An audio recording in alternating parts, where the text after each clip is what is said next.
Dear chess friends, welcome to Batumi. Welcome to our studio. My name is Almira Skripchenko. I will be your host as today and as every day, and joined today by FIDE CEO Grandmaster Emil Sutovsky. Welcome, Emil. Hi, Almira. Emil, today is such a special day for all of us. So happy Chess Day to you guys. Welcome once again.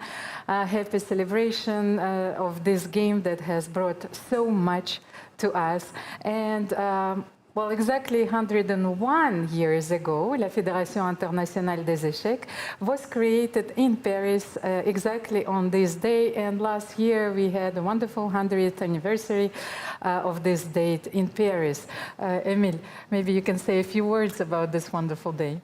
Yeah, actually, the International Chess Day is celebrated at the day when FIDE was founded back in 1924. It has been celebrated for many years now already, and UN also marks it as official International Chess Day, so which adds to, to the actual fact that it is a chess day, so it's not only chess players consider it to be a chess day. And I'm happy that this day, in all last years, we do something exceptional. We unite chess players from all over the world in their passion for the game. We create a studio where people can come and share their experiences. And this year as well, during this broadcast, we also will be joined by special guests who would be sharing the stories. It was a sort of a catching images from all around the globe, and it is special. It is special for me because chess is my entire life, as yours, Elmira. And I'm happy that on this day I'm here in Batumi during the Women's World Cup, such a great event running and coinciding with the International Chess Day. Okay, so we have a small surprise for you, but probably it was expected. We have a special greeting by FIDE President Arkady Dvorkovich. My dear chess friends, to you, to all who love our game, happy International Chess Day. Today we celebrate it as we continue to develop chess all across the world. And I hope that both today and every day you'll get a chance to play, and also to show how to play to your friends, to those who didn't enter our chess community yet. So let's do it together, and let's do it again every day. At this day, I would like to stress that we have been committed fully to bring chess all across the globe, to all corners of our beautiful world. From big tournaments where top masters, top grandmasters play for the prizes, and we continue to increase the prices, we continue to have more and more events. But this year is special. We dedicated it to social chess, to the impact that chess can make in all areas of our social life, in all our communities. Bringing chess to the classrooms, bringing chess to community halls, to refugee camps, even to prison cells. Everywhere we show what impact can the 64 square board make on people, how we can improve lives, how we can make sure that people learn something from chess and become better. So at these days, I call you to continue those initiatives, not only this year, but for all the future years to come. Again, happy International Chess Day, and let's do all those things together. Welcome back, and should I say, Emil, happy birthday, Mr. President. It's our International Chess Day. It's celebrated everywhere around the world. I'm pretty sure, guys, that you have your own chess rituals. Please don't hesitate to share them with us. It seems that I'm spending this day commentating or having broadcasts. It's my joy, of course, to share all those moments with you. But as far as I remember, chess has always been a part of my life. It filled my dreams. Pieces has invited themselves to my sleep. And now that my professional career is behind me, of course, I reflected upon this fact, and I thought that I am finally where I should be, because I always saw chess more like an aesthete. So it allows me to have the necessary distance, to have these pure moments of contemplation and to appreciate the beauty of our game. Emil. I, in a way, share your sentiment, but although I do appreciate a lot the aesthetic part of it, and when I was a competitive player, I was always looking for this angle. I cannot really distance myself because my immediate duties are always very connected with being inside the big tournaments, understanding the needs of the players, talking to them. And actually, I'm very happy that I can now contribute in my role to the development of chess, both the top chess, but also the other events, because it's all very connected. If we succeed staging well-organized top events, then we also have funds to run all numerous programs which we do, social, educational, anything that contributes to society. And I think FIDE has a role which is impossible to compare to any other bodies or individuals who are doing contributing with their activity. Yes, I mean, maybe let's have a look how this chess day is celebrated in Batumi. Yes, and we will come back, of course. Yes, Since ancient times, we believed in 4 elements: earth, air, fire, and water. But there was always a mysterious 5th element, the essence that connects everything. Today, that essence has a name: chess, the element that unites us all. This time in Batumi, Georgia.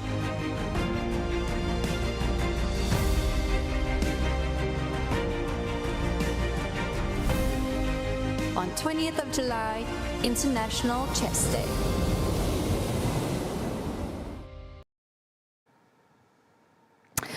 once again, happy chess day to you guys. We are sending all the checkmate vibes your way. Emilian, we know each other for a long time, it seems. Yes, I was... I can't really trace our first meeting, but I remember our first joint tournament, obviously. Yes, I remember I was 16, after winning the World Championship, World Youth event, we were invited to play in India. Yeah, that was a tournament in Calcutta. In Calcutta, Gorky Sadan, you remember? Yes. That's the Alehain Chess Club in Gorky Sadan in Calcutta. Actually, it's symbolic that we are here now with the quarterfinals with 4 Indian players. And that's a place, and actually on this photo you could see young Georgian players. Yes, exactly. So it's a lot of coincidence Yes. here. So indeed, it's been a long journey, and I have to say that very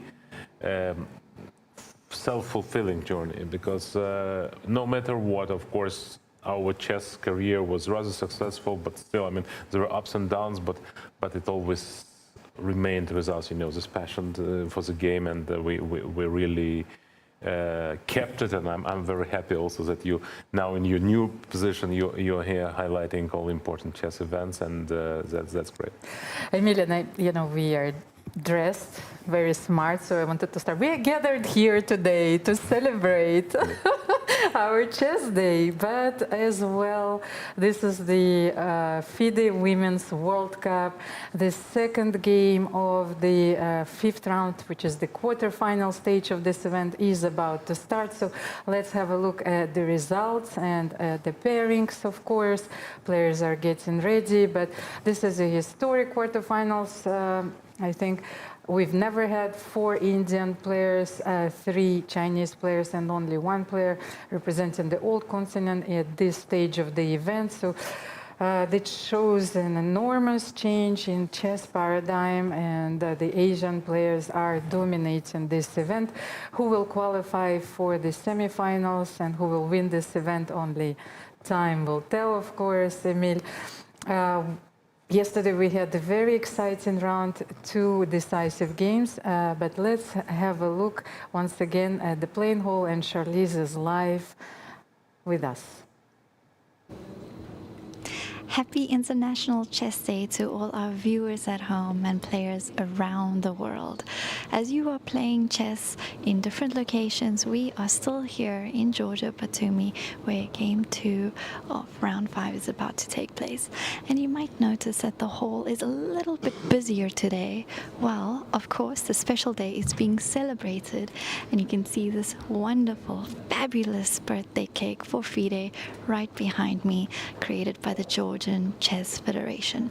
The plan is to cut the cake before the start of the game, which I think is basically the best way to open any round in chess. But Akaki, president of the Georgian Chess Federation, is about to do that. So we'll let you know how it tastes later. Hopefully our commentators can also enjoy. For now, back to the studio, or back to Akaki. Thank you, Charlize. I don't know how about you, Emil, but they've lost me the moment I've seen the cake. So yeah, the cake is impressive, but the reason, I mean, there is a good reason for a cake, but also there is a good reason for players now to focus on the games, because, you know, it's decisive moment. And as a player, I remember that, you know, whatever the date is, a celebration or whatever holiday, now the time for the game comes, and then you get yourself immersed into the game. And you just forget what's going on. of course, it's this moment where the physical world ceases to exist, and that's why I think we all love chess, because not only it brings us joy, but it brings us to this wonderful world of ideas, you know, and it allows our imagination, our creativity to express itself. And look at this cake. Well, I have always been somewhat of a sweet tooth, because my childhood memories are filled with wonderful flavors, fragrances, and especially linked to desserts. And you see players now, you see Hampi, you see Tan, you see Lei, you see Nana Dzagnidze, and head of Georgian Chess Federation, Akaki, who actually was more than instrumental, who was critical for hosting the event, and who is the man who drove the event here, as many other events. So he opened the round by cutting this beautiful cake, and the round shall start any second now. And this is such a beautiful but a very unusual moment, shared by all the players. 8 players are left in this event, smiling while we know what is going inside their minds, and that this is one of the most important, crucial moments in their lives. For some, because they are dreaming about reaching the candidates tournament. Lei Tingi and Nana Dzagnidze are on your screen. Nana has a daunting task today. She needs to beat the tournament number 1, Lei Tingi, with the black pieces, and here we are, e4, c5, one of the sharpest, one of the most aggressive openings, and the beloved opening of Nana. Yeah, right. But now let's see what Lei would do, because she is c3. Yeah, C3. yeah. I thought that she might prepare c3, because she is not exactly an e4 player. Mm-hmm. She's an occasional e4 player, I would put it. It's not a surprise she opened with e4, but she used to be more of a d4 player, but recently she started combining both. So e4, c5, c3. And now let's see if Nana manages to get something out of the opening which would allow her to have a complex position and not for the game to be dried out. Mm-hmm. By the way, there is somewhat of a history between those 2 players, because of course I went through their games and their lifetime statistics and how well they do against each other. Lei actually already eliminated Nana Dzagnidze in 2019 when they were playing the World Championship in a knockout format, and after yesterday's game, Lei leads 4-2 with a very few draws. So I think there have been 2 draws between those 2 players, and they first met in China when Nana played the Chinese league. I remember actually I was one of the first players to participate in those events when they were created, and I was playing on the first board, Emil, and in my team. So the second women's board was always reserved for Chinese players, And I had this little kid who was 10 years old, and after a few days, I was not sure if I should play on the first board. So who was this little kid? It was Hu Yifan, and she went on to become a world champion 6 years later. So I was not mistaken. Yeah, no, but not only she became world champion, she was a dominant world champion for a decade, and yeah. So Lei, of course, talking about the Chinese school of chess, as she referred to herself, probably the strongest player not to become world champion, at least when we question them. And obviously she's for 4 or 5 years now, she's in top 3, I would say. And I expect her to make her, say, come back to fighting for the world championship one day or another, because she's still young, but she is already very experienced, and it's very difficult, you know, to win and to become a world champion from the first attempt. You have to be either some sort of a genius like Hu Yifan, who was head and shoulders ahead by the time. She was already playing the World Championship final when she was 14 against Alexandra Kostyanyuk. Right. Yes. And for Lei, I think she's capable to doing so. I mean, but it won't be simple. The competition is very, very stiff now, and there are many players. To remind you again, even now, in order to qualify, she would need to clinch this match and then to win at least one of the 2 remaining matches. She has to finish at least at the 3rd place to qualify. Emilia, I had one question before. Of course, we analyzed this opening, but for the moment, all the moves have been played, and especially in this line, depending on the variation, we could follow theory up to the move 30. So in this event, the top 3 finishers qualify for the candidates tournament. We had the Grand Prix series, which ended in June. So 2 players have qualified from the Grand Prix series. This is Zhuzhiner and Alexandra Goryachkina. We are still waiting for the medalist of the World Cup. 2 players will qualify from the Grand Swiss. But the novelty this year is this. First of all, what I've noticed is that the runner-up from the previous World Championship is not directly qualified for the candidate tournaments, and we don't have the player qualified by rating. So can you tell us a little bit more about this last spot? Yeah, the last spot would go to a winner of women's FIDE circuit. Contrary to men's competitions, which is, okay, it's open, but we know that the contention only for men player now, is not taking into account all competitions around, because for women it is a bit tricky. If you are participating in open and judging by your result is very difficult, because you know you can. Because you don't have the direct encounters. They don't have, yeah. Mm-hmm. So what we decided is that only results in official FIDE competitions taken into account. So that means that 2 World Rapid and Blitz Championships, 2024 and 25, World Grand Prix Series, which had 6 events, they bring points. World Cup brings points, and Grand Swiss brings you points. So European individual? No, only official FIDE, top official FIDE events, which means at this moment Hampe Koneru is leading because she had a superb result in World Rapid in New York. She won the championship, plus she finished, I think, 4th overall. She was performing very well in the Grand Prix.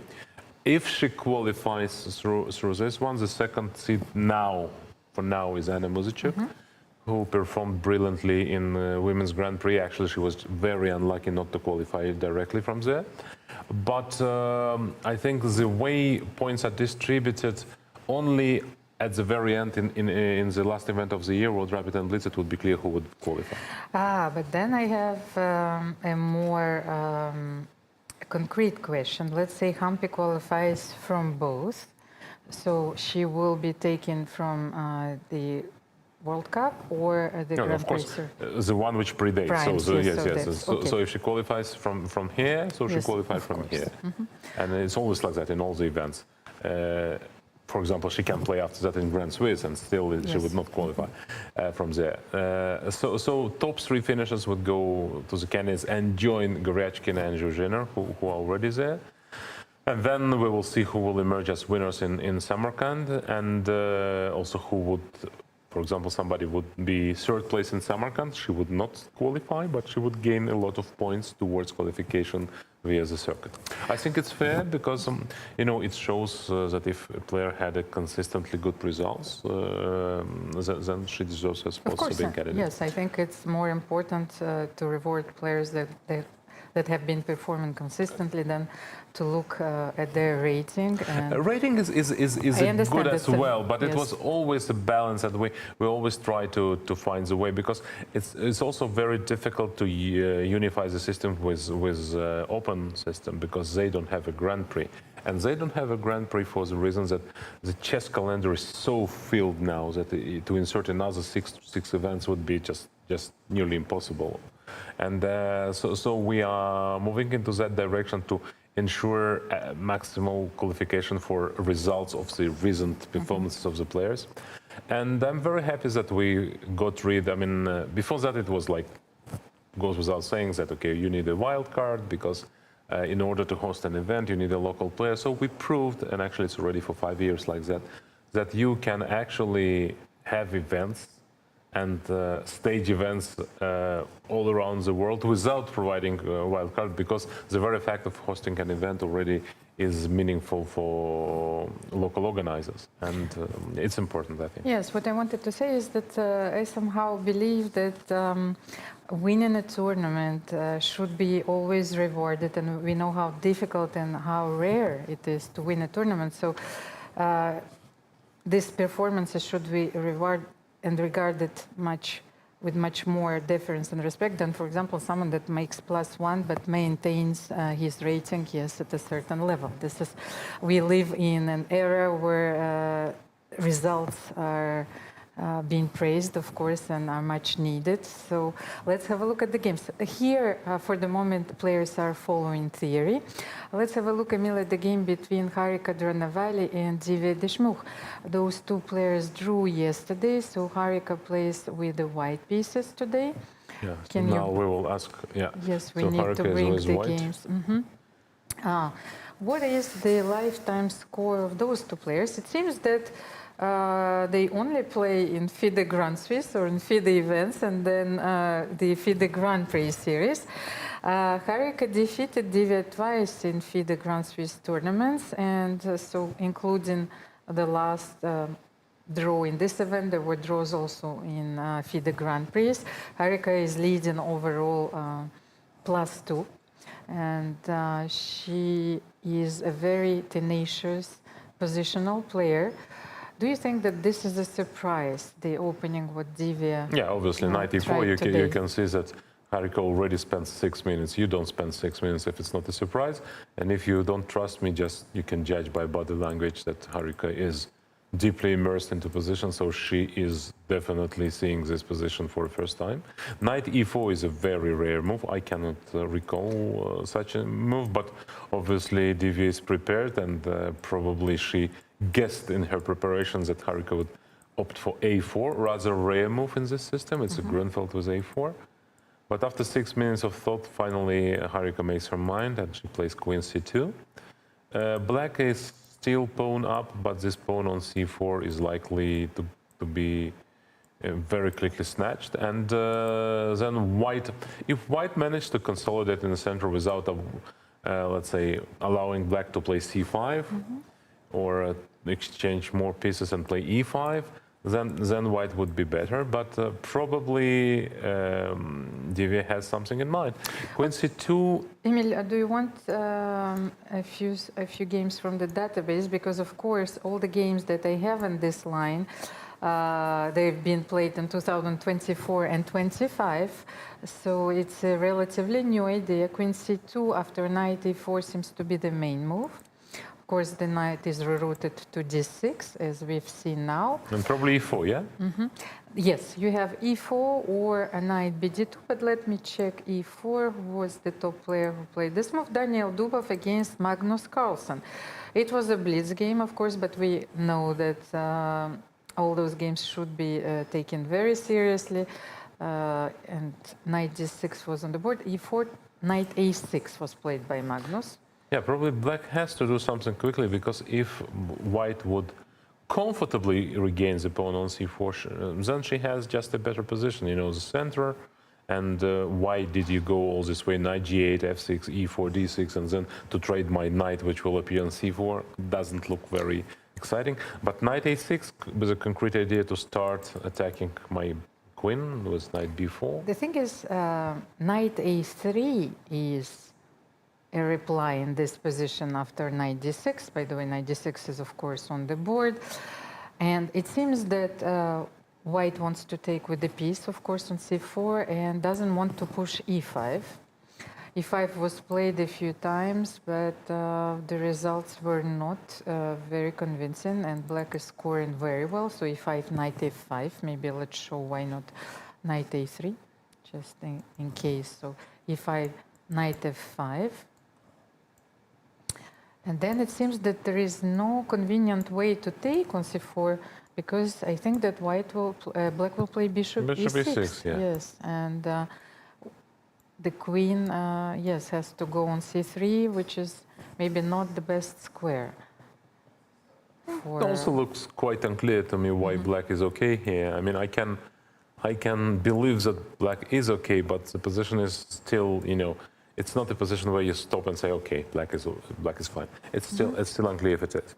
But white has other options. Another solid move is probably knight bd2 now instead of e4, just to yes, it's actually to go after. And does she play it? No, she plays the e4. She played e4. Yeah. It was the second possibility, but Harika goes for the most principal line here. So e4, knight a6, let me check if knight a6 is the only move. I think that Alexander Khalifman played with black, by the way, against Beliavsky. So this is once again a line that have been played. But Divya played knight a6 already, as Magnus did. So knight a3, knight a6 was played back in the days. And then actually after knight a6, white continues and play rook d1.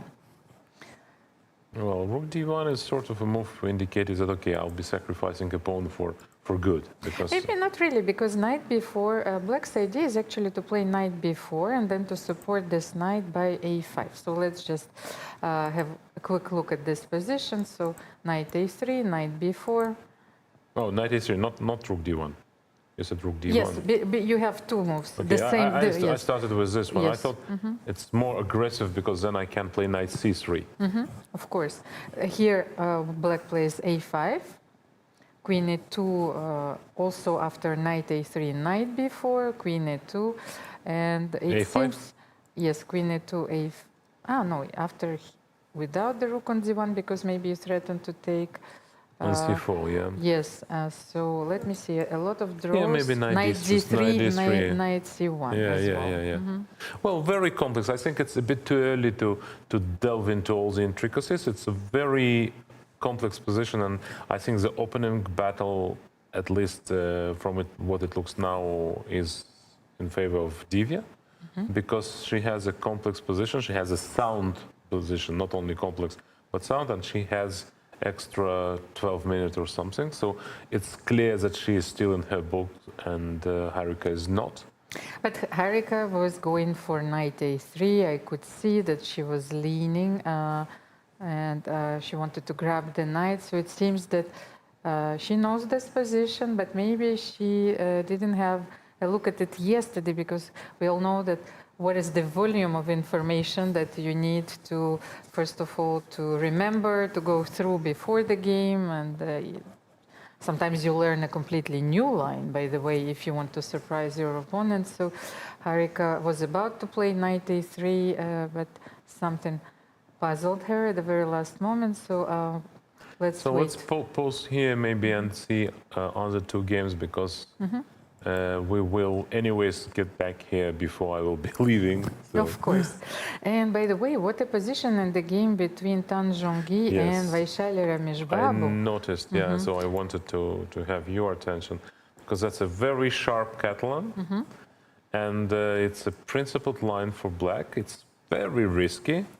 I remember that it was very popular in 1990s or something. Then it stopped being so popular, but as I always say, when you are preparing a line, try to dig out some line which was well played, but somehow became non-fashionable and disappeared. So let's say it is proven that it is sound, but also there is a very, very high probability that your opponent would not prepare it because it's just out of recent practice. And they blitzed out already many moves, so if we can have an update on our board. Yes. Because the position here is not what we see on the board because they already blitzed around 12 moves or so. Maybe we can have an update, yes, on our We will live ask an board update for a live board in update. a second. So A3 was the last move played by Tan Jung-gi. Vaishali Rameshbabu has more time on her clock than at the moment when she started the game. She has 1 hour 31 minutes. Tan spent 5-6 minutes on her But first 13. Tan seems to be confident. If she spent maybe 5 or 6 minutes, but we can see that she still played already 12 or 13 moves, and that means that she is well into her. Emil, but series. maybe let's make the moves on our board. So Yes, castle, bishop b7. Before we, it's not easy to get an update. Knight e5, a6. Knight e5 was played, so knight b5 is the threat. Let's just show it, of course, because knight b5 was threatening. So b3. It is a very thematical idea in the Catalan because white is not trying to win the pawn back. White is trying to open the a file to c file and to dominate positionally. So after if c would take b, yes, then probably a b and a lot of action over this file. So black did not take. So she played. Sorry. Yes, because there is still this, as I would call it, a very charming opportunity to push the pawns. Before, after b3. B4 was played. Yes. Knight went to b4, a4, knight a4, c3, knight c4. Knight b this. No, a5 was played. Very quickly. I mean, all these moves are theory, but it's not like I can immediately explain you why. It took years and years to develop this move order. And these players, of course, they already, as an accomplished grandmasters, they know what to do. Knight c4, first of all, eyeing this beautiful, lovely square on b6. Black played a5, otherwise probably they would have been forced to play rook a7, yes, at some moment probably. At some moment on knight b6, and a3 is on the board. And this is the first moment where Vaishali Rameshbabu is thinking. Right. Yes, so she was blitzing out her moves. I What wonder, are black's possibilities in I this wonder if it position? was Tan's preparation for either for the game, but I don't think for the game because I don't really recall Vaishali playing this line. Maybe World Championship with you because it's really, I mean, you don't blitz out these moves in such an important game without knowing for sure that it's gonna happen and remembering what to do. Vaishali, as one, she does, first of all, she plays many openings, a part of knight f6, e6, so it would be very difficult to guess that she would select this opening and then this variation. So I think it's more of a general preparation for the match with Juve and June.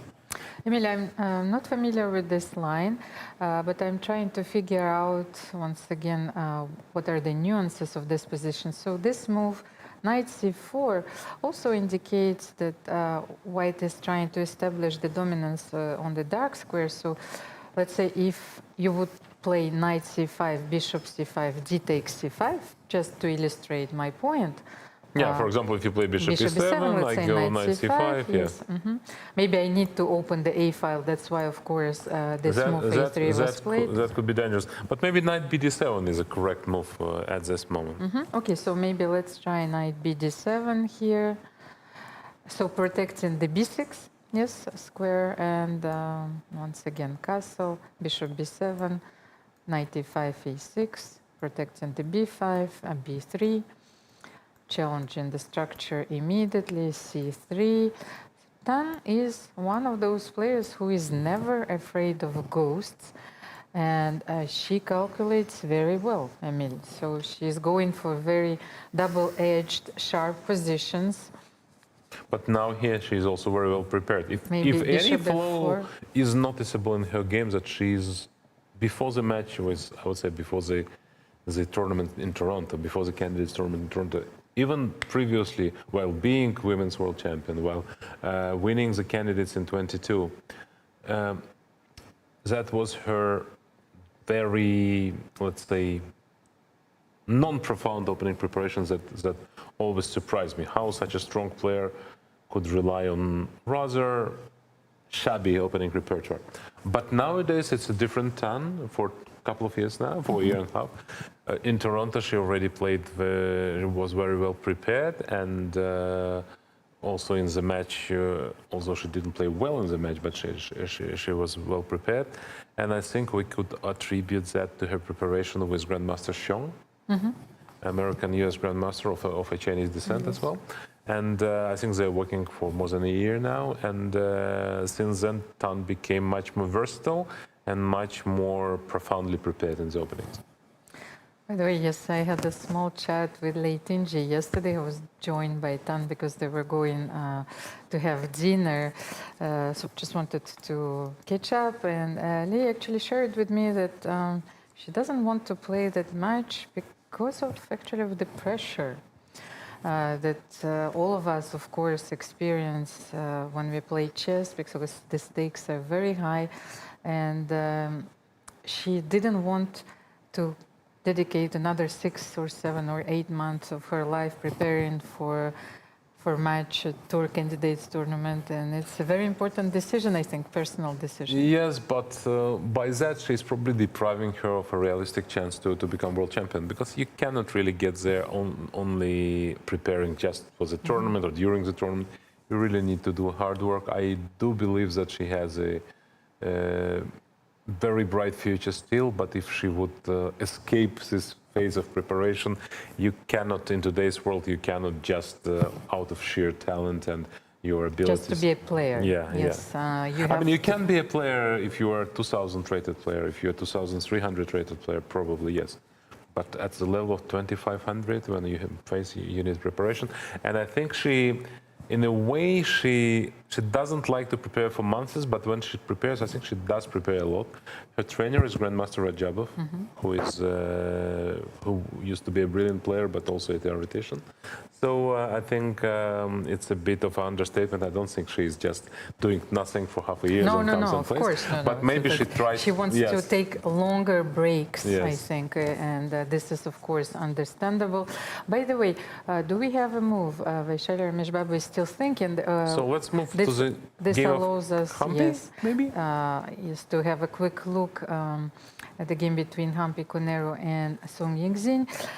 Hampi somewhat struggled in the beginning of this event, but it seems that she managed to steady the ship, if I might say. And yesterday she played in the style of the old master. She played very well.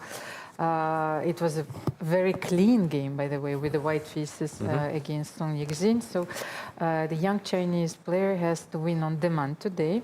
And we have this another modern way of playing. London of swords with knight b5. Magnus likes to play it with white, also with bishop f4, knight b5. It's sort of, it looks like a very naive attempt to attack, but in fact it has a solid positional background, because the knight on a6 would not get to c6, so it needs to be rerouted after that. And white can play either c4 or c3, depending on what black does, sometimes a4 also.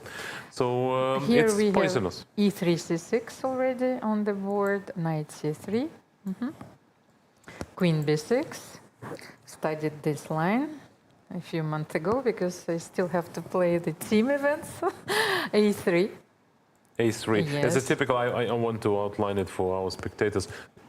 The indirect protection of b2 pawn is very often executed by this a3 and knight c3 duo, because the queen cannot take on b2, because after knight a4, queen is captured. Maybe let's show this position on the board, because it's a beautiful position. Black queen does not have any square, so the only move is to play queen a3. Or queen a1, but it doesn't help. Yes, but at least you take a pawn. So after a3, c5 was played, of course. Hampi has been there for a while. Yeah, so she's ready to mate it. Yeah, so it's. By the way, it's not easy to outfox Hampi, I think. Yeah, she's very experienced, She's a very and even if she experienced doesn't know something for certain, her knowledge of patterns, her knowledge of general knowledge of chess helps her to navigate unclear positions. But here, I know Hampi well, and judging by her posture, I think she's very confident, and she is in her prep. So of knight sorts. f3 is on the board, and bishop d7, Emil, was the last move played. Yeah, you don't play by all these Hampi. moves that quickly without knowing for sure. In particular, c5 and bishop d7. That's a very, let's say, concrete approach. He just attacks the pawn on b2 because now white would not have this knight a4 move. She just had a quick stare at her opponent, maybe look at her opponent. She wanted to figure out if there were signs, you know, of doubt or hesitation. And Song probably doesn't like the position because she played some sort of offbeat line, not to be surprised and not to be challenged by black. I mean, I think she was expecting maybe not to play for an advantage, but at least to have a position she knows better than her opponent. But in fact, we see that Hampi is doing well, and she, I would say, if anyone is surprised, that's Song. And rook b1. Rook b1 is played. By the way, that was the question that I wanted to ask you, Emil, before you leave, because bishop d7 deprives white of this possibility, knight a4. So if bishop e2 was played, we know that rook b1, of course, is on the board. But if bishop e2, can black take this pawn Yes. on b2? Yes. Okay, That's so why you this- played bishop d7. So then Rook b1. white is almost forced to play rook b1. What is the other way to protect the pawn? Maybe there was some way to once Queen again c1. to sacrifice maybe Sacrifice. queen d2 Queen and d2. queen b2 rook b1. Queen a3. Then b7 is hanging, and maybe it looks dubious. I agree, but rook b1 is the most solid choice, and now white wants to play just something like knight e5 in the next. If it was white to move, she would have played knight e5, trying to challenge the decision to develop the bishop so early. But even if you take on d7, it's nothing really critical for black. This knight on c3 is a bit of a problem for white, because what you do with it, I mean, you cannot really, you have to reposition it because you cannot play c4. Maybe you can play knight e5, bishop d3, and then knight e2 somehow to g. But also c4, you have to be there. So all in all, it's a good opening choice for Hampi, and she sort of anticipated probably this coming from Song, which is a bit surprising, I would say, because Song is predominantly e4 player. And Hampi was ready to meet that for one reason or another. Either she saw some games of Song, or she was in generally prepared. Sometimes, you know, the World Cup is such a long tournament that your prep from round 2 can be useful in round 5. So it is very possible, I don't say it's likely what would happen, that, for example, Gunina, Gunina played with Dzagnidze, some of her opponents which she played in round 3, may have played the London system. Coulon, Yes. maybe, but they had a completely different game. Yes, but yes, it's possible. During of the course, preparation, yes. because it looks like her prep is fresh, and Song is not a typically a d4 player, she's rather e4 player. But of course, we have to be ready because those opening surprises are not rare guests now, especially when you need to win on demand. And Emil, a very quick look at the game between Lei Tinji and Nana Dzagnidze, because they have a completely different position right now on the board. And I wanted to point out that the knight is on h4, which is a typical idea in this line. And which indicates, by the way, that Lei is not playing for a draw in this position. Let's say after in this line, yes. She played d5, or did she play bishop f5 right now? She can. She probably should play d5 at some moment. She played d5, then knight c3. Yes, bishop f5, Bishop knight f5, h4. knight h4. The idea, of course, is simply to bring this bishop to d7 and to force black to play e6. So knight h4, bishop d7, and white castle. So you are forcing black to have a completely different structure that they wanted to play at the very beginning and which they had in their preparation. So what do you think about this position? You have those options to play e6 or g6, of course. Where would you develop your bishop, Emil, here?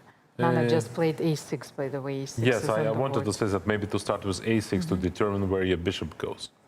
Because after e6, then knight f3, and I can go bishop d3, and d4 is protected. Let's show it. Here, the pawn is protected, and then after a6, I can go back.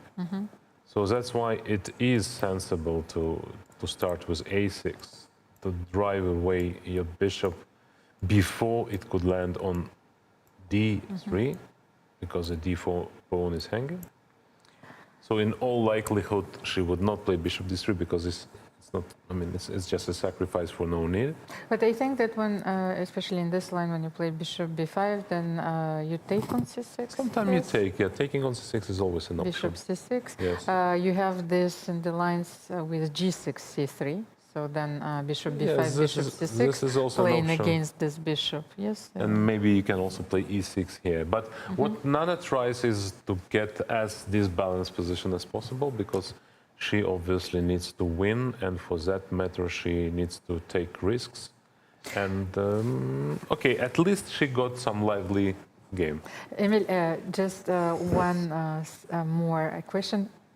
Can we bring the bishop back to g7? Because I thought if you want to have a very imbalanced position, then maybe after bishop c6, you should take b takes c6. Maybe let's just show this last possibility, because I think that having this, yes, pawn, so bishop b5, knight h4, bishop d7 castle, so a6 was played, and Yeah, bc is also an option if she takes, but then you will need to play e6, so it's and c5.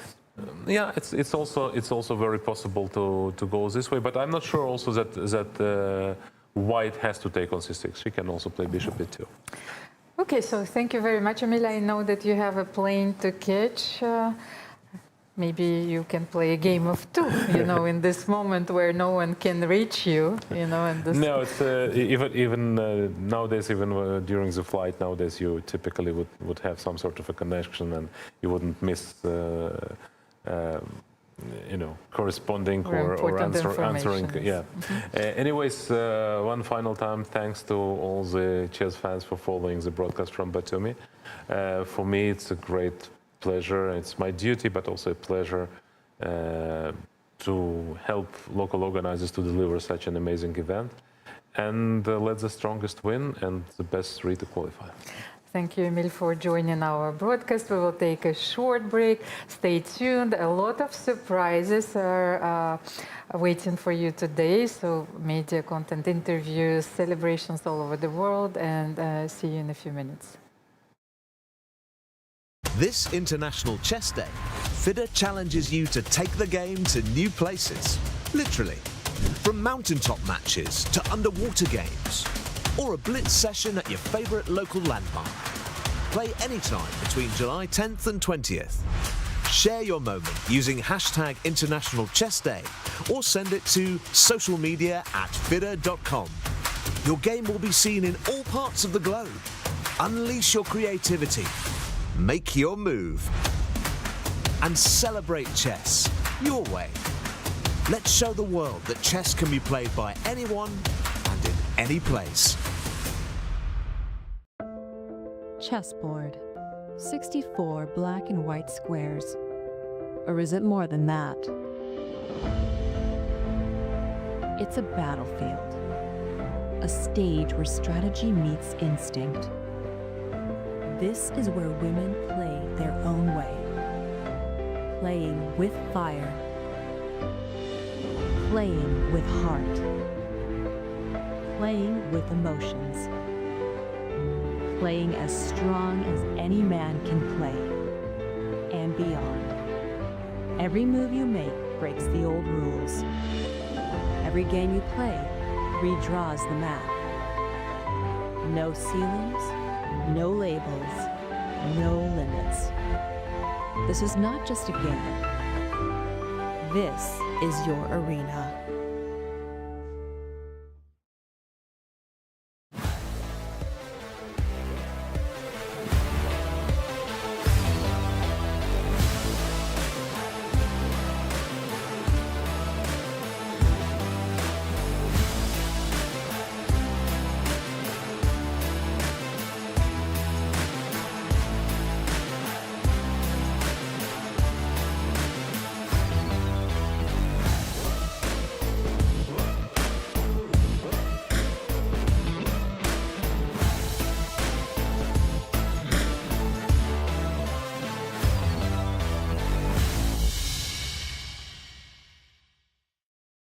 Chess is more than just a game. It's a tool for empowerment, connection, and transformation.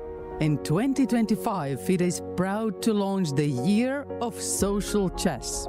We believe in the power of chess to bring about positive change, from therapy and education to rehabilitation and inclusion. Social chess is our way to build a better world. The Year of Social Chess will introduce groundbreaking initiatives across the globe. Monthly themes will address critical social challenges: chess for protection in refugee camps, chess for cognitive health among the elderly, and even chess for addiction recovery. Through this initiative, we're mobilizing communities, conducting research, and creating opportunities for all to experience the joy and impact of chess. Join us for online chess events, global conferences, and even a documentary film festival that will showcase the power of social chess. Let's make 2025 a year to remember. The Year of Social Chess is here. Let's change the world, one move at a time.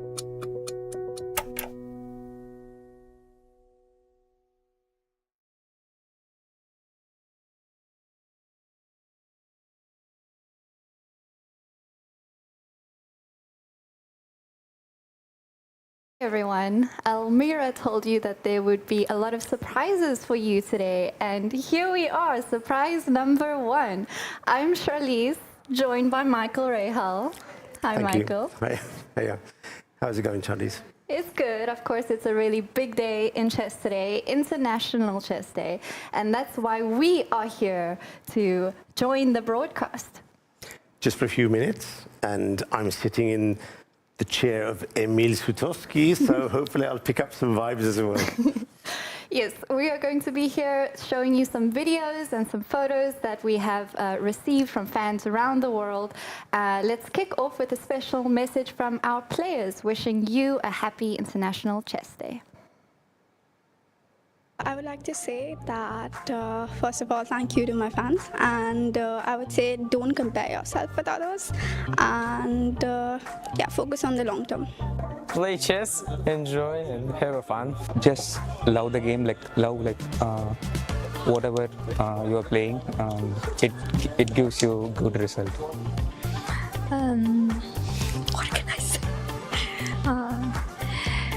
I think the best thing in this world is playing chess. The most important thing in chess, in my opinion, is enjoyment. And I would address them to try to enjoy every single parts of chess, and every single moment, and every single concept they found, and so on, yes, so on. Because it's simply a beautiful game, and you can feel it when you have a certain level of enjoyment. Yeah. Without enjoyment, chess is not fun. Yeah.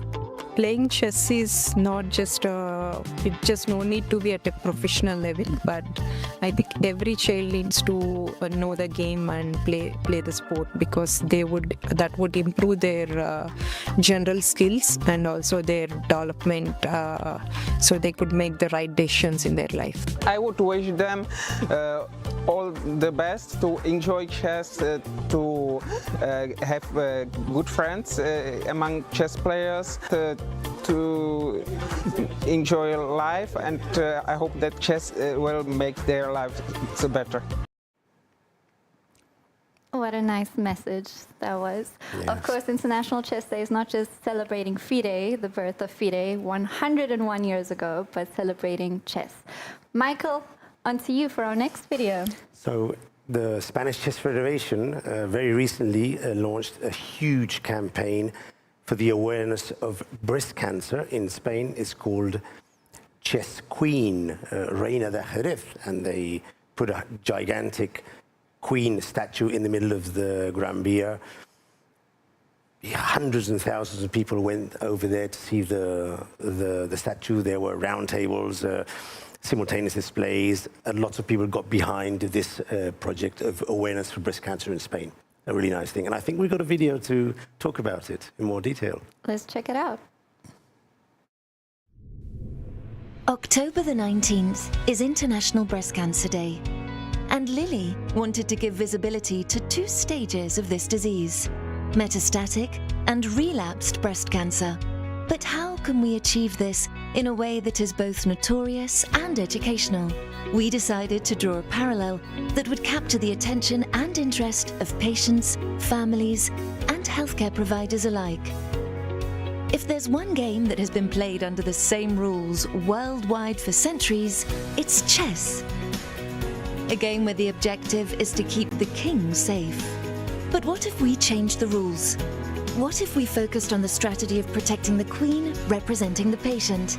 In this game, all pieces, doctors, family and friends, would unite with a single goal, to protect and care for our queen. With Lily's Entre Ellas initiative, breast cancer patient associations, FECMA and ACMM, the Spanish Society of Medical Oncology, research groups GEICAM and SOLTI, and the Spanish Chess Federation, we made this vision a reality.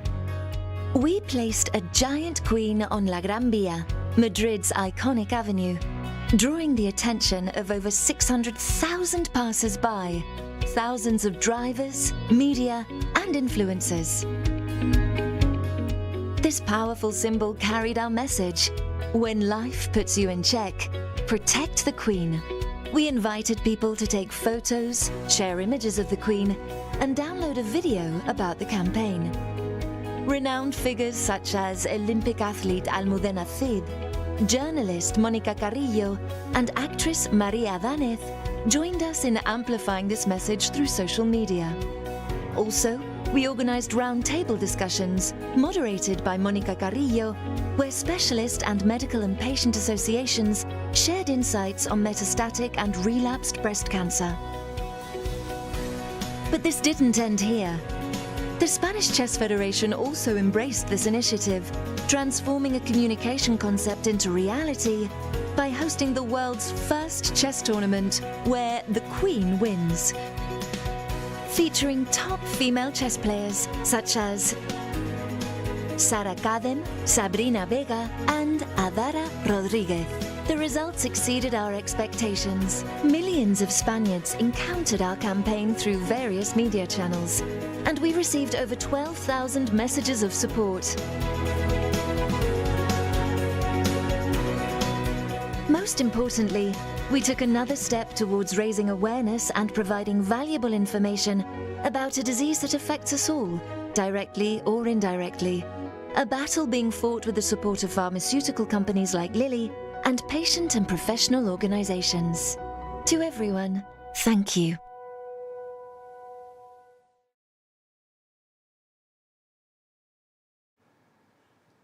Charlize, that was amazing. I mean, it's so important to use chess to connect with social projects and get the best chess players of each country to push awareness for these problems and use it to connect chess with all the different social things. I think that's very, very important. Beautiful message. And I want to play that variant where the Queen wins. I like that. And next up, we have a campaign that FIDE launched called Creative Chess, Michael, where we asked people to play chess in kind of the weirdest, the coolest places that they could, you know, mountaintops, underwater, just anywhere, and send us their photos. We have compiled these photos into a very nice slideshow. Yeah, you shouldn't miss this. This is going to be really cool. Let's check it out.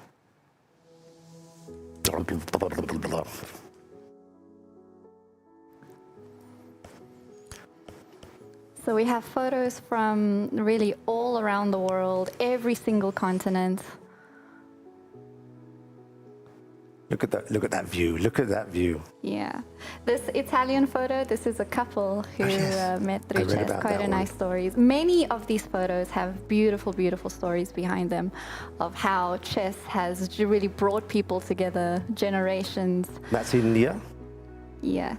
And that is Spain, Barcelona. Sagrada Familia, my town.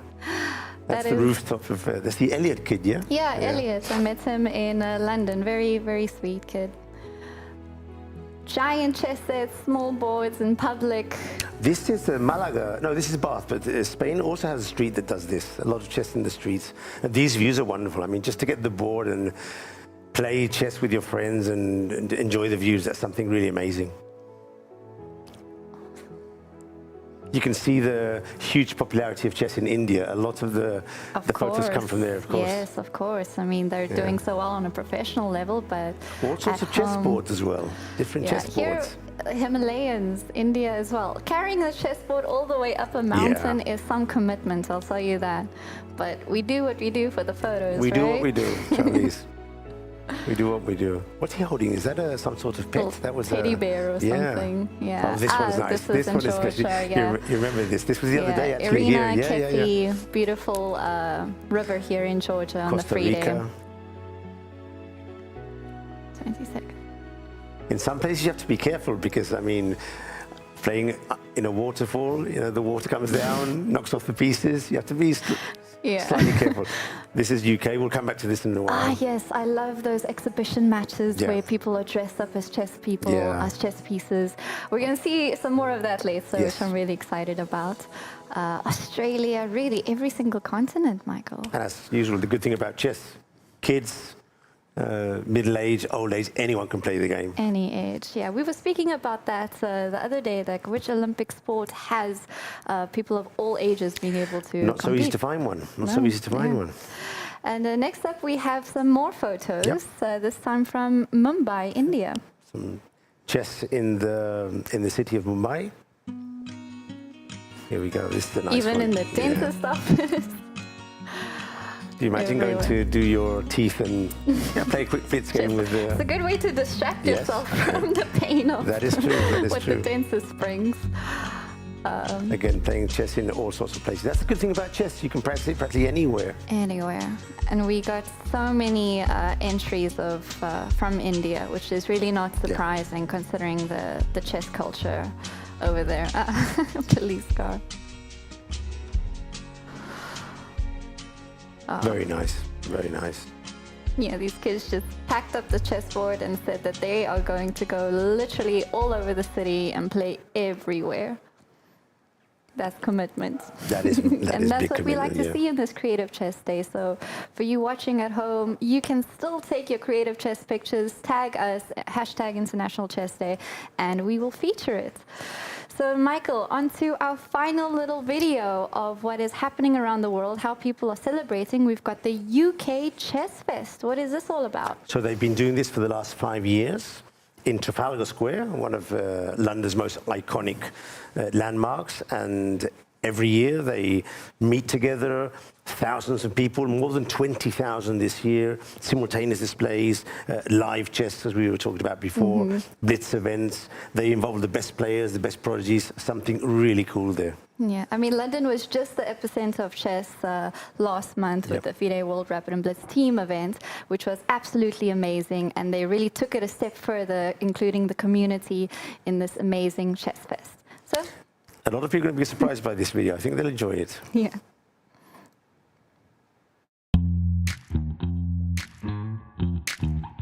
Because chess is becoming so much more popular, it's booming in schools, the chess clubs are booming. It's in the media, you see it in films, but there's no real public-facing chess event. And that was when I came up with the idea of Chess Fest. You're like the Glastonbury of chess. It's designed for absolutely everyone, whether you play chess, whether you don't know how to play chess, whether you're good at chess or bad at chess. It's always a great day here. I could never have imagined a few years ago that Trafalgar Square would be taken over by chess players. But yeah, it's always a lot of fun.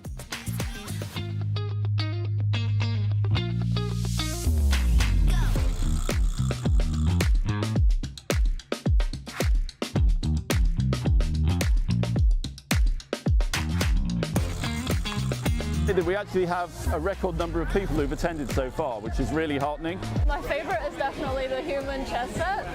It's so much fun to watch. The live chess really is the high point of Chess Fest.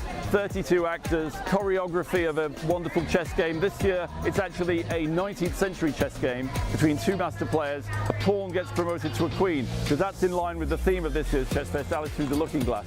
So you'll see all the characters through Alice Through the Looking Glass on the board, and then one of the pawns will become a new queen, just like in the story.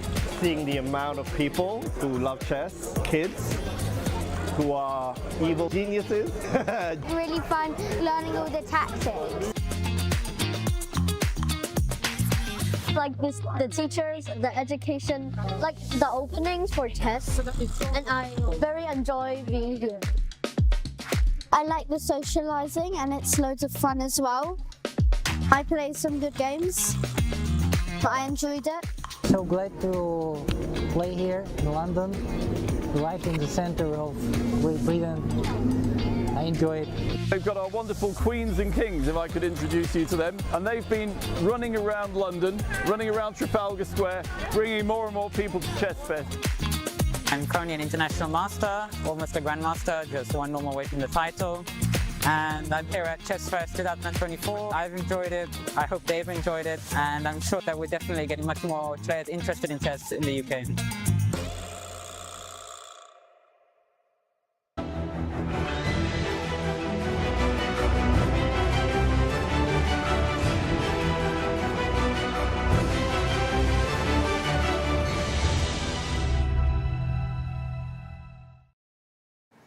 Dear chess friends, dear chess aficionados around the world, happy Chess Day to you once again. A lot of surprises today. Welcome back, Valery. Thank you, and happy Chess Day. Thank you, thank you. So, did you participate in the celebrations today? Yes, sure, I was there. Okay, so that's why I was late here. Okay, those people are stealing our jobs. So the second game of the fifth round of the FIDE World Cup is underway. So maybe let's analyze them more thoroughly right now, because more moves have been played. But I wanted to thank you, of course, Charlize and Michael, and they will be back at every break that we will have with more content, more videos around the world, and let's just spread the joy, yes, around the world during this very special day for all of us. Valery, which game would you like to have? Okay, as I don't know what was going on there, I will start with the top. Yes. If you don't mind. Of course, and that's actually where we left it, the game between Nana Dzagnidze and Lei Tinji. Let's have the video and the game. And by the way, we left it when Nana played a6. So after castle a6. Is it a French? No, Sicilian. No, it was Sicilian with c3, like but yes, because White played this thematical idea, knight h4, attacking the bishop on f5 here. Just a second. It's not easy just to jump from one position to another, then to have a completely new opening. So here, because I've played this position with black and with white, so I'm very familiar with this idea, knight h4, so forcing you to have a French structure, which maybe Nana didn't want to have at the very beginning, so she played bishop d7, then as there e6. is no other moves. And Lei decided to play bishop e2 to keep the bishop on the board. Another possibility was to play bishop c6. But bishop e2 was played, so keeping the light square bishops. And Nana decided, of course, then to play e6 to stabilize the center. Another opportunity was to play g6, but it's a very dubious one. So for the moment, only one pawn was traded. Yes, so all the minor pieces are on the board, of course. So after knight f3 back, because e6 attacks the knight on h4. Bishop b7 to finish the development. So now, after the knight went back on f3, Lei improves her bishop, and at first, you know, it might seem completely adventurous. Yes, you're playing knight h4, knight f3, bishop b5, bishop b2, bishop d3. But the thing is... Blacks also didn't do anything much. You yes. know? The bishop goes on f5, then on d7, and also I want to mention that the worst piece in this structure is the knight on b6. Mm-hmm. It's just the worst piece. But as I remember, and I think that this is still the case, white is having a slight edge, you know, in this position. What's the point of rook e1? Wait a second, I don't have the move. So bishop d3, rook c8. And rook e1. Rook e1, we are simply putting first of all the rook. I mean, preparing for f6, maybe, yeah? Yes, but white needs to castle, black needs to castle, of course. Okay. You need to make one more move, and you are waiting for black to castle. Let's say Nana will castle here, because for the moment you need to leave your bishop on c1, because you don't know how you can develop it. It can go to f4, it can go h4, bishop g5, maybe you can sacrifice it on h6 immediately, but the move rook e1, as you pointed out, is also preparing against f6 or f5. So it's a very useful move in this position. So let's say white, after rook e1, black castles. Let's just castle, and we need to find a follow-up with white. Maybe bishop c2, queen d3. Or bishop b1, no, bishop b1, maybe because bishop c2, maybe knight b4. Can we try bishop b1 here? How black should react, because I want to have this battery, of course, to play queen d3, and then if you play g6, then my bishop will, yes, jump to h6 in one move. This is actually a very unpleasant position. Oh, your move. g5 is on the board. Here it is. We were expecting Nana to go all in this game, because she is using a typical idea from the French defense, g5, and then she wants to play g4, of course, softening the protection of the pawn on d4. So let's say white will play h3. Yes, h3, then Nana will continue with h5, yes. And I think you have this from the knight d2 line, but here the knight in the French defense. But here you have the knight already on c3. So how do we stop this g4, or do we trade the pawn g against... Maybe then we shouldn't play h3. Yeah, then it's unnecessary to open up then the we h5. should wait for g4 and then play move. But the thing is, our knight doesn't have a nice square. So here, how can we allow this move g4? Let's make a move, a passer move, a3, just a3, yes? Just to illustrate the point. So after g4, the knight goes to knight d2. The pawn on d4? Yes, so gonna be captured, right? Knight d4, but then queen takes on g4, so attacking the knight, of course, and also... So maybe h5 is also necessary for black to support the pawn on g4. But maybe let's show the variation. So which because one? Knight g4, yes, queen g4, because not only you're attacking the knight on d4, but you also want to play queen g7. And this position is rather unpleasant for black. So if you simply go knight c6 here, then white will play queen g7 with devastating consequences, of course. So this is not the way to play with black. So maybe after a3, let's say it's a passer move, we will continue with h5, supporting the g4 push. Yes? Yeah. And Lee just played bishop e3. g5, bishop b3. So protecting the pawn on d4, and she wants to play knight d2 and not blocking the bishop, of course, on c1. But what about now the new idea that appears, knight c4? But here I was actually feeling that you could take on c4 and knight push. e4 because you just played g5 and, you know, weakening everything. So not only the d6 square, but the f6 square, g5. Let's say not immediately, but Mm-hmm. after knight a5 then. So bishop e3, knight a5. Wait, and knight b4. Nana is playing very confidently, so she has planned it. After g5, she wants to maybe to drive this bishop away from this very important attacking square d3. So where should it go, f1 or and b1? then play knight c4. Yes, maybe to this capture is with her the idea. rook on c4. So if bishop f1, yeah, because yes. on b1 it's not doing much anymore. Mm-hmm. So bishop f1 and then knight she c4. wants to play knight c4. That makes sense. Mm-hmm. But you know, Valery, it's important for understanding the nuances of and all the intricacies of this structure.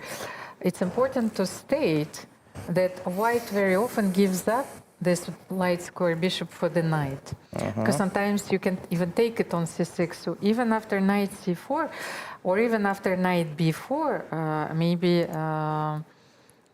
Lei can leave the bishop on d3. I'm not sure against which knight we're supposed to give this bishop, to trade the bishop, of course. So against the knight on b4 or the knight on b6, which was black's worst piece. What do you think? Okay, I don't want to give the bishop on d3 right now, because the knight c4 is also activating. Okay, then maybe bishop f1, and if knight c4, then because I can see that knight b2 is also a very important threat, because let's say we don't take, we play rook b1, then I can simply take knight b2, rook b2 and rook c3. And after bishop d2, I'm not losing a piece, by the way. How about this line? It's maybe Nana wants to take on e3, yes. No, bishop d2, I think that we are losing this piece on b4, but then what to do after rook b1? Maybe take on e3 somewhere. So Nana, she's going after the bishop on e3. Why not? Yes, then knight e3, of course, after rook b1, rook e3. And maybe g4 here. What do you think? Rook e3. Maybe with the pawn? No, I don't like That's this. too much. Too much. No, rook e3. But now black has what they want. Yes, and g4 and bishop g5. Okay, this is a completely different story. And look at Nana, by the way.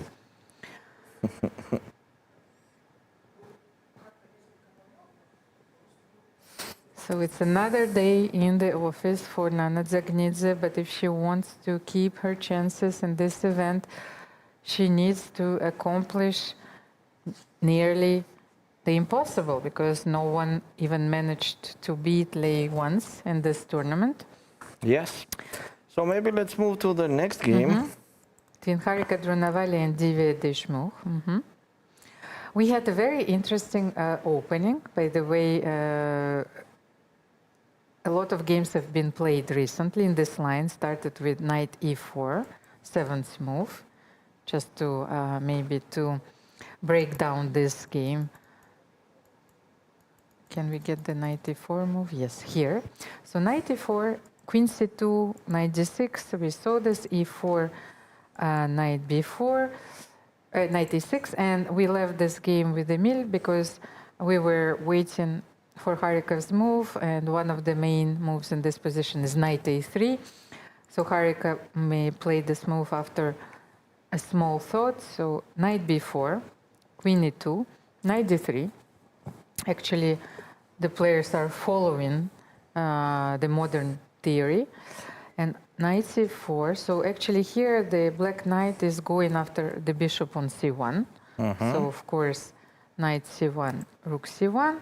Then trading another minor piece, queen c4, and fixing. Since black is okay here, fixing the flank with this move a5. It's a very important move a5, especially that in this position white has a powerful center, but black has this wonderful pair of bishop. But for the moment, the bishop on g7 is not doing much.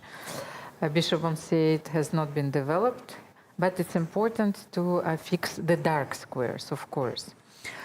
And let's just show, I wanted to show that after Queen c4, if black doesn't play a5, maybe after castle, white has this possibility of playing b4. What do you think, Valery? Yeah, sure. As we are getting the space, let's get as much as possible. So after a5, rook d1 was played by Harika, then castle, of course. It's a very natural move. And b4 b4 anyway. anyway. Okay, so Harika decided to force and to trade pawns on the queen side. So bishop e6, queen c3. But by the way, why not d5 here after bishop e6? Or then you... What is going to happen? So just take? Simply take, and I think that Divya wants to d7. have bishop maybe f5 square, yes? But then knight h4. I like bishop d7 to attack the a4 pawn also. Black is absolutely okay. But bishop d7, I will play b5, yes? So d5, okay. and then knight d4. You cannot play b6 Queen here, yes? b6. So, queen b6. And queen c7, no? Queen c7 is hanging, sorry. I have to play first rook c8. So instead of queen b6, I'll do rook c8. Yes, maybe rook c8 is more precise here, but now maybe I can play queen a2 attacking the pawn on e7, so I'm not allowing you to play queen b6 comfortably. But I think it was a very interesting try, And d5. bishop yes. g4. Bishop g4, yes. They But drew rook the c8, first yes, game. they right? drew, of course. But bishop g4, rook c8. Ah, the pawn on e7 is Unless hanging, you want to take... or I have to take with the bishop. With the bishop. I can also play h3 and maybe force a few trades, and then we will have, once again, the opposite color bishop with heavy pieces on the board. Withdraw. But why not d5? Okay, it was a very interesting try, but Harika played queen c3, so she wants to take with the queen on b4, and the queen is on the board, and rook a7 was played by Divya Deshmukh. So Harika wants to actually to keep those central pawns intact for the moment, d4, e4, controlling all the squares, and maybe she wants to play knight e1, d3, c5. Is it possible? Straight away. Maybe not straight away, but I see these plans, yes? So maybe it doesn't work straight away because... Okay, black wants to play queen a5, as I understood. Or maybe not yet, because e7 is hanging. That to fix. So, for example, on knight e1, if black plays queen a5, queen takes e7, and queen takes a4.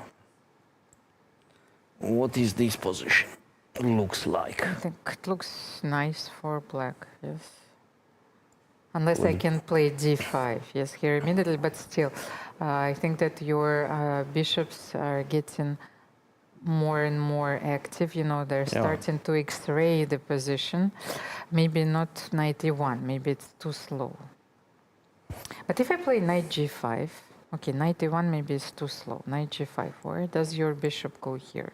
Bishop g4? And then bishop h6 is also kind of... Yes, bishop h6 is also... So if I play f3, you play bishop c8? h6. Ah, bishop c8, bishop h6 immediately. Yeah. Okay, I think it's just the fact that black does not have any problems from the opening, but on the same time we have to say that, okay, actually not we, I will say that it a little bit smells as a draw. Already the position. Okay, so for the moment, let's leave this game. Tanjunki Vaishali Ramesh Babu. Oh, this game is like they blitzed out the moves, the first 12 moves, and then the players started to think, because when Tang made this move a3, that was the first moment where Vaishali took a long thought. So she played bishop a6.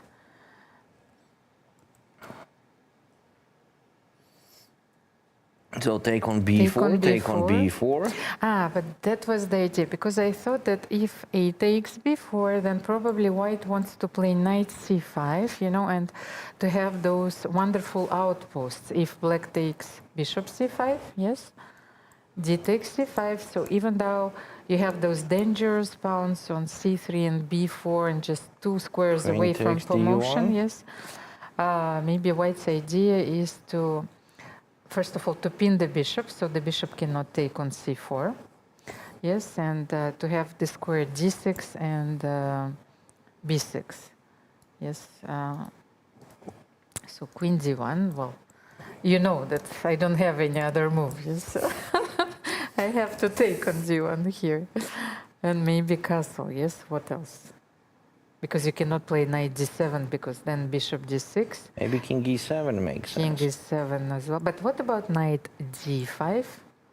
Are you going to play e4? Yes, probably you are, yes.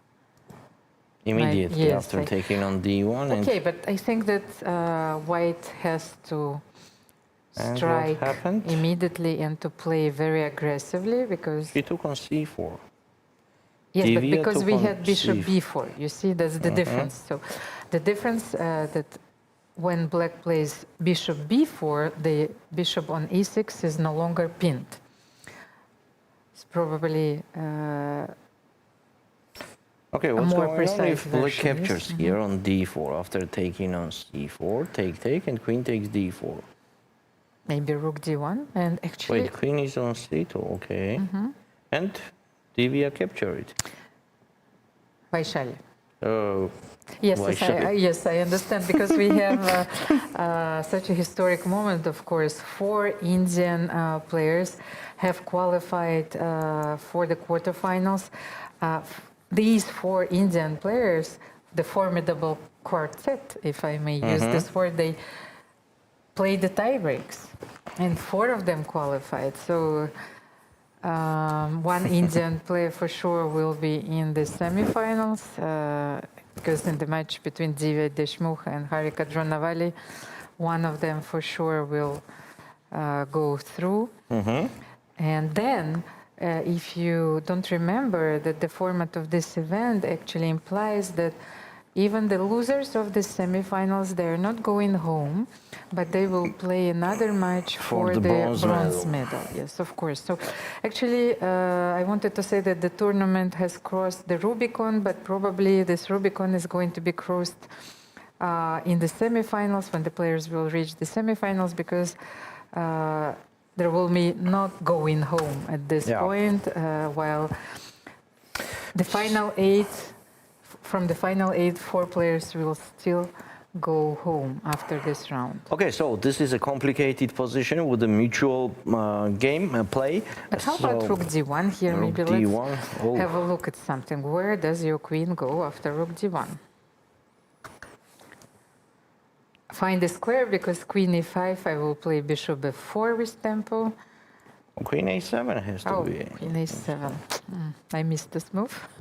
But maybe now I can take on c3, yes. So if I can play some, but bishop b3, okay, let's try something else. Bishop b3 and c5, yes.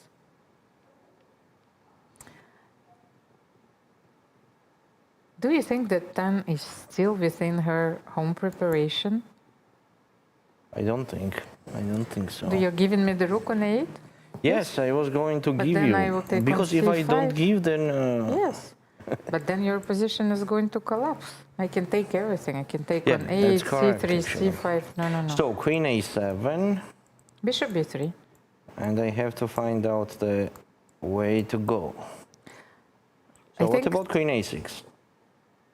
Queen a6, but I can play knight b6, and then you will go where? Rook a7? What an interesting position. Okay, maybe let's show knight b6, rook a7. And then how to continue from here. Black is still alive. And 2 extra pawns for the moment. But it's not rare that somewhere after the smoke disappears, white manages to take back this 2 pawns to restore the material balance, and the game simply continues. That's true. So anyway, it's complicated mutual play. Maybe let's take a look at the last board that we did not review. This is Song Yushin against Koneru Hampi. Song is in a must-win situation. We know she lost yesterday with black pieces. And let's have a look what was going on in the opening. We saw, we reviewed this opening a little bit. So we stopped at rook b1, yes, because Song protected the pawn on b2, which at that moment was hanging, because Hampi just played a very precise move, bishop d7. And so it seemed that she knew her lines, and she repeated them, maybe at some point in this event. We are not sure that it was done especially for this game. And queen c7, queen d2. How about their time, by the way? Black does not have any problems. Okay, time is almost equal. 1 hour 5 minutes for Song and 1 hour 11 minutes for Hampi. I love Black's position. Yeah, I just love Black's position. So bishop f3, castle. What is bishop doing on f3? All Black's pieces stay on the correct positions. That I could not say the same for on White's pieces. Yes, because knight on c3 knight is probably the worst piece, but maybe yes. bishop f3 with the idea of playing knight e2. Do you think? And then bishop f3 is protecting the square on e4. Okay, my target is to evaluate. Sorry, to equalize, right? Yes. Clearly equalize, to do the draw, for example, Rogeli. In that case, after queen d2, could not I play just knight c6? Yes, Hampi is still weighing her options. Of course, knight c6 is a very natural move to make. The thing is, when you need to win on demand, you want to keep the pieces on the board, you want to have a position which is complex maybe, which is not well known. So as far as we can see, we have all the white pawns and all the pieces, and all the black pawns used on the board. So not one minor piece has been traded yet. So the position remains, of course, very interesting. So how about, let's say, knight c6, of course, maybe knight c6. What do you do? Bishop takes. Okay, you cannot take on f4, no? Because knight e7 may be intermediate, and then even though that the knight doesn't have a square, but then you can maybe take on d5, yes, at some point. So let's maybe show this variation. E takes f4, and if I will go rook e8 is knight d5, of course. So we don't have this intermediate bishop b4. The knight c6, bishop c6. But here you have this typical idea for this line, that if you take with the bishop on c6, then d takes c5, yes, using the pin. Yes, but now, it's not hanging on f4. It's supported from queen on d2. Queen d2. That I missed. It's a vicious move, by the way. We are trying to understand why white played queen d2, but you needed to protect the bishop on f4. So, and I know, yes, that very often white is aiming to take on c5 when black cannot recapture. So maybe knight c6, you are forced to take with the queen. If you want to play knight c6, yes, and then is this your idea to take on c6 with the queen? Yeah, let's do it. How should we continue here, by the way, with white? It's very difficult to fight for advantage in this position for white. So, what to choose? maybe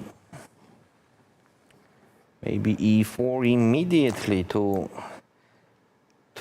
create the complications, right? So we need complications. e4 is not protected? Or what do I miss? So, if I take if on you e4, take, I yes, will d take on takes d6, e4. I think so. No, maybe knight e4 first. Ah, knight yes. e4 first. And then okay, take on e4, and when you Yes. take on e4, I take then on you d6, take on and then d6. c5 is hanging. Ah, if bishop f4, then queen f4. Okay, so this Yeah. is. But e4 is not an easy move in this position because, like, At all. yes, from a position where there was no tension, after e4, we completely changed the character of the position, and the tension is everywhere. So Yeah, it's tricky. So what's going on if instead of knight c6, then I will first capture on d4, take, and now knight c6. maybe, yes, this is a more precise move order, so I can't take on c5 anymore. But then I have another thought that even though that this position is looking very innocent, this is one of those positions where you can play g4. Of course, you can play g4, yes, you're absolutely right, but where black doesn't have a clear plan, while white has this knight on e5, the small grip, maybe you can But play... still knight on c3 and bishop on f3. Yes. What could you say about it? But maybe... Bishop has to be on d3 Yes. and the knight on f3. Maybe I will have the time to improve my pieces. Let's say I need to support the knight, rook e1 here, yes? fe1. Yes, rook fe1 for the moment. Just what do you do here? You don't have a clear target. Knight e8. Oh, knight e8, so what do you want? f6 maybe. Yes, bishop g3. And if I play bishop g3 here, because if you play f6, then maybe I can take on d7, play bishop g4. You know, all I need is little something. I want you to make a small concession, so so that white will have hopes and grounds to fight for a win. To have a long game where you will be close to equality, but not just there yet. And Okay, if I just play b5, continue with b5. Then I don't understand why did I play knight e8. What? Yes. No, maybe still? it's better to keep the knight Yeah. on f6 because it is protecting.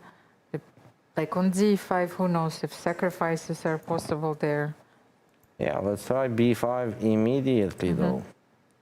But you still want to take on d4, yes? Yes. Okay, Taking on knight d4, I c6, need it. Rook e1. Because I thought maybe b5 without knight c6 is also a possibility, by the way. I was looking at it, but as you can see, so many little details which are important for Hampi's next move. Yeah, that's true. That's true. And what are we doing with this knight on c3? By the way, she just played knight c6, so she's Wait, what's allowing going knight on? c6, and She she missed needs... e4, right? Well, It means I that missed e4, you know, so everybody it's missing not something. an easy move to make. No, maybe she wants to play bishop c6, but then d takes c5. We know that white has this Isn't it opportunity. just pawn down? Yes, and Or then what? let's say if bishop c6 once again, d takes c5, bishop Capture, f4, capture. then maybe rook d8, just in case. Let's have a look. Rook a d8, yes. And then you can always play knight e2 first, yes? Yep. And then b4. No. Then knight c6, queen c6, yes? Because if b takes c6, d takes c5 works. This is a very important moment in this game. Let's stay here for a while. I'm pretty sure that Yuxin Song is aware of this possibility. That's why she played queen d2. She protected her bishop on f4.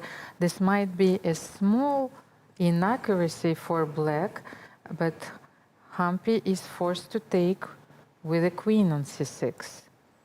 Yeah, because taking with the pawn, as you said, it makes no sense at all, because just capture on c5. Black is forced to capture on f4, and here White is just excellent. Yes, you can play b4, knight e2, knight d4, and black has this horrible bishop, of course, on d7, and white is pawn up, has wonderful pieces, and has more space. Yeah.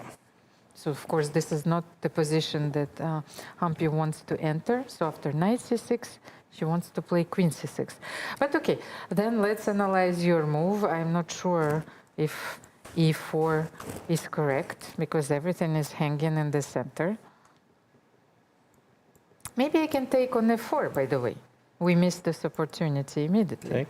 And then I can take on d4. Hampi calculates very well, so Take on d5. I'm not sure that she missed it. I'll take on d5. Okay, so maybe... Okay, I cannot take on d5, then I will lose this pawn, but then... what to do here? Queen b6? Back?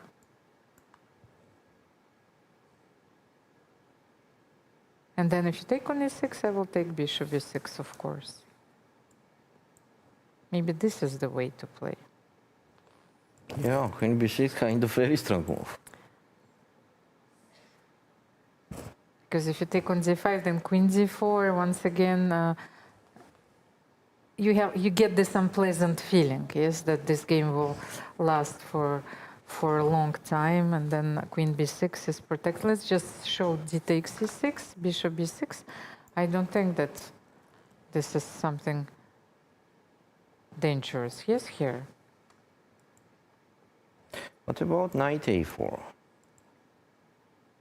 I was also looking at d takes c3 maybe, but no, b takes c3. By the way, knight c6 is on the board. Let's just wait for a moment. For Hampi to come back, respond. of course. And we will find out just in a few seconds. 45 minutes against 1 hour. And Song needs to win. That we have to remember all the time. Okay, it seems like Hampi. Don't you think that she will take a time here? Because if you are allowing e4 and you didn't see it before you play knight c6, it's the right moment to think about it. By the way, Song Yuxin, the young Chinese rising star, is the only player from the last 8 who started the event from the very first round. Yeah. Because although the other players were the top seeds, we joined the event from the second round. So, of course, she played one extra match, which can affect her energy levels, and she's getting more tired at this stage, but at the same time she has nothing to lose, and she is clearly ready to fight. So let's have a look at the game between, by the way, Tan Zhongyi and Vaishali Ramesh Babu. After queen d4, bishop f4 was played, and black castled. Maybe let's get back. Yes, Valery, do you remember I was talking about Tan Zhongyi yesterday? This is one of the players who is performing very well in the knockout formats, and we have the statistics, by the way, prepared for Tan Zhongyi, which show how well is she doing. Let's bring them on your screen. She's probably one of the most dangerous opponents that you can have in the knockout formats. Look at this. First of all, the last World Cup, so she was already in the quarterfinal 2021-2023. She qualified both times for the semifinals.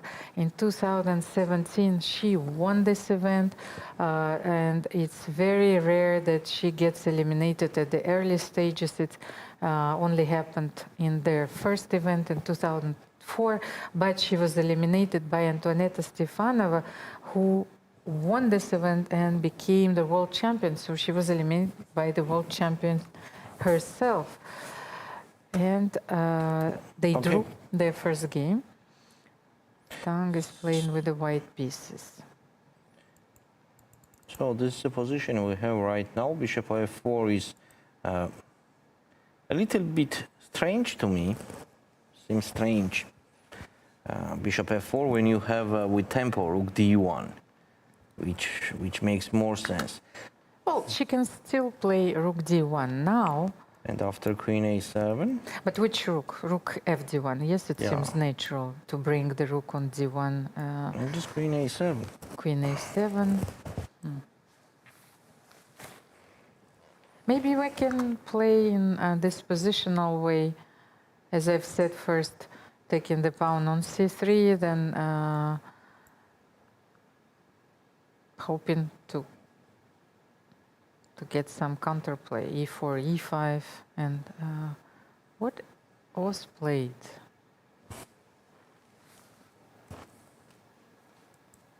Okay. Let's c5. refresh it.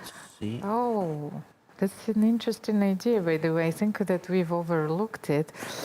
c5, of course, you cannot take bishop c5 because bishop e3 is winning.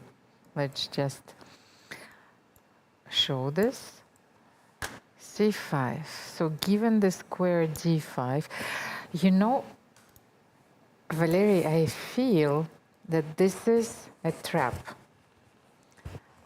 I feel that Tan Zhongyi is still within her preparation. This might be a line that she has prepared for the World Championship match or maybe for the candidates.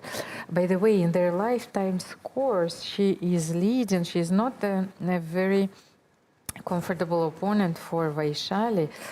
4.5, 2.5 after yesterday's games, but Tan was the only player who beat Vaishali 2-0 at the candidates tournaments.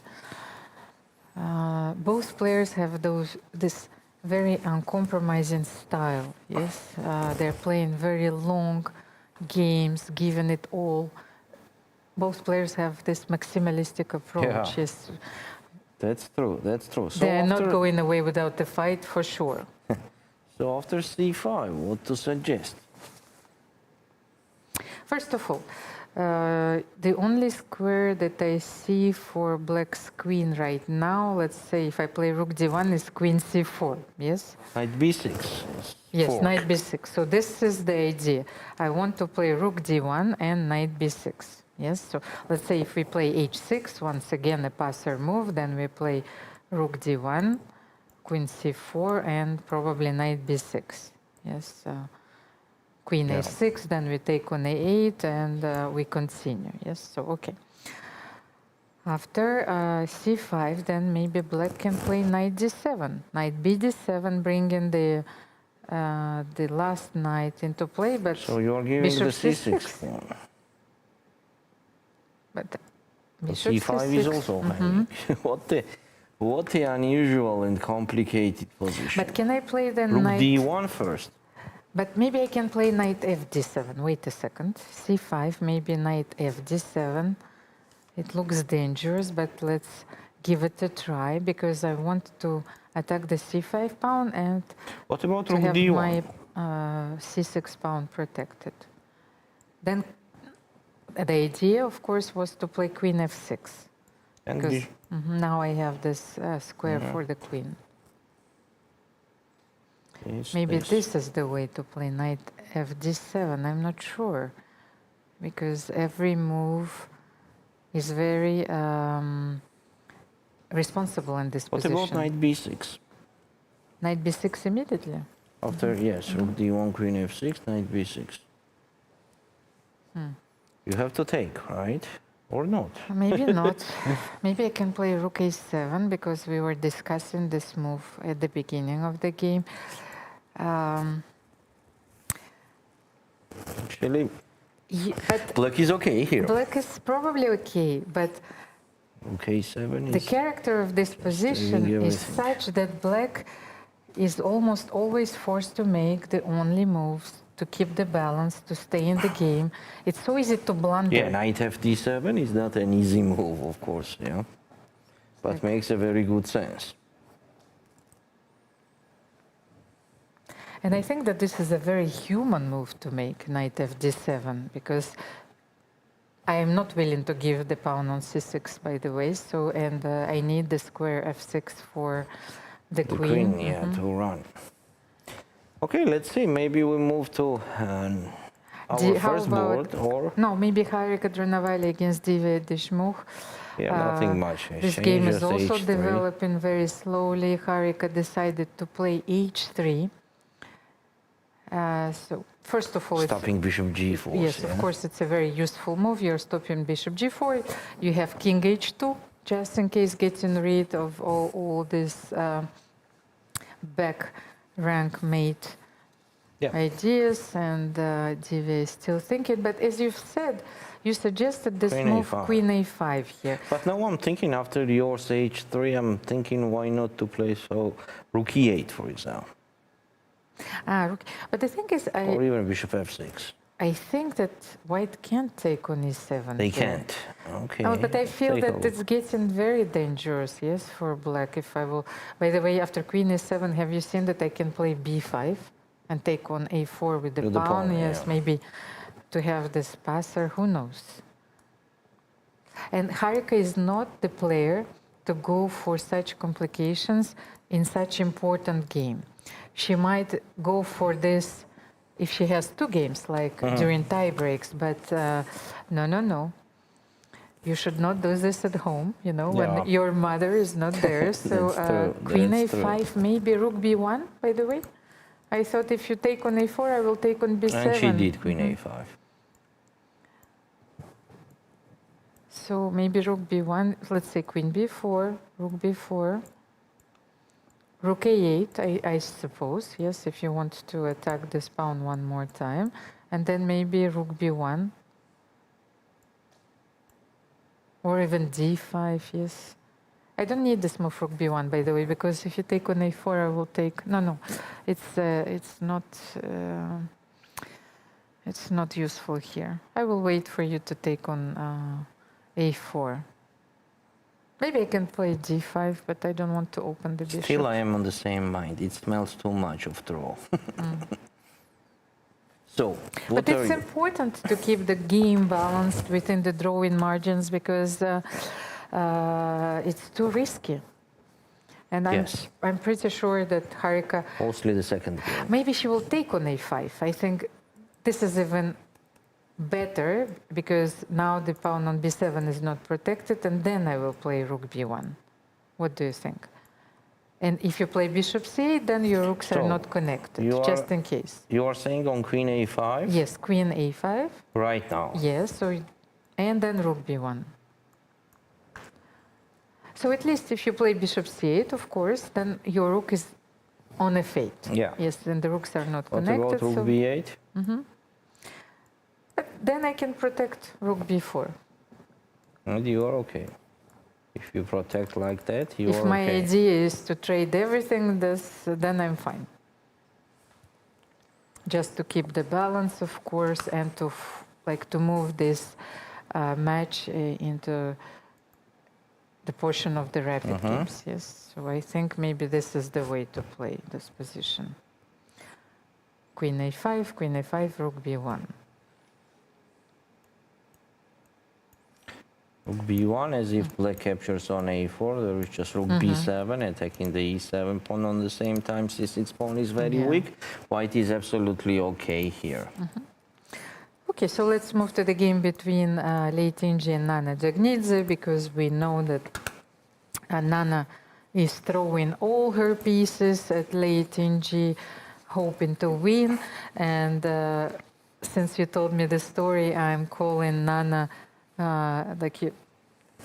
using the analogy with the famous movie, The Horse Whisperer. So the pieces whisper, Nana is talking to her pieces, and I hope that here she feels very inspired because the knights are on c4, b4.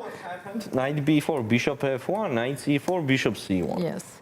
This we did not consider. Yes, but Lei doesn't want to give her beautiful bishops. Yeah, that's true.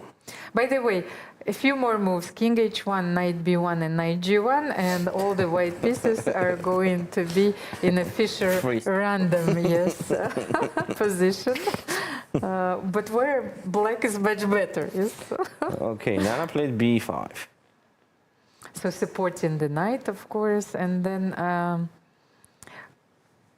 what if white plays one of the moves, b3 or a3? Because now that I've played bishop f1, the knights will go back bishop also. c1, yes, the knights have to go back. Okay. Which move to make? Maybe b3, you know, is softening the knight on c3. And knight e5 could But maybe be then done. you can play bishop d2 protected, yes, or bishop b2. Let's try with b3. What's going on? Knight takes e5. Mm-hmm. Well, I haven't seen this, but then maybe I can play knight a5 and queen h5. So knight takes e5, rook takes c3, queen h5. queen h5. You just want to do the checkmate. Yes. It's a cheap trick, I know. I'm not sure if it will work here. So rook f8 seems like the only move. Yes, but then it means that it doesn't work. If rook f8 is the only move, what do you do here? You can castle, by the way. You forgot that you can castle. Oh, I didn't move my king, right? Yes, you didn't move your king, so you can castle. But then I feel if I will be able like to play bishop d2, a3, bishop d3, maybe I will mate. Yes. Yeah, so bishop here. d2. Rook could not stay on the third rank, has to go somewhere. But there is nothing concrete yet, yes? But we know Yeah, but that... king is very weak. Yes, the king is very weak. It's vulnerable, and so maybe we should leave the monarch in the center for the moment. Yeah, it would be better, after b5. But maybe b3 doesn't work for different reasons. Maybe a3. Maybe I should start with a3. Yeah, actually a3 seems more solid, as black does not have a lot of response. Mm-hmm. Black has to play knight c6. Yes, of course, knight c6, and then can I bring my bishop back to d3, or you still want to play g4? Let's say if I play bishop d3 back, g4 here, knight d2, and if you take on d4, I have the similar idea. We'll take on g4. And then queen g7. Yeah. Black is not on time to trade some pieces here, as after take on d2 and knight b3, there will be queen g7 first. Mm-hmm. Okay. We don't see anything concrete from black side. It means that the white has the advantage.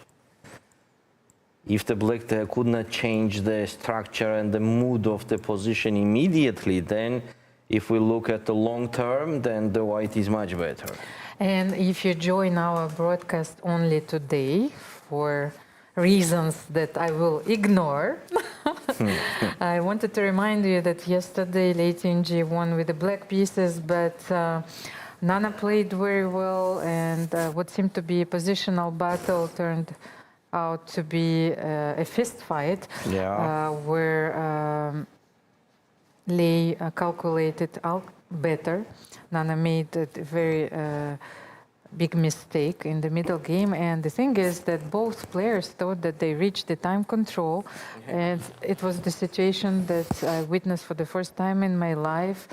And even though Lei's position was completely winning, of course, at the end, the arbiters had to check the electronic recordings, and Nana lost the game on time. Yes, on the officially, move of course, 39, 39. Where both of the opponents thought that the first control was over. So, next c5, and Vaishali is still thinking. Harika is still thinking after queen a5. And let's get back to okay. What's going on? Yes, let's take a look at this amazing position. Triple pawn? Yes, with the triple pawns.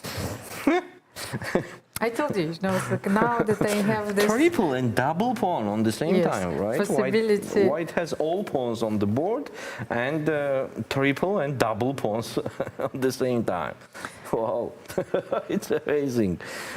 A lot of things are happening for the first time, I think. Yeah, here so and let's there. have a look. So d takes c5 was played after bishop c6. After so Hampi bishop didn't c6. take, yes, and she played d4 immediately. Yes, so she understood that she needs Makes to sense, do yeah? something. Yes, so d4. But queen too many d4. extra pawns, Almira, too many extra pawns. Because white didn't have the intermediate move bishop c6, because d takes c3, of course, is losing the piece. Maybe just let's show it. So Hampi is looking for compensation in this position with those pawns. I was talking about the Greek ruins the other day. So this g takes f3, double pawns on c, triple pawns on f and h2. Now it reminds me of the Greek ancient agora, because you know that they remind us of those beautiful days, but they are nevertheless ruins. Where to move with the queen after rook d8? Rook d8 was in the game. Rook a d8. Let's show rook a d8. I don't know where to move with the queen. It's not a easy task. But can you play queen e5? Queen e5. I think that's. I'm going to blackmail you, and I want to play this endgame. Take and knight d7. What's going on next here? So okay, I agree that there are too much pawns, too many extra pawns. I'm going to give one of those away, of course. That's already but good. Now I need to understand which one should we leave unprotected, the pawn on c5 or the pawn on e5. By the way, maybe we can play here f4. So if you're taken on c5, so 4 against 4, here it's clear to me that white is having an extra pawn on c2, and I can play rook d1. Which one? Okay, which one? Which one you like? I'll just put it. Yes, something like this. What do you think about this transformation?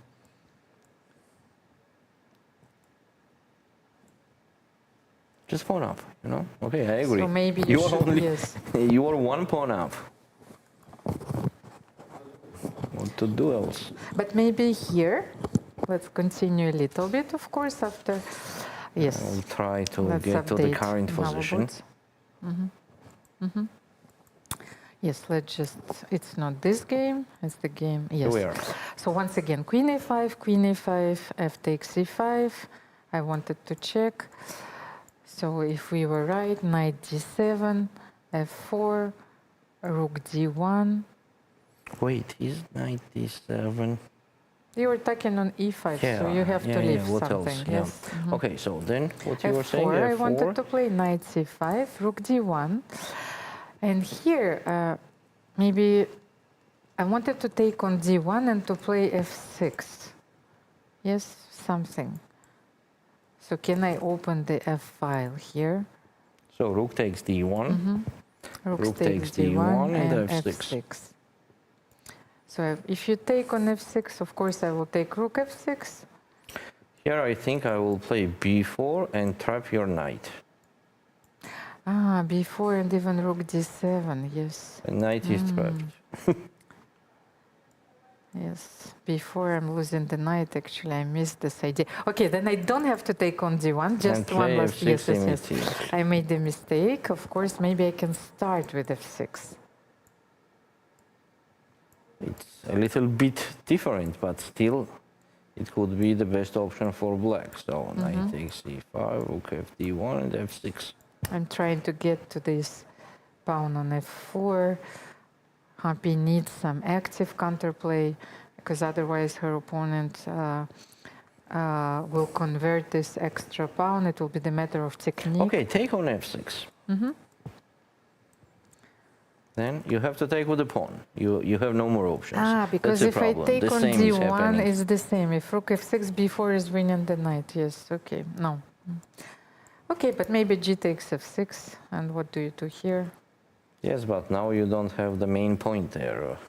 But Attacking the f4 pawn. At least you don't have this grip, you know, on the dark squares. You can't play knight d4, knight d6 later in the game after b4. So maybe this is the way to play that's this a technical position. What to say? The black is just pawn down, and definitely they don't have the compensation.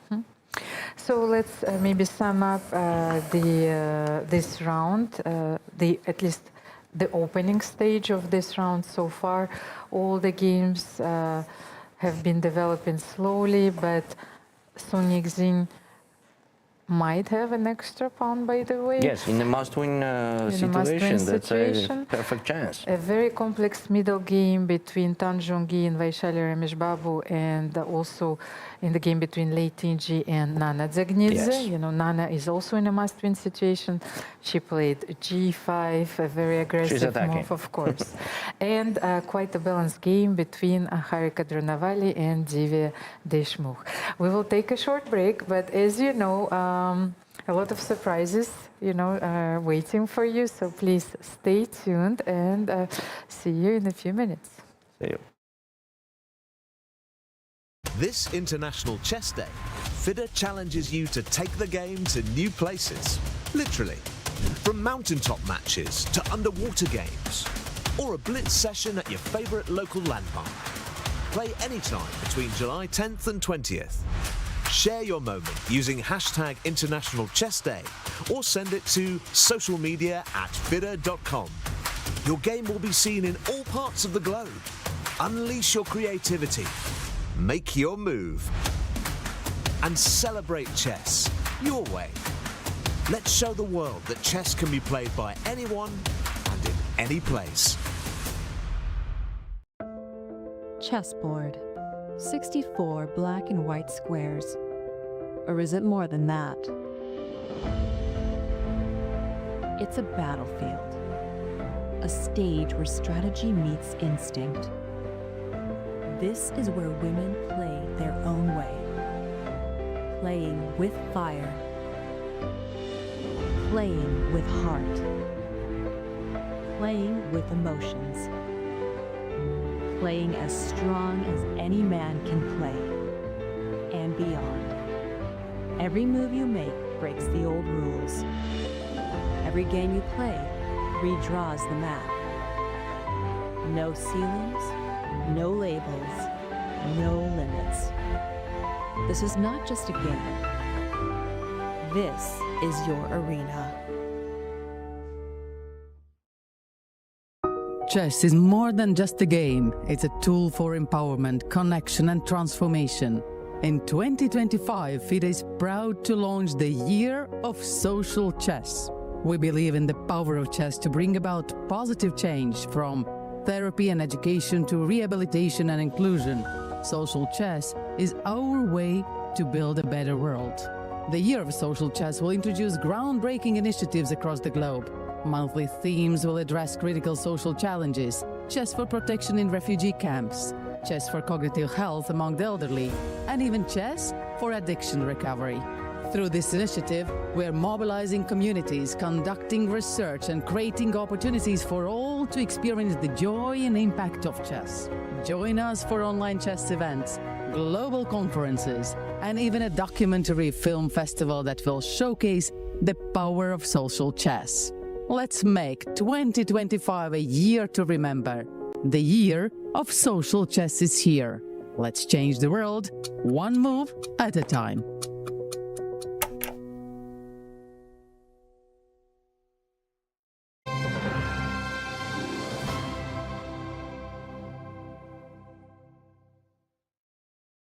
And we are back with the International Chess Day celebrations.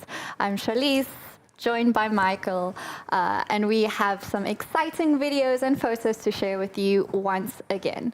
As the World Cup games are going on, we hope that you are playing chess at home as well. And if you don't know already, we do have a Lichess tournament going on, a 24-hour one, where even if you play one game and you lose that game, which happens to us sometimes, you're still eligible to win so many prizes, from FIDE merge to simmels with grandmasters, and just so many cool things to win. You just have to play one game. And we do have the link to that Lichess tournament in our YouTube description. So go ahead and play a few games. Did I see 12,000 players already playing and registered? Are you in? I'm going to be in. Well, I hope we can get some time in our breaks. I'm going to play my game for sure. Play a few I'm going to play my game for sure. There's so many good prizes. So many cool prizes. Also trips to the Olympiad hotels as well. Imagine winning a trip to the Olympiad. You can go there, see the Olympiad. Wow, that's amazing. And simultaneous with Gidi, with so many good players. Prizes. So play. But for now, let us get going with our International Chess Day content. Did you know that in the past, they said there were 4 elements? Maybe chess is the element that connects all of it together. We can see that in our video here for you now.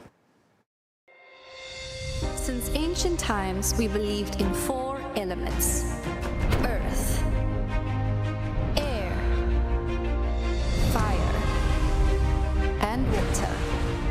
But there was always a mysterious 5th element, the essence that connects everything. Today, that essence has a name: chess, the element that unites us all. This time in Batumi, Georgia.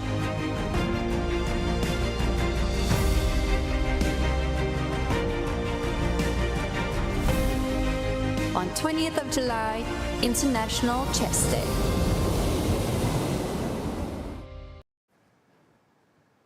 What a nice video. And that voice sounds a little familiar, doesn't it, Michael? It did, it did, it did. And you saw, of course, we were also playing chess in so many cool locations. And we're going to continue with our photo slideshow of photos submitted by our audience, our community of creative places that they played chess in. This is the second segment of photos. Charlize, we saw some really cool ones before, and now we're getting a new selection of really cool photos. All what about this one here? The beach, and some graduation outfits. I guess chess is something you can play anytime, anywhere. Yeah, did you see that was Paris before? The Torre, the Tower of Eiffel Tower. First one. Riga. Latvia. Yeah, I think a lot of these are outside, which is quite nice because, you know, in tournaments we're so used to chess being indoor sports in these big halls, which is nice for concentration, but the reality is that it can be played on mountaintops, quite literally. This is Spain, Sierra Nevada. I really appreciate the ones that have a nice view, being that in valleys, mountain tops, anything like that. Is there anywhere creative in Spain that you've played chess in, Michael? I've played in basically all the communities and major towns of Spain, but I don't remember playing big tournaments. I've played in these swimming pool areas. I've played in the sauna areas, all of these things. Never played under the water. In the ocean? So you see these kids. But hopefully, when I go to Budapest in August, I'll get a chance to play in the baths. That's something I'm really looking forward to. Yeah, I really like these kids that took the chessboard. Obviously, a magnetic chessboard to the ocean because you don't want to lose the pieces. Did you know that in the museum in Moscow, there's a chessboard of astronauts? They played in the space, and the pieces can't. They're actually connected to the board because if not, they just fly all over the place. Yeah, that's so cool. That's a cool. In zero gravity, you need that's definitely a cool place to play. Yeah, space. I think can anything top that? You can't get better than that. Yeah. I'm not sure. That was these do come very close. Nice.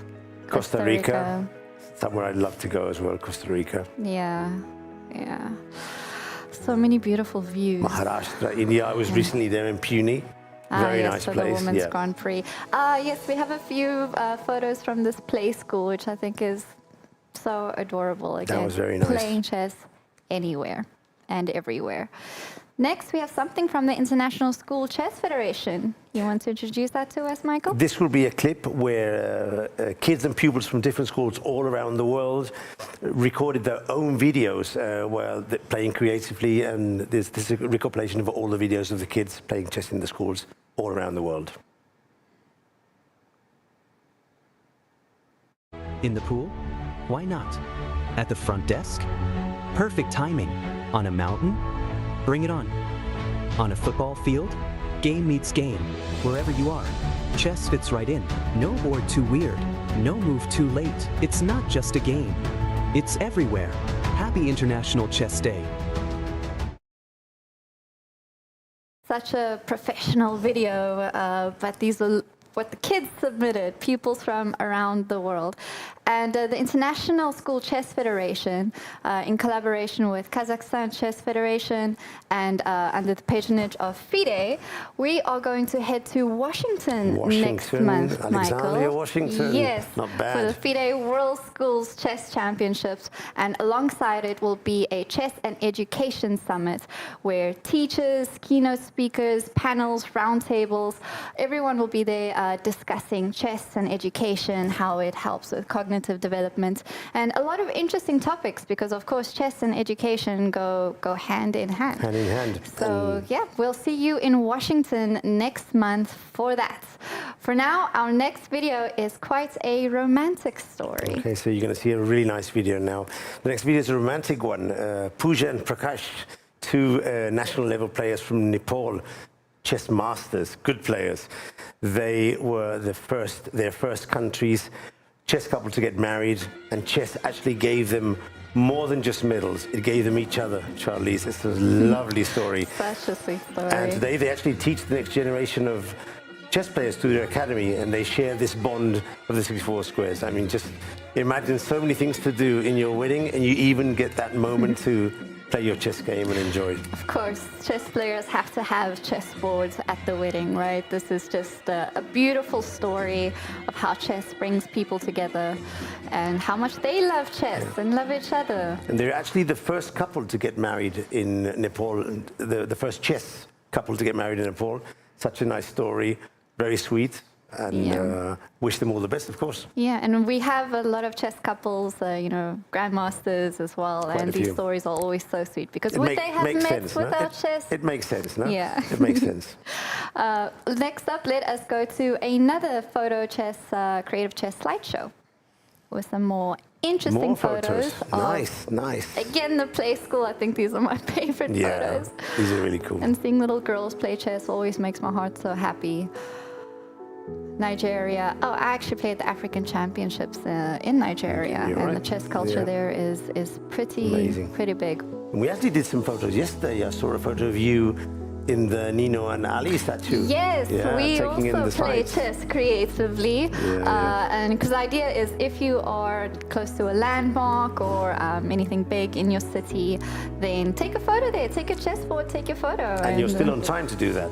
Yes. If you send them in, you might get the chance to appear in the next match, in the next section of the slideshow, or if not, at least if you tag hashtag International Chess Day, you'll get a chance to see your own photos on FIDE social media during today and possibly even tomorrow. Exactly, on our official social media channels. Yeah, I mean, there are so many places to play. Here in Georgia, we have spotted a few and played at a few, but really, the iguana, this is also one of my favorites. This is a fun one. I mean, so get your pets to play too. Actually interesting, and I hope we can show this later. We finally got the photo of Lei Tingzhe's dog with the chessboard. So if your pets are playing chess in weird places, we want to see that too. Just use the hashtag International Chess Day. Yeah, or tag us. Or tag FIDE, and we'll feature it on the next segment. Yeah, and showing that chess can be played anywhere by anyone. I'd like to go to Tunisia. Ah, me too. Yeah. It's a beautiful, beautiful country.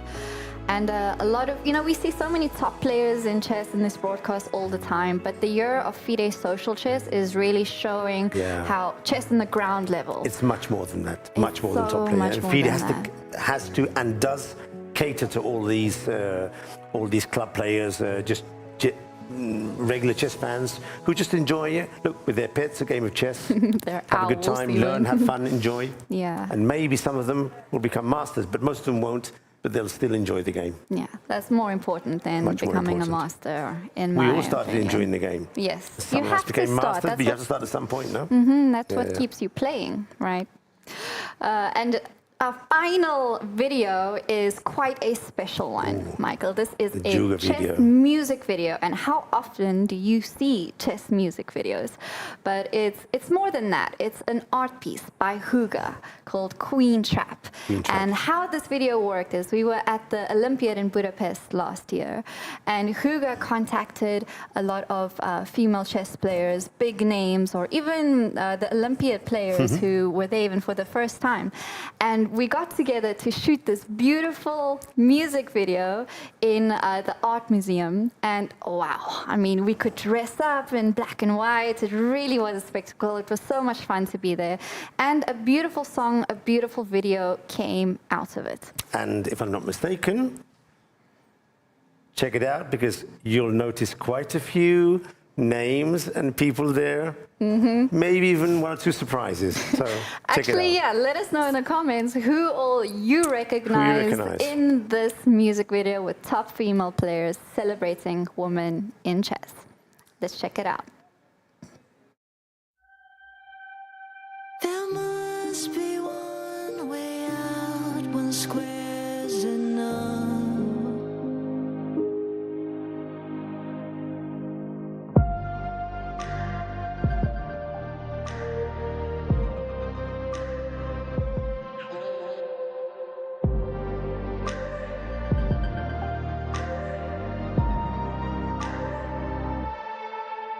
My queen divine, how did you end up trapped in the corner?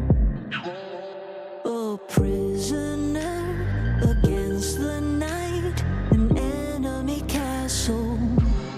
Chasing trifle pawns through your pearls at swine. At the wrong thank lost your pride. You lost your precious temple, lost your mind.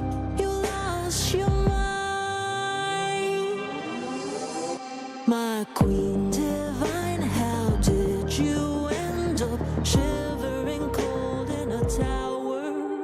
Why do you keep on hiding from your heavenly power? Are you alive, your majesty standing there in the shadows? Come outside. There must be one way out, one only square. Squares enough. You're all I have. I've seen you fight before. You know better than anyone how freedom tastes like. I remember who you are. There's one way out. I've seen you fight before. We always find a way. We will escape together. I'll do anything to make you smile again. My queen divine, a hero in a cage, a hero in a cage. Don't surrender, you must find your way out from the edge of the cliff. When life gets dark, you must reach out, darling. We can survive all alone. Your precious ones will come. Your rooks, your knights, your pawns. Thy kingdom come. Every move, every step, every second is a chance to rise again. I need you to believe you can.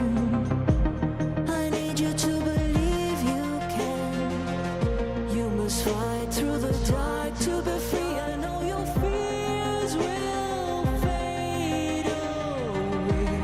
I need you to believe you can. I need you to believe you can. One way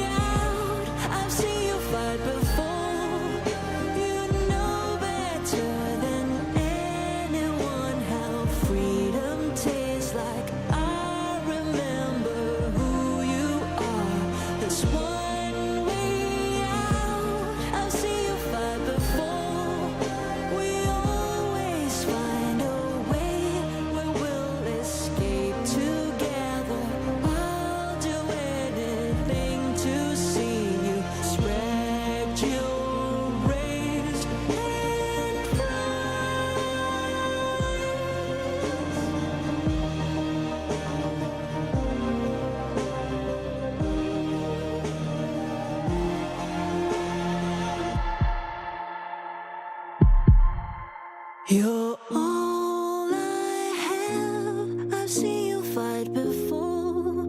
You know better than anyone how freedom tastes like. I'll do anything to see you smile again.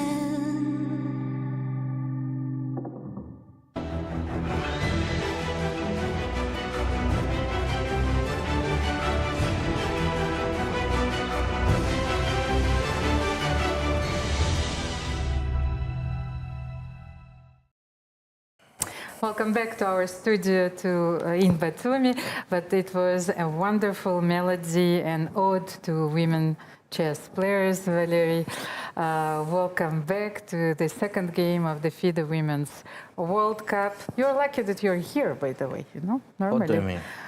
Played by women, organized by women, should be commentated by women only, by the way. Yeah.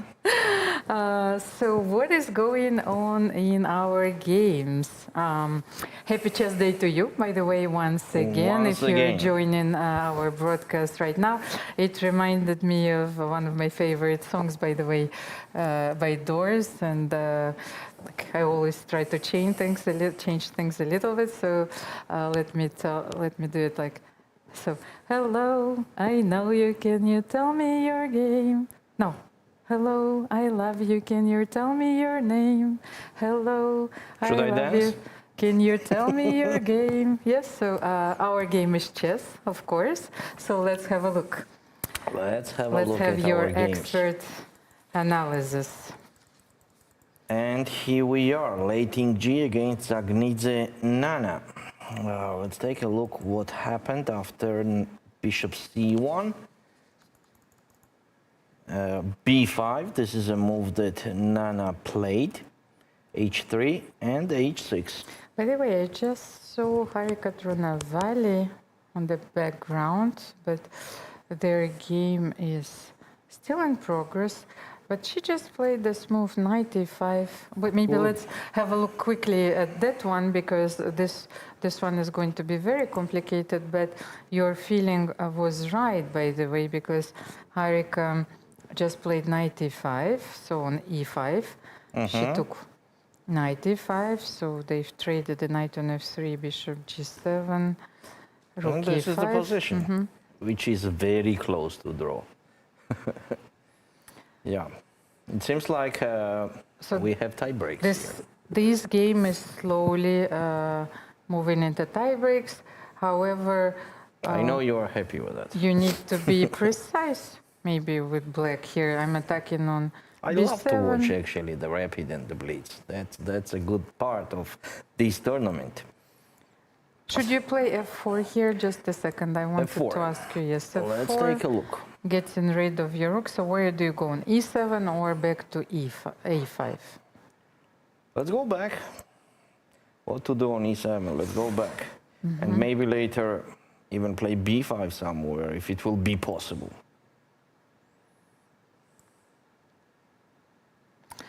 And if I play e5, no? yes, you of have course. to, yeah. e5. But maybe, yes, black then after e5 can play rook d2, rook a2, maybe... Activating the rook too much. Maybe even rook d3, where I just thought rook d3. With tempo. Yes, Yeah, with correct. the tempo, yes. Oh, okay, so f4 is actually... it's a pseudo-active move, because of course we are grabbing the center, but then we're weakening the pawn on g3, and maybe black rook can actually play rook d3, So actually rook a3. the d file is still the important thing in this game. So Harika has to be careful. Has to be careful. So maybe not f4, yes? Maybe not f4, and maybe... What move can we suggest then? Because the rook on... Black will probably play king g7. Yes, so if we don't want to play f4, then how What should about we such a strange move as rook bb1? I was thinking about this move, but then how about the pawn on a4? But it's not hanging yet. No, so we'll play rook a5. Rook a5, rook d1. Rook d1. And then go back to b4 if you don't trade. No, I will trade. You will trade. And then I will play bishop b6. And on bishop e6, now I have b7 pawn. So you'll play Rook b1. Or maybe check and rook b8. I don't know. But let's say rook b1. And if I play rook a7 here? Okay, then at least I... Maybe now you can play f4? Yes, now, and the rook is not... I mean, there is no danger on the d file, at least. And that a4 weak pawn compensates b7 a weak pawn. So f4, I don't have to lose here with white. Okay. But rook b1 is not a simple move, by the way. Of course. It's kind of not natural. But it's another, maybe not another, but it's a critical moment in this match. Let's say Harika needs to reassess, maybe realize that she is not better. And, yes, this and game she's is, the one to do the draw. Rather balanced, of course. So, and I think that Harika does this very well. Her sense of danger is very acute. Yeah, let's see. We will, of course, get back to this game later, but let's have a look at the game between Lei Tingi and Nana Dzagnidze, where we were before. Actually, Lei started with this move, e3, but before she included h3, h6 was played. Yes? So h3, Nana didn't want to play h5, and because h5 may be facing g4? g4, it's interesting. Yes, g4, then you will take... Yes, maybe let's show something. The moment when the black plays h6, yes, right? h6 is h5. h5 in g4, so it's you want quite to typical play g4. thing. And then even though that the h line is open, white king is quite safe. Yes, so and how about black's king? Is it staying in the center forever? So yes, g4. and g5 pawn still needs to be protected all the time, needs attention. That's not the pleasant part for black. Of course. So that's why h6, yeah, at least that pawn is supported now well. h6 is a very important inclusion then. a3. The knight has to go back on c6. Yes, to c6, of course, and maybe b3 also possible. But white played a4. I see a4 is on the board, and we have b4, which was played by Nana. What an interesting moment. So white played a3, knight c6, and then a4. So she wanted to play this position with the knight on c6, Valery, because on h6 she could have played a4 immediately. So what was the difference? With the knight on b4? Yes, because she allows now, okay, b4 is on the board. Okay, the difference could be simple. Just take on a4 and bishop on d7 is supporting that pawn, and maybe black will capture that. I mean, on knight a4, maybe black just captures on a4. So bishop a4. Or bishop b5, another interesting thing. Right? Bishop on b5.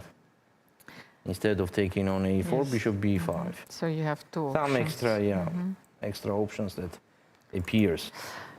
So e4, b4, and now what? By the way, if now we take on c4, that was my idea, and play knight e4, can you take on c3? Then I will don't take think on I can a6. take. Yes. Okay. So bishop takes c4, d takes c4. And my idea was to play knight e4, anyway. So maybe knight a5, because you need to protect the pawn on c4. And at the same time, Nana achieves what she wanted at the start of this round. Yeah. A very imbalanced Position is not calm.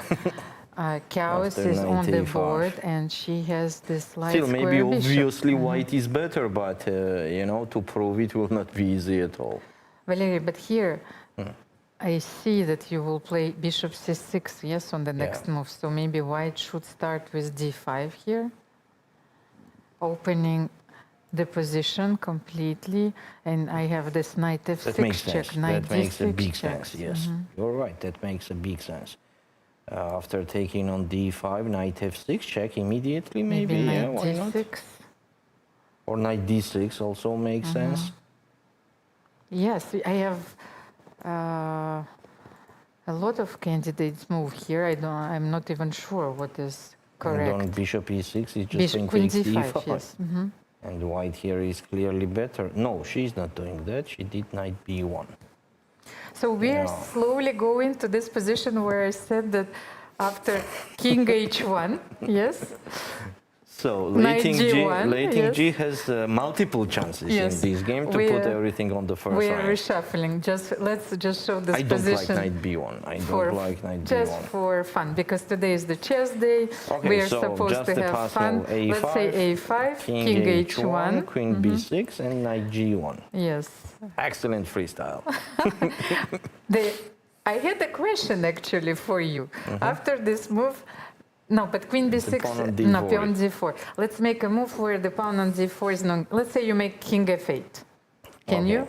Do you need this move, king f8? Yeah, why not? Okay. Okay, king f8. And knight g1. The position is still okay for white. Yes, that was my question. How can we assess this position? I'm not sure, of course, that this move knight g1 is useful, but just for the beauty of it. And it's a rare opportunity that we have because all the pieces are still on the board. Yes. Yes, there haven't been a single trade, only a pawn. Okay, so one more time. This, of course, we are kidding. So one more time. Knight b1, I think Lating G missing the perfect chance in this game. The first chance she got to make the position, you know, so solid, where you are not risking. I think you are not risking there to lose. You mean this after is bishop very c4 important. and Yes, knight yes, d4, it's very important. So bishop one more time. Bishop takes e4, knight e4. Black is kind of forced here to play knight a5. Otherwise, they could not stop d5 anyway. d5 is still coming. And after knight a5 and d5, d5 is changing the whole picture too much. And just Nana absolutely another story. I think that Nana is getting impatient, so she played immediately queen b6. And there is a question, what is a knight on b1 doing? So, transferring the knight on d2, but for the moment, of course, the queen b6 is attacking the pawn on d4. What is Lei's next move here? Maybe still knight d2. But now, why can't I take on d4? Yes. You thought that you will have compensation. I will take on f3 check. Let's say knight c4. I will take knight f3 check, queen f3, and I will take on c4. This is not something you want to get, yes? I will have an extra pawn. I will suffer, of course, but... Yeah, that's not the best option for white. But otherwise, what to do with that knight? How to develop? What about b3, Almira? b3, knight has to go where? On to a5? a5, Then yes. bishop b2. And then knight bd2. But why to b2? To Why support not d4 pawn. e3 also is possible. For the first time in this game, you can also play Here we bishop are, b3. Bishop was on e3, right? Yes, but then... Now let's go again. Yes, Why to come not, back. Actually, why not? Yeah, bishop e3. I like bishop b2 is taking away the c3 square, Yes, but of then course. bishop by itself is very bad piece on b2.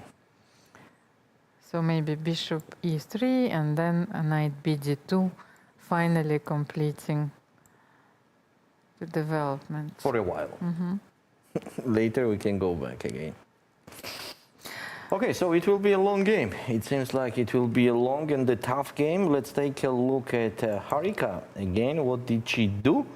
And what happened here? No, maybe this is a very quiet game, but I think that Tan Zhongyi and Vaishali Rameshbabu have their middle game is still highly complex. And Oof, by the way, what's knight going on bd7 was played, and bishop c6 and rook a7. What's going on here? So Vaishali decided to play knight bd7. How can we protect the pawn on d6? Can we play bishop d6 here? So rook Because c8. yes, right? because after rook e7, I think that the pawn is hanging. Yes, here rook c8, and maybe I can play rook d1 now. Yes, rook d1. Where are you going? To c4. c4 is there.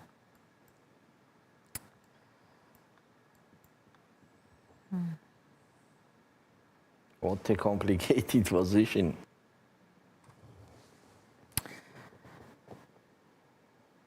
It's not easy to come up with the move because we understand why both players have spent so much time after blitzing out the moves in the opening phase. As you can see, 27 moves is left, 27 minutes left for Tanjungi and 24 minutes left for Vaishali Rameshbabu. They've played only 18 moves, so what should we do here after queen c4? You have to move the bishop, that's a fact, right? Yes, but I'm thinking I don't want to take on d7. No. Yes, no, this No. is not it, of course. So, because you simply take, yes, and then. So bishop g2. Let's say I move. I can take because of rook d8 at the end. Okay. Sorry, what? I cannot take on c5 because rook d8 at the end. Yes, I'm losing something, probably, or even queen b6, knight b6. No. Rook d8 is not the option because how rook d8? But how do you take? Okay, Knight let's say. takes c5. No, not knight c5, Knight then could knight not. b6. Knight could yes, not. bishop That's a takes problem. c5. Okay, but the then same problem. you simply take bishop c5. With the bishop, and the same knight b6 is there. Yeah? Yes, this is it. So maybe we have to take here with the rook on c5. But let's show it, yes, that I cannot take So, after rook c8. Bishop d6. Bishop d6, Rook rook c8, c8, bishop rook g2. d1, queen c4, bishop g2, knight takes c5, So there is knight knight b6. b6. On bishop takes c5, the same problem.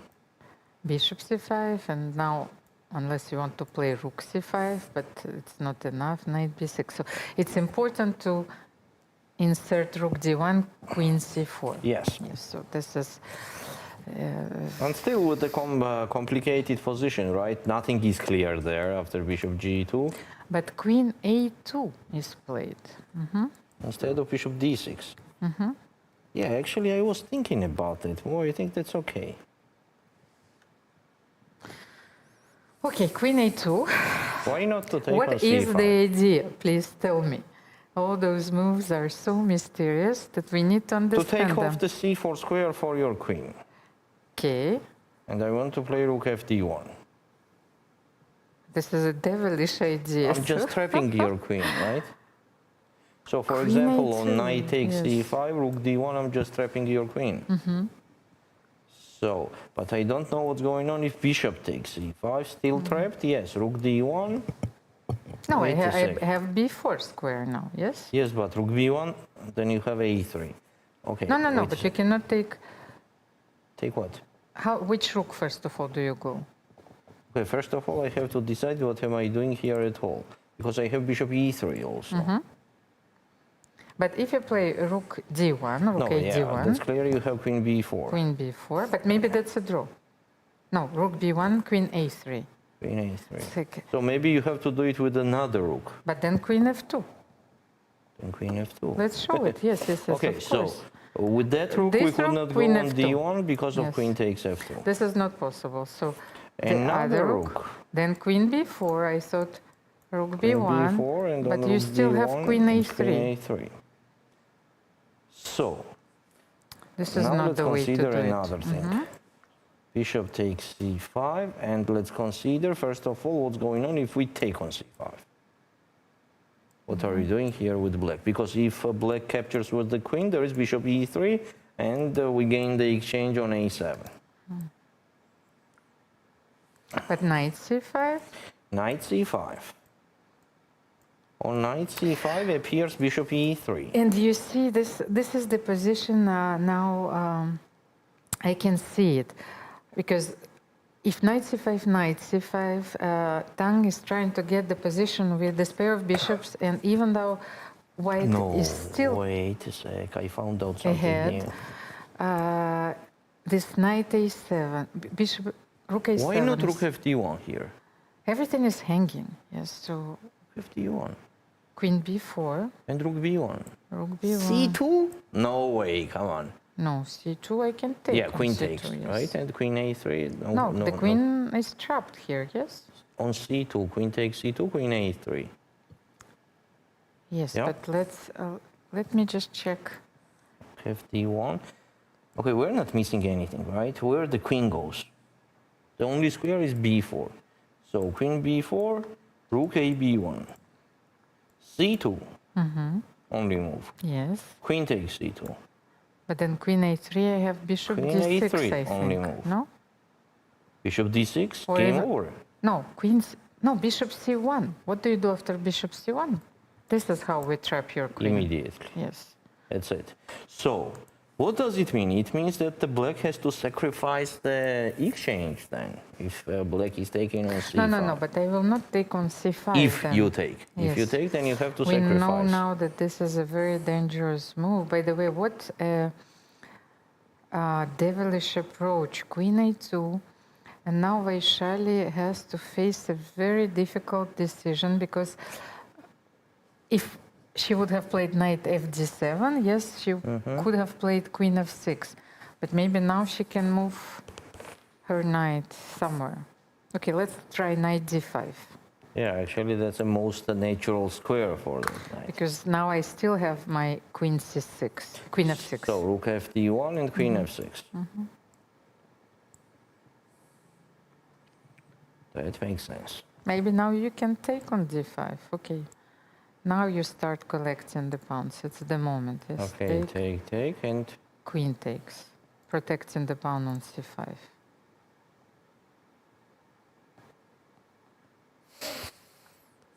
It's a very technical now c6 game, is but also very hanging. creative. What about c2? There will be just rook c1, right? Probably, yes. I don't need to hurry here. And after taking on c2, my rook It's not will hanging support, yet, yes, but later, after rook a2, it's gonna be hanging. C2, yes. What about rook c8 here? So c2, rook c1, and rook c8. I cannot play bishop d6 because I always wanted to protect this. Bishop d6, you can take this pawn.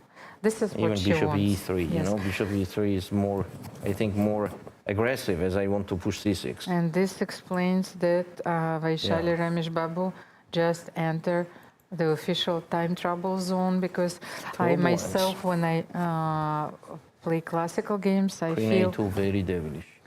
Yes, I Move. feel that when, you know, we cross this limit of 20 minutes, yes, when the seconds are going by and you still didn't make a move, it increases this feeling of pressure. You feel the tension even more. So let's move to next game. And next Hampi, game. by the way, Hampi against Yukjin, we had a few moves played. By the way, queen e5 was played, as we suggested, but then queen c6. Hampi didn't take on e5, of course, because it was a much worse endgame. King g2. Queen e3 and knight d5, trading the knights. And keeping the d file. That makes sense. And this is the position that we have right now. Black has a compensation, that's a fact. That's a fact that the blacks has a compensation, but still 2 pawns are too much. 2 pawns too much. Maybe here it's time to play queen c4. Well, you have to play queen c4, otherwise I will play c4. No, I was thinking about, moving on d7, for example, but... Yes, but of course you have to move your queen. Hampi is thinking, what have I done? Because the position was looking very simple, of course, but a lot of she missed, so it means that she still missed the taking on c6 motive with the taking on c5 later. I will show you this position, dear chess friends. This is a moment where Hampi played knight c6, And she missed this taking Maybe on queen c6. c6, yes, it was still. And d takes e5, just losing the pawn. By the way, in the current position, I also like the other move, queen d7. So if queen c4, rook c3, maybe let's play queen d7, yes? Controlling the d file, you cannot play rook d3 anyway.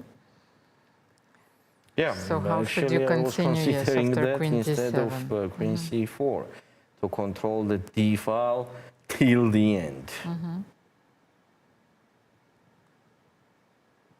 So let's say you will play rook c3 anyway. And sometimes white will have the possibility of playing c6, queen b6. Yes. Who knows?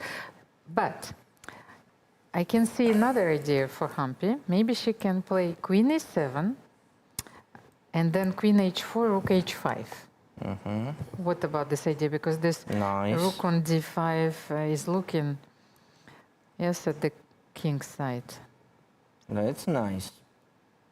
Very nice. And maybe g5, since I'm doing this anyway. Oh, g5 is always a holy move. Yes.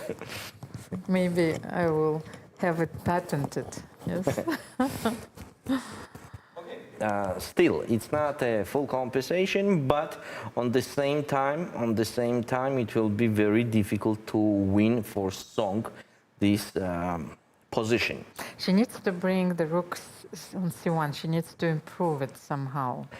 Trading will be the best. Yes, of course, but unfortunately, all I can see is to play rook b1, rook b3, rook b3, and rook d3.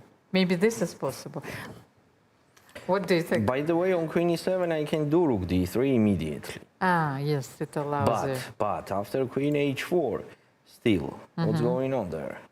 One thing, let's get back. Let's say you leave your queen on d7. Just one thing, if I don't play, how can I activate this rook on c1? We need to bring it. Let's say I play rook c3, and you play, you wait. Let's say you'll play g6. G6, can I play rook b1? Let's say you will play h5, yes?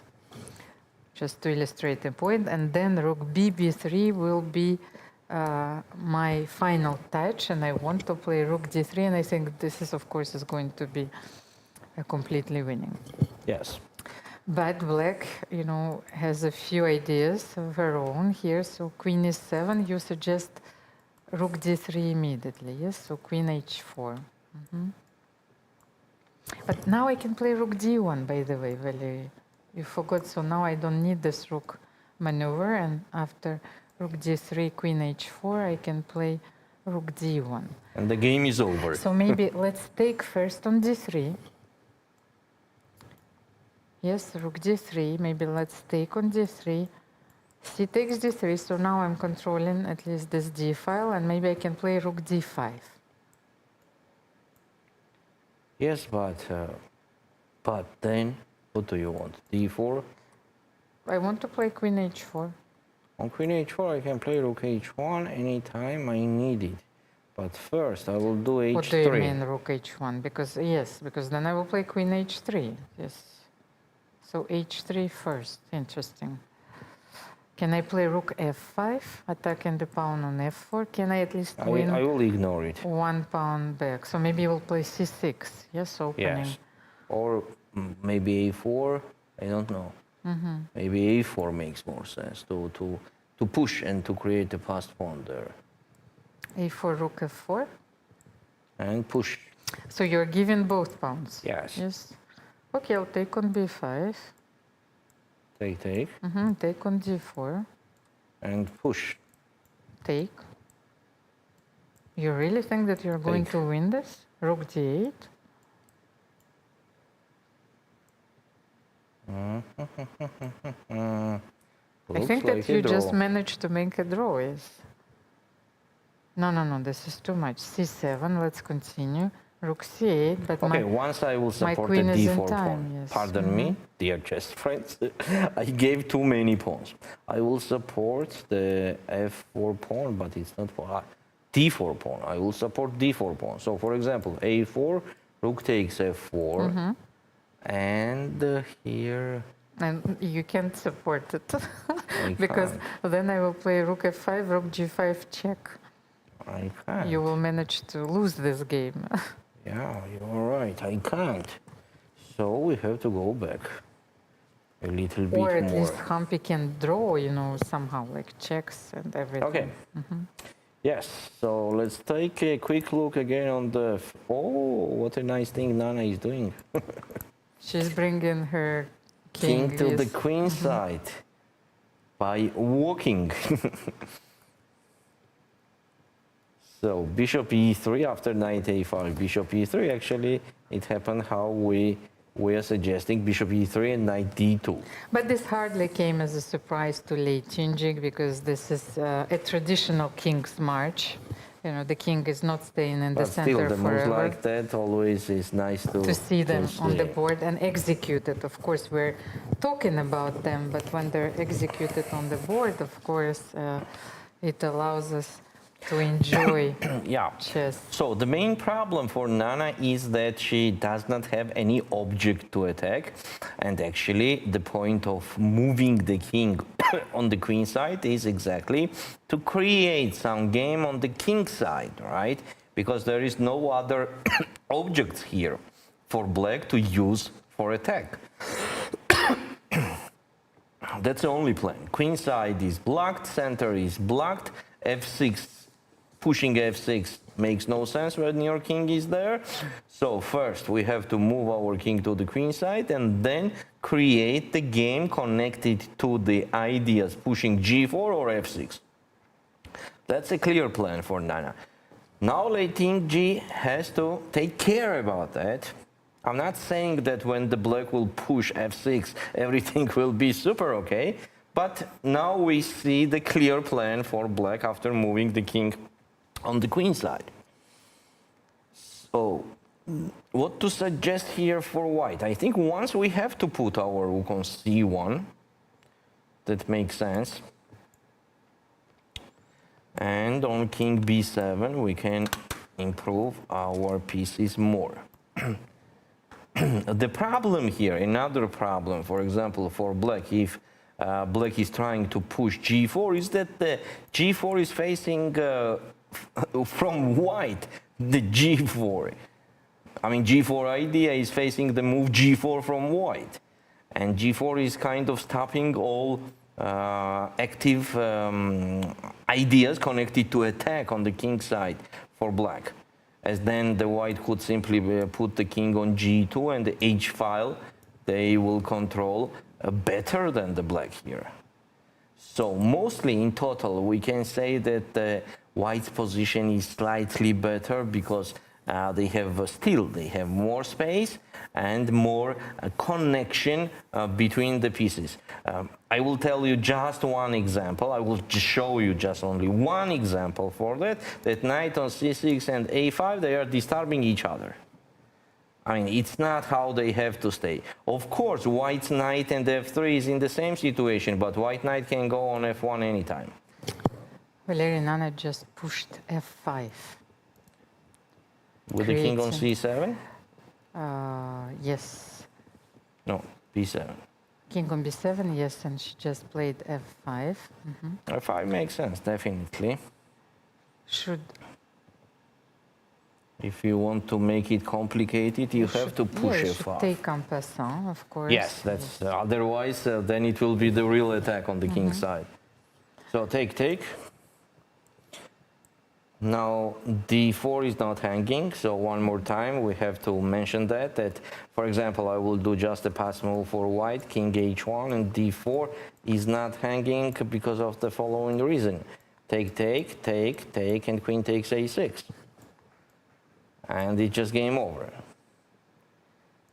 So, as you see, and as we already said, it is very difficult to create any threats, to make any active ideas here for black, because there is no object to attack. Valerie, before we go in a short break, so let's quickly assess Harry Kadrunavali versus Divya Deshmukh. Here Black got some advantage. Well, yes, Black is pushing a little bit. You see this bishop on f5 is very active and supporting the push of the c-pawn. Yes. Yes, and for the first what came to my head after rook c3 is rook b4. You don't even want to push c4, bishop d3? I want to do like that, rook b4. But what if I take on b4? Take. And then you will play rook b5, yes, after rook b3. Rook b5 and bishop e6, that's advantage already. And my pawn is very strong. Yes, I don't like because I still have a way to avoid actually, this. bishop a6, Bishop a6, you are right. but You are right. let's say rook b6, bishop c4. But still, you are in a passive position. Maybe right? you can play, by the way, bishop c2 here, and of b3. course. Rook b2. No, but you know, I feel that the king can play Beyond time. Beyond time. King f1, king that's e1, also king true. d2. It's also true, but the one is the fact that it's not so clear equal position, and it's not like draw and that's it. Yeah, there are some difficulties, maybe even more than it was a few moves ago for white. And Vaishali, by the way, just made this move knight d5. She found it. Yes, she found it, but out of necessity, of course, because we know that rook d1 was a very dangerous threat in that position. But she spent almost 8 minutes on this move, so... and only 8 minutes left on the clock. Yes, 8 minutes left on the clock, so this game will be decided in the time trouble. Let's take a short break, Valerie, because we will have more videos, of course, presented by Charlize and Michael, and we will join the celebrations of this chess day just after the break. This International Chess Day, FIDE challenges you to take the game to new places, literally. From mountaintop matches to underwater games, or a blitz session at your favourite local landmark. Play anytime between July 10th and 20th. Share your moment using hashtag International Chess Day or send it to social media at FIDE.com. Your game will be seen in all parts of the globe. Unleash your creativity, make your move, and celebrate chess your way. Let's show the world that chess can be played by anyone and in any place. Chessboard. 64 black and white squares. Or is it more than that? It's a battlefield. A stage where strategy meets instinct. This is where women play their own way. Playing with fire. Playing with heart. Playing with emotions. Playing as strong as any man can play, and beyond. Every move you make breaks the old rules. Every game you play redraws the map. No ceilings, no labels, no limits. This is not just a game. This is your arena. Chess is more than just a game. It's a tool for empowerment, connection, and transformation.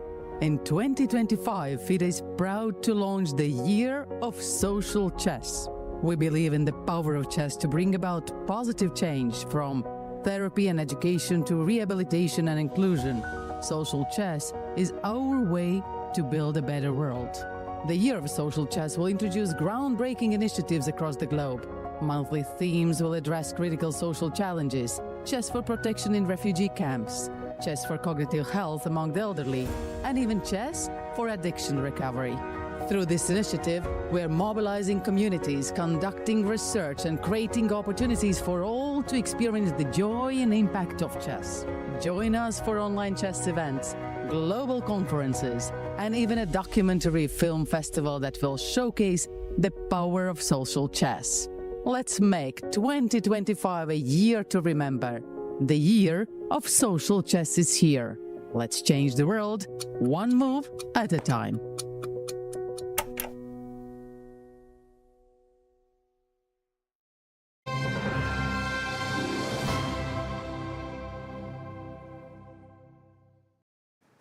We are back, Michael. So back, so back. So back. And my first question to you, Michael, is when did you fall in love with chess? When did I fall in love with chess? Wow. I've always liked and enjoyed how the chess pieces move and interact together. But I don't think I fell in love with chess. I fell in love with winning chess games, Charlize. That's, I think, my passion. I think a lot of us relate to that, but we asked top players here at the Women's World Cup when they fell in love with chess. Let's see what they said. Do you remember the moment that you fell in love with chess? Yeah, the first time I saw chess, I was 7.5 years old in my school. I think that time itself, I felt very attracted to it, and I just wanted to, learn, play, and enjoy it. I think the moment I saw it. I don't remember it. I started playing chess before I started speaking. So maybe when I played my first World Youth when I was 10. I really liked the atmosphere and the competitive. It wasn't that quick actually because I kept losing when I first started, but I think like after maybe my second tournament where I gained like 200 ELOs, the US ELO from like 400 to 600, I was like, oh my god, I'm becoming such a good player. And yeah, then I started playing more and I really liked it. When I was 8 years old, no special story, just the moment I kind of learned to play, I really loved it. Just learning to play or winning, as you said. Yeah. We want to know when you fell in love with chess, so let us know in the comments about that. But next up, we are going to take a look at more of your creative chess photos. Bring them on. Let's see what we have here, Charlize. Yes, I love the music that they've paired with all these photos. It's very inspirational. I think we've had at least, I would say, 40 or 50 different countries at least. It's been quite expansive. A lot of different places, a lot of different situations. Ah, there's me. Who's that there? We spoke about that earlier. Yeah, we went to Ali and Nina. We went to do some sightseeing and some chess seeing. Chess seeing, yeah. Puerto Rico. Puerto Rico. Yeah. Those are the nice ones, the ones that you dress up as a chess player and actually enjoy the game yourselves. And they put on a little show acting out chess games, which we're going to see later. Yes. I think that is possibly one of my favorite videos of all of these. Malaysia, the two towers of Malaysia, really nice. Yeah, parks, everywhere they're playing, on the grass, on a table. It's so cool to be able to just bring out your chessboard, put the pieces and enjoy a game of chess with your friends or with your family in any place, basically. Yeah. Any place. Look at this, for example. I mean, Cambodia. You just see these buildings, these statues in a different light with the chessboard. Yeah. Right, and unlike other sports where you need a football field or, to actually construct something, chess, our sport, we don't need that. It's a very easy place. These are the ones from Mumbai. We saw them before. They're very nice ones. Yeah. And where's this one from? Georgia, Tbilisi. Cute. That's just next door. around just the next corner. Door. Yeah. Yeah, I'm seeing a lot of nature. I think people really took their chessboards out with them wherever they could. That's a tricky one. Put it on the rail of a bridge. That's very tricky. I mean, that falls down. Goodbye to your chess set. Yeah. That's Brazil. That's a nice one from Brazil. Nice. We should take one at the I Love Batumi. Yep. Actually, you wanted a photo there the other day. We should do that. And you remember I did my photo. You did your photo. Do it before. But you need your chessboard with the photo. That is true. That is true. Sri Lanka. I think you get these I Love the City signs all over the world. Yes. So I think that's an easy one to recreate, right? So if you have one of those in your city, then maybe just take a chessboard there. And if you're watching this from Batumi, you should be here in the Grand Bellagio with us. Come along and take your photo here with the players. Of course, of course. Now we're going to go on to more of our videos. The first one will be about two special sisters. Let's check it out.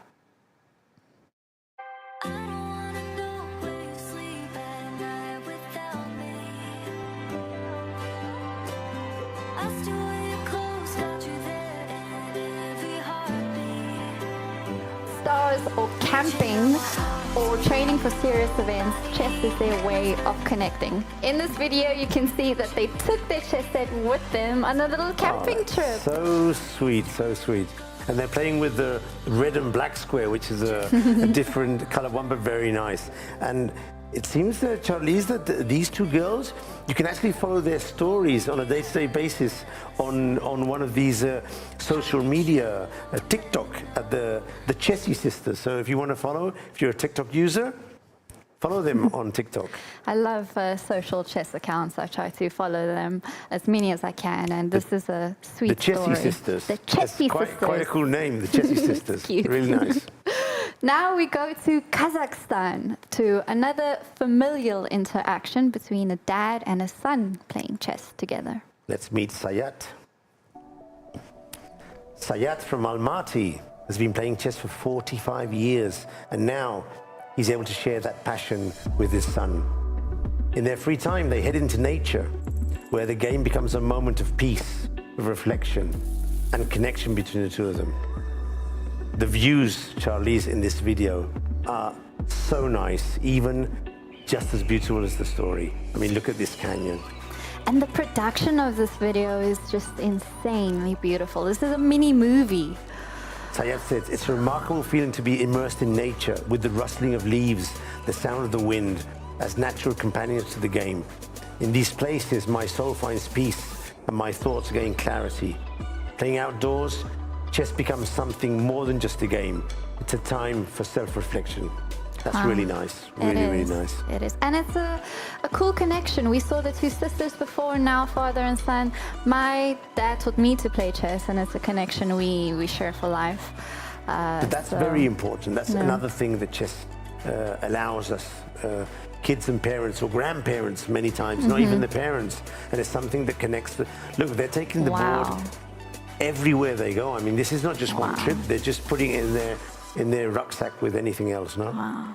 It's really nice. And notice how it's not about the results, right? It's just about playing, enjoying it, the connection. Yeah. Beautiful story. Something to do on a trip. Just play chess. Yes. And our next video, we are staying in Kazakhstan to a new art installation which was erected today. So this is a Lego and Minecraft style chess knight sculpture unveiled today, Charlize, at the Shimbulak Resort in Almaty to celebrate the upcoming World Cadet Chess Championship, which is going to be held in September. As you know, Kazakhstan is lately very strong in organizing top-level chess tournaments, and all the kids will be going to Kazakhstan in September to play the World Cadet. Yeah, now Kazakhstan has been on top of their games with organizing games. And this opening featured a simultaneous game by Yilmaz Kaliahmet, medalist of the World Team Championships that just took place in London. And also a blitz tournament took place, held at an altitude of 2,260 meters above sea level. That is quite not a number. For me. That's not quite for me. a number I become dizzy after a certain amount of meters. I think 2,000 is my limit.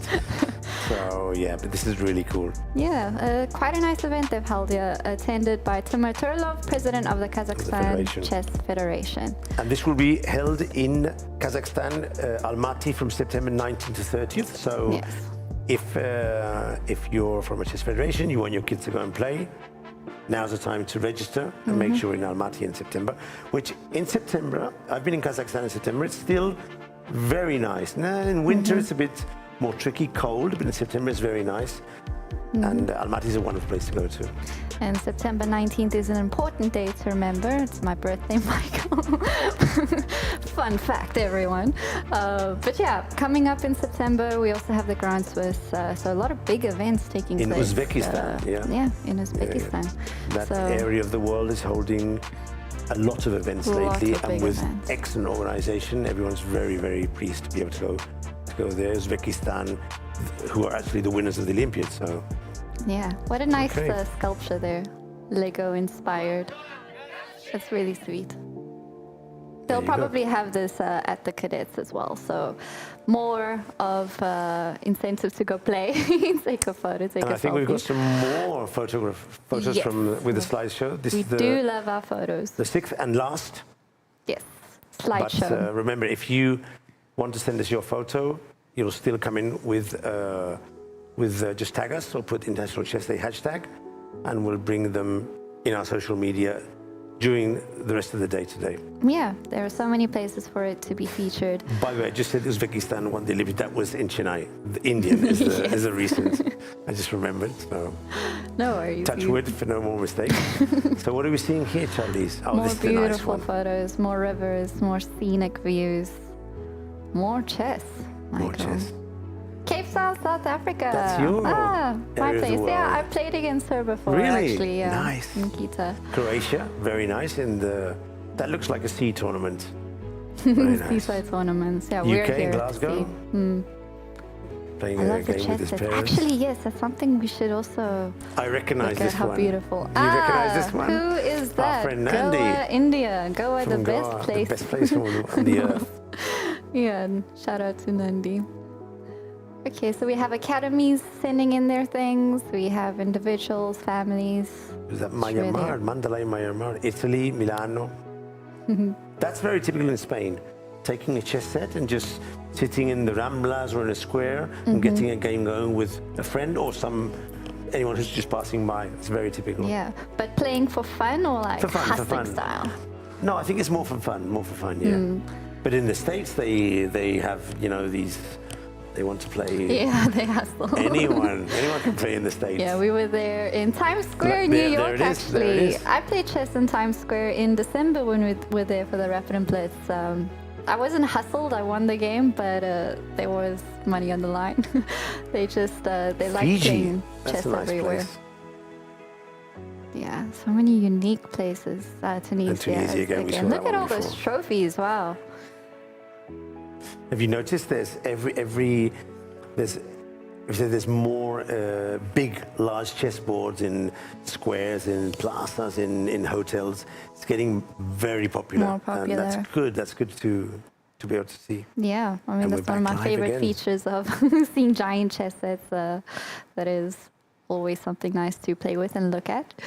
But now moving on from our photos. Again, thank you all for sending in your photos and please continue to do so. Now we'll move on to our next video, Chess in Schools, USA. So this is a heartfelt video by Chess in Schools, the organization who has helped over 500,000 children in the city of New York to allow them to discover the power of chess. Let's take a look.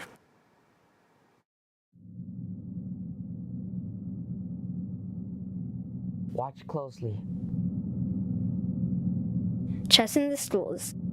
Can you guess what they do? Let's review the basics.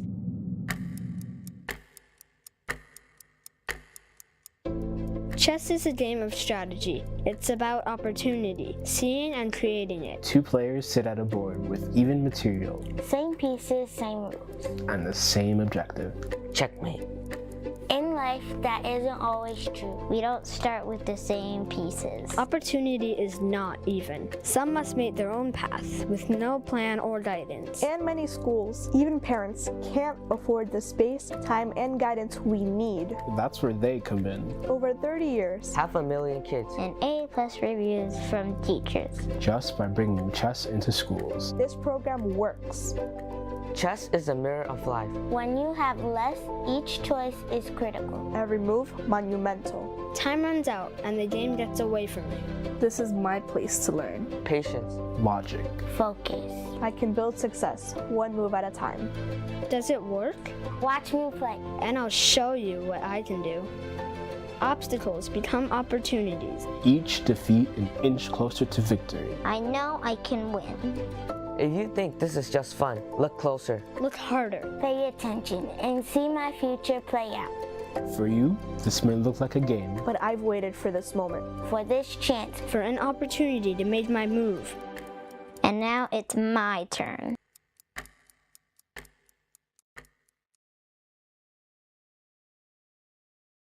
Charlize, so important.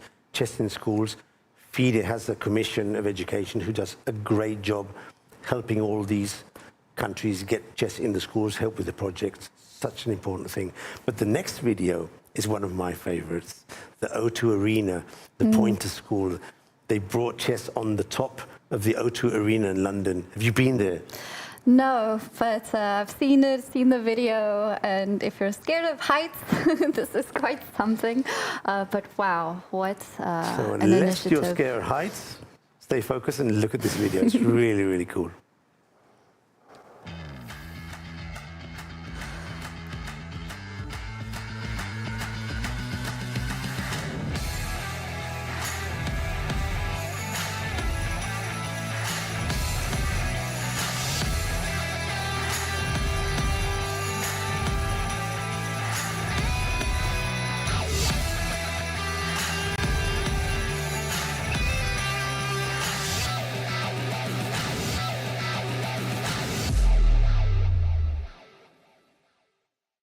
Hi, they were Michael. Would you play chess on top of the O2 Arena? I saw this video and I was actually, I was dizzy just looking at it. But that must have been a really cool experience for those kids. Something they remember all their life. Oh, for sure, for sure. In this video, in photos, and of course, proud parents posting about playing on top of the O2 Arena. What, wow. Next up, and finally, we're wrapping up with my favorite video, Michael, from all of them submitted. They're all great, but the next one, it's so cute. So let's take a look and you'll see exactly what I mean. Here we have grade 3 students from India performing quick checkmate traps on a giant chessboard. First giving some speeches celebrating International Chess Day.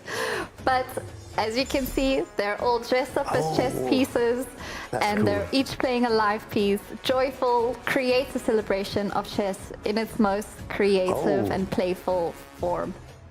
That's really cool. They actually play with each other when they try and catch each and other. they've That's got the really pieces nice. on their heads. On their heads, yeah. Yeah. That's a good way of identifying the piece. If not, it's sometimes confusing. Okay, so this is War 1, quick checkmate. E4, F5. Queen to H5 check. Okay. Bishop B2, G6. You sacrifice H5. the queen and went with the bishop. Nice. Checkmate. War 2. The choreography that went into this to teach these little kids where to move. It's just so sweet. I love it so much. You can see the moves on the top right-hand corner, by the way.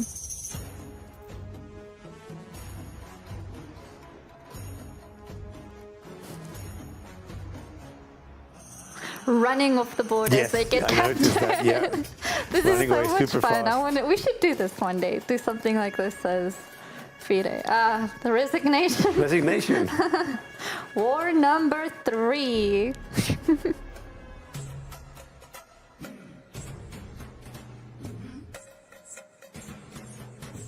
And these things, by the way, take quite a bit of time to prepare, to organize. Oh, of course. And normally, the good thing about these things is they get involved several of the departments of the school.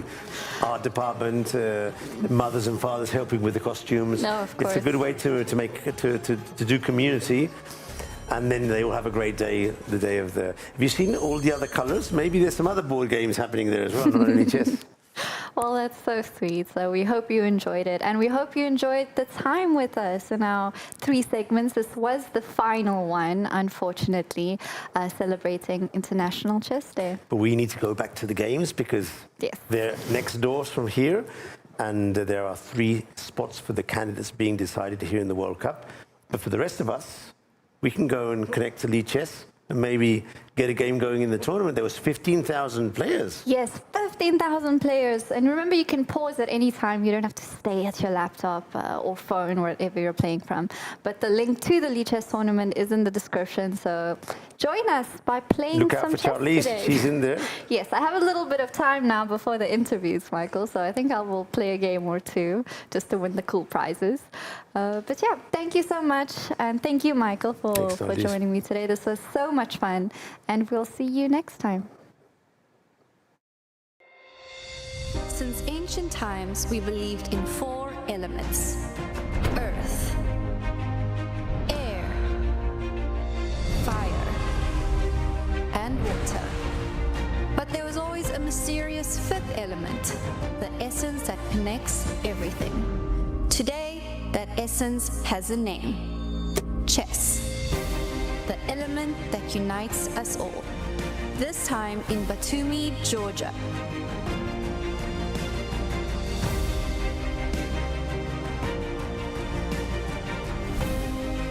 On 20th of July, International Chess Day.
Dear chess friends, welcome back. And the time travel is here, Valery. So let's go to the games immediately. I just saw that Vaishali has only 3 minutes on her clock, and there are still a few moves, yes, to make to reach the 40th move, yes. And 11 moves. 11 moves, yes. It's not so. Okay, so let's take a look how it was happening. After knight d5, rook a d1. Okay. Take and e4.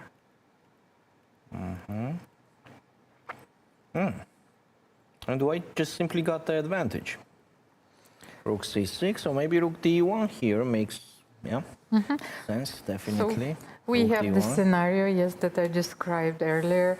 After a very precise play, White gained those 2 pawns back, so restored the positional, the material balance. And now, what I wanted to say is I'm trying to gather my thoughts. It seems that White is much better, of course, having this positional advantage, the bishop on d6 supported by e5 and c5. Rook d1 was played, queen f3. And what if we start chasing this queen? Rook d3, for example. Rook d3. Yeah. Where the queen goes, on f5 or h5? Well, that's a good question. On f5, it could be a little bit risky because of rook f4 and rook f3, df3, maybe, or maybe even queen a4. Anyway, on queen h5, rook f3. I was looking at this possibility after rook f4 because I immediately spotted that maybe there is a moment for tactics. So let's bring the rook to d3. That's why queen f5 is a tricky move here. Rook d3, queen f5. She plays rook d4, but I will explain why. After rook f4 here, I thought that white Rook pieces are C5 or simply what? overloaded. Oh my Yes, so God. what Rook after rook takes c5? And Wow. maybe you have to give back Yeah. something, because Yeah. you can play queen d1, and black still has this move queen g6, keeping the Pin, pressure yeah, on on the d3 rook. d3. Yes. Yeah, that's true. So anyway, in the game was rook d4, rook d1, d4. So the next, okay. She The wants to play threat rook f4, and rook d4, yes? just trapping the queen. So I will do just a pass move. So in that case, rook f4, and on queen d5, there is just rook d4, trapping the queen. Okay, it's another thing that after rook f4, queen can go on h5, but this is different story. Vaishali responded on rook d4, and she played. What did she play? I don't have the move yet. And we see there that she played rook c8, rook d c8. So rook f4, queen Rook h5. f4, queen yes. h5. And what to do next? Okay. Just Maybe keep the position like that, maybe, and improve. King slowly. g2. King Yes, g2. This is the only move that H3. we haven't made yet. Yes. Yeah, why not? Mostly when the opponent is in time trouble, the moves like king g2 is very difficult to respond, because on rook f4 you know where to go and you are doing the move immediately, and on king g2 some ghosts appeared, you know, some shadows. It's not clear what is the best to play. But I also thought that after rook h4, if we play rook h4 instead of queen, And on rook queen g2. g6? No, but maybe even queen do f5, it. yes. Queen g6, queen f5, yes. Are we forcing the queen trade, or the rook has to go back to e4? Let's say queen g6, queen f5, yes. And what can we do here? Yes, but what was the point then? No. So king play rook g2 is h4. a very useful move, of course. Okay, let's see. Do we have something else, by the way, after queen h5? You mean after rook f4, queen h5? Because you will always have this square on g6. I wanted to play f3, g4, but... Yeah, queen g6 is everywhere. Or queen f5 also. No, but after f3, g4, you don't have queen f5. I mean, if we move the rook on g5 from f4 immediately. Okay, I was actually talking about rook g4. But rook g4 makes no sense because of queen f5. Okay, so, but by itself, the position is tough to play for black. It's not something concrete happening immediately, but after king g2, I think it will be a very tough period of the game for Vaishali, being in the time trouble and playing this position with the black. Tanjongi is thinking, she is thinking in this position, this is the current position. And look at her, it seems that she is talking to the pieces, she is whispering to the pieces as well. It's a very dramatic moment. And she's very nervous. Of course, yeah? she's very nervous. She needs to make a draw to stay alive in this match. By the way, Valeria, in the game between Yuxin Song and Hampi Conero, we've had a lot of changes. Hampi managed Where to... are the pawn guns? Yes, to trade one rook, but now she has this passer on d5. Will it be sufficient And for she's her to not make a draw? Yes, but she's not actually even anything down right now. I mean... No, 1 pawn. Yes, the like I triple mean, one? yes, the triple one, yes. I mean, now the position for black is much better than it was when we were considering it. Okay, how it happened, it's just interesting to see. So Maybe let's have a look at Hampi But it- Conero and Yuxin Song, because both players are in severe time trouble, but they only have 8 moves, yes, to reach the time so rook control. d4. So, In this moment, she played rook d4. We are considering queen d7 and queen c4. Rook d4, rook d5. Very nice. And then queen d7. She did it perfectly. And your idea? Your idea here? But not like that. But not like that. If we are giving the pawn, then it makes no sense. But the thing is, there is no other way. What Okay, can now you it do seems here? to me that black is even slightly better here. I mean, not slightly better, but okay, connected to the situation in the match. No, black is in a much better situation. And Humpy just played queen c6. What was wrong with d4? Pushing the pawn, maybe simply queen d3 or rook d3. What do you think? d4? Can we play rook d3? On d4. D takes rook d7, attacking the pawn on b7, and if you play e2. Makes sense, yeah. Rook d3. Yes, but she was so afraid of losing this pawn, I think. e2 you can play, yes? e2 is just a draw, no? Rook e7. But And then the rook- thing is, white's king is on g3, and it's blocked by all those pawns. Black is fine here. Yeah, So absolutely. maybe not rook d3, yes? But what else did we have on d4? Maybe queen d3. Let's try queen d3, attacking the rook, of course. And Humpy was a bit concerned that she might lose the pawn on d4. Yes, rook b. The rook has to go, and then white can attack the pawn one more time. So Okay, let's see what is happening in the game. Queen c6, queen d3, and rook c4. No, Humpy is just doing her job. She's just doing her job. She will not lose this game. She is, of Obviously, course. black is not worse here at all. she wants to play queen f6 next, by the way. Queen f6, attacking on f4. And what was the next move? Let's have a look at the position.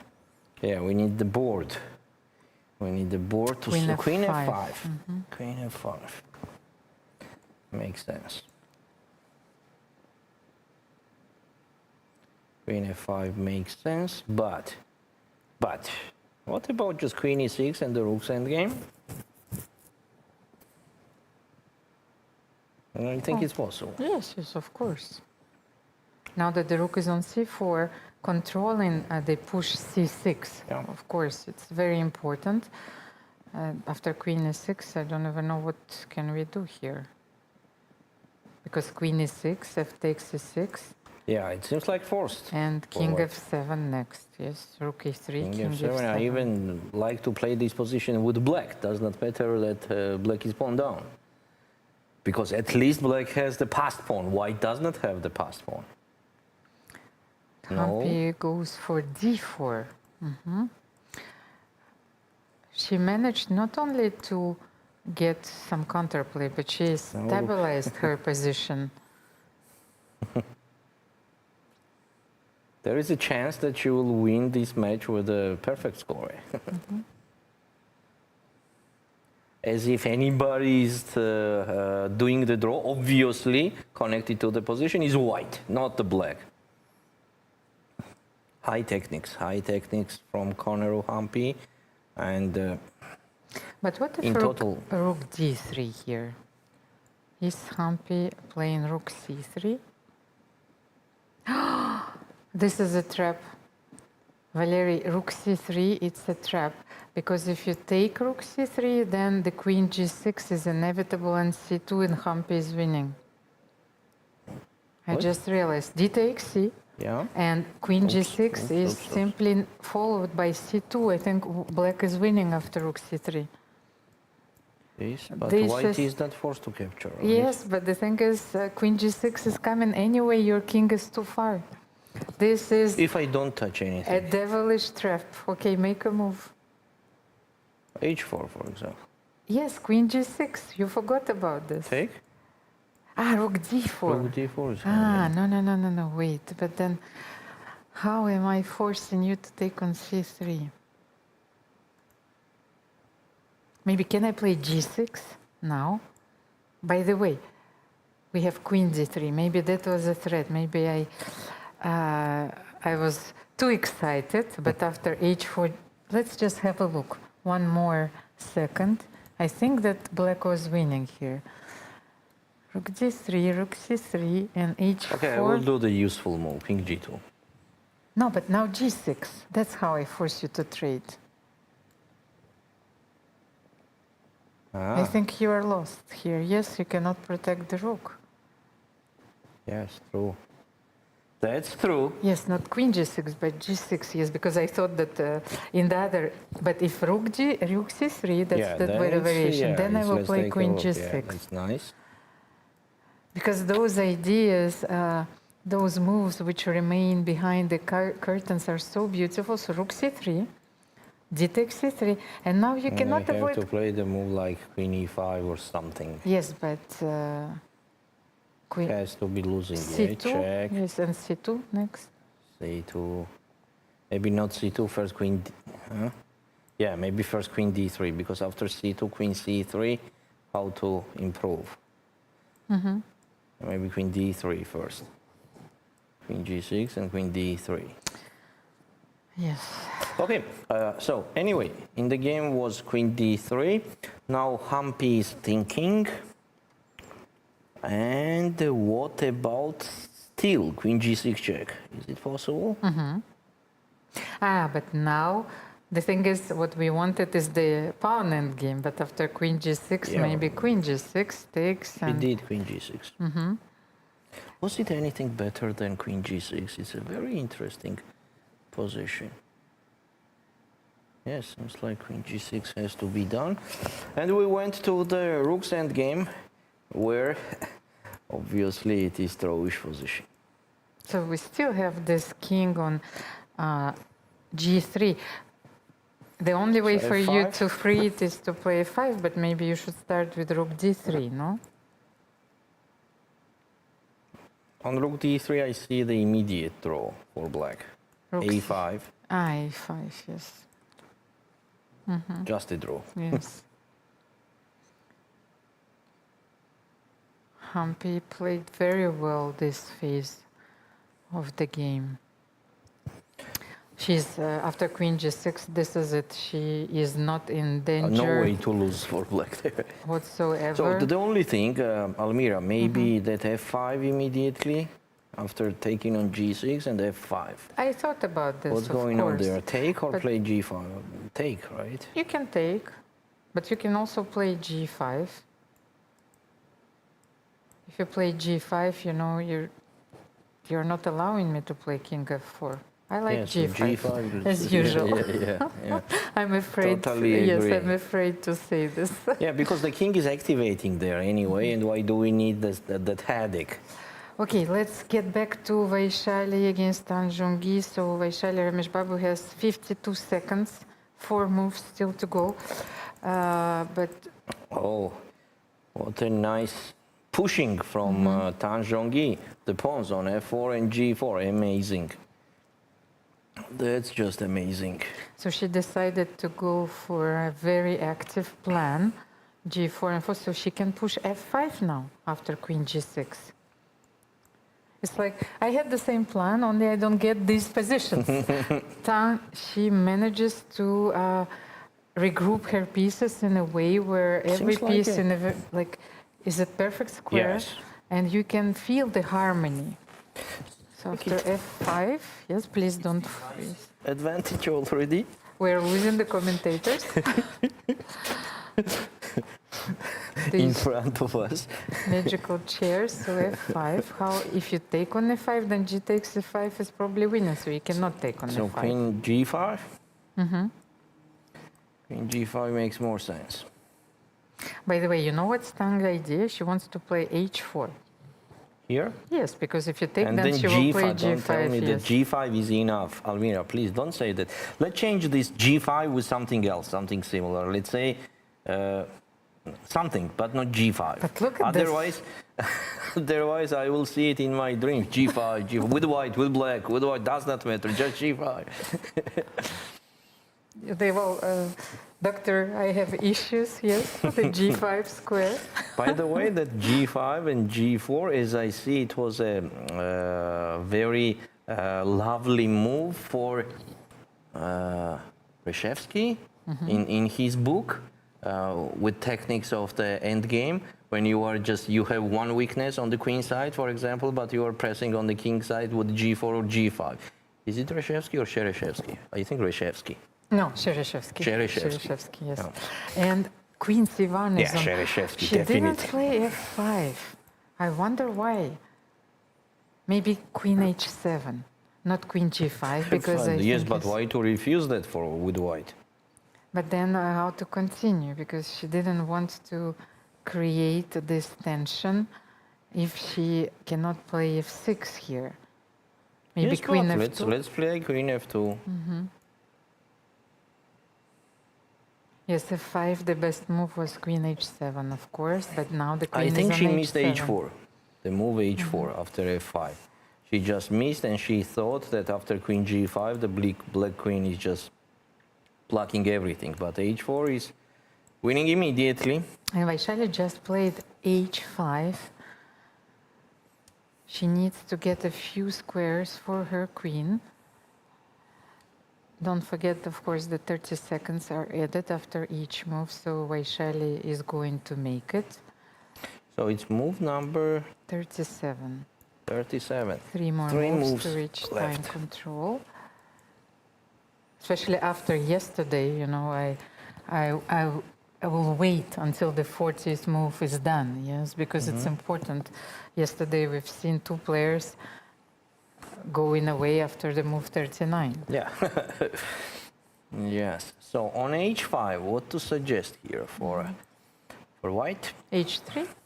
Just simply. Yes, I want to play H3 and to take with the pawn, of course. Maybe with the rook, even if you take. By the way, it's another opportunity. If you take on G4, maybe...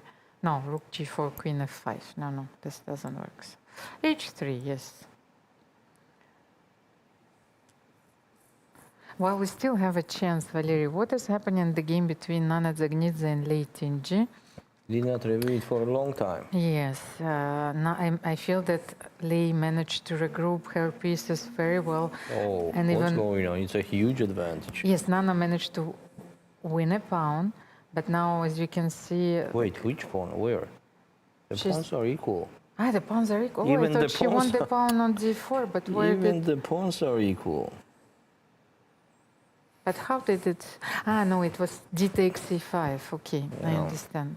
And by the way, dear chess friends, pay your attention that white put the pawn on G4. Exactly, on G4, it is just stopping any attack on the king side. Now bishop G2 is so powerful piece that I think it is better than the both rooks on C8 and C7. Yes, Leiting G here has the decisive advantage. Whom else? Let's go to Harika. But here we have the 41st move, King F2, and I wonder if Harika offered the draw here, because Divya is thinking for What's a wrong long with her? time. What is she doing? She is thinking. Probably Wait a sec. No, there is a draw. something? I think there was a draw offer after King F2. And she needs to find a way to continue or to accept the draw offer. It's very important because she has only 20 minutes left. So, okay, we will get back to this game, of course. Obviously, it's draw, let's say. By the way, Tan Zhongyi, I think, didn't play in a very precise way because she surprised me and she played the move F5 after H5. And Wait, people, what's going on? yes, F5, e takes E5 here, and she decided to take on H5 at this moment, so Queen H5. And I feel that Vaishali is fine here. One more move. Let's stay on this game. Vaishali has enough time, 40 seconds, but she needs to make one last move here. And there are a lot of different options that black can play, starting even with taking on C5, I think so. But so what is black White is threatening something, rook h3. Let's say we make a move, I don't know, like rook e8. Let's make rook e8. White wants to play... Okay, f4 was in the game. Rook h3, but then queen g6. And f4 was the move played by Vaishali. I love that move. So the point deflecting, yes, the queen or c5 the rook. is hanging, yes. right? As I understood, c5 is so just let's hanging. say if rook f4, then just bishop take c5. And black is even better here. Yes, much so rook better. f4, yeah, of course, point. is not possible, but so how queen about takes queen f4, f4? and then my queen finally start working. Queen e2 check. You don't want to take on c5 because I will... Not it. Yeah. Yes, maybe I will threaten a lot of things. Yes. Oh, queen e2 check. That guarantees me the equal chance of the queen e2. Let's get back to Nana and late in G, because now Tan Zhongyi will have a lot of time. Okay, so you see where we go.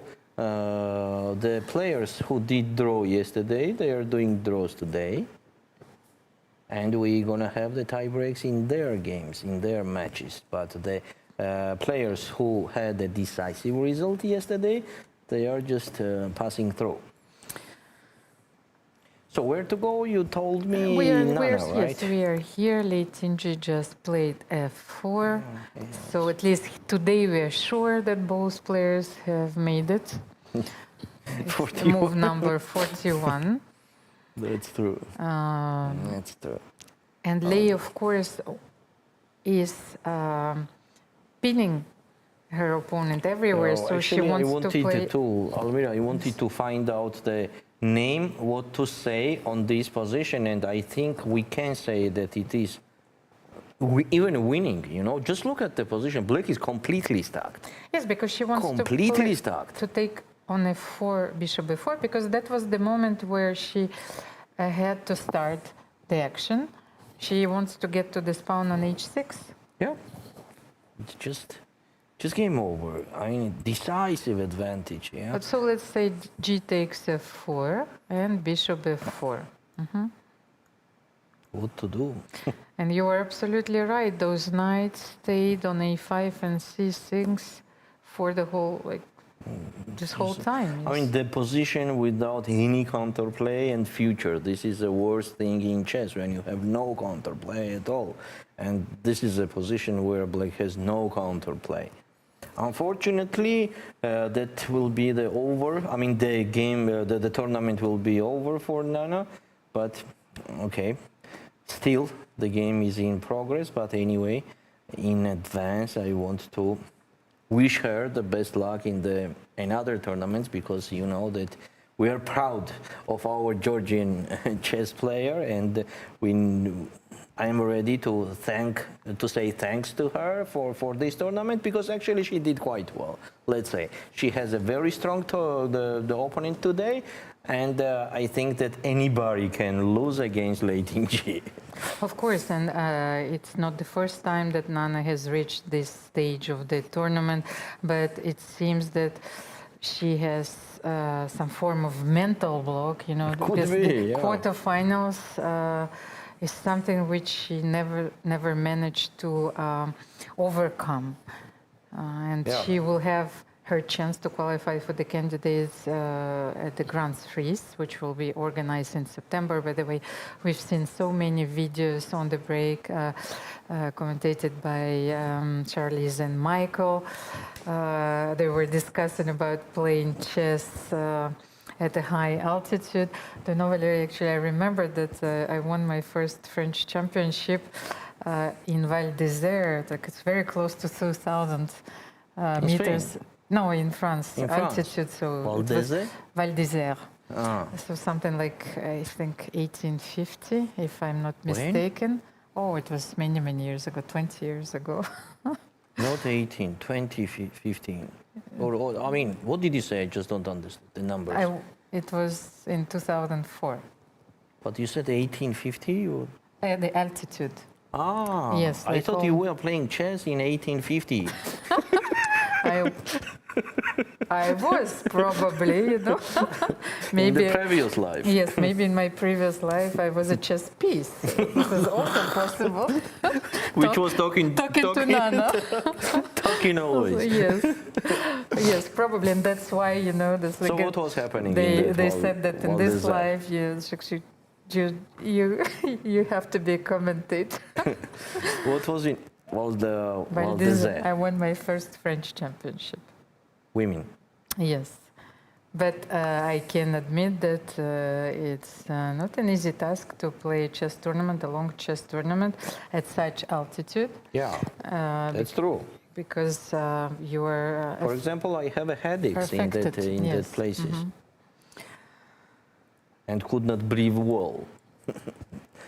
I lost conscience, by the way, during this event. So yes, I can confirm. So was it the mixed championship or just the women's? No, the women's. Before I played twice the mixed championship in 2002 and 2003, but I decided to give it a shot because to win a tournament brings you so much joy, of course. And, definitely. It was my first French title, yes. Getting the title of the best player of the country is just a very nice feeling. Okay, so let's get back to actually all the boards passed the time control, the first time control.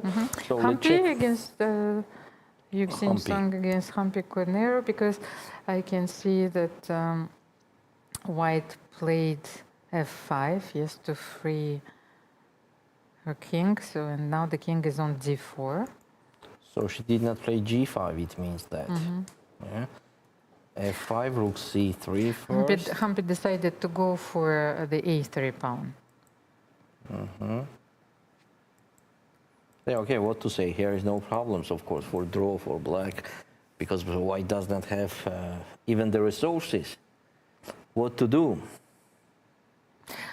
But can't I play rook d2, king c4, protecting the pawn on b4, and then play rook d3? Okay, let's try. King e7, something. You have to bring your king somewhere. King e7. Can I play rook d2? Rook d2. What about rook a4? But now I can play king c3. Ah, you want to play a5 immediately. But I'm not sure. a5, you have some b5 there, but I have rook b4. But you can take on a5 and then I can play king b4. Yes, but what's the point, Almira? Then what? And they take the h pawn? And what we did with white?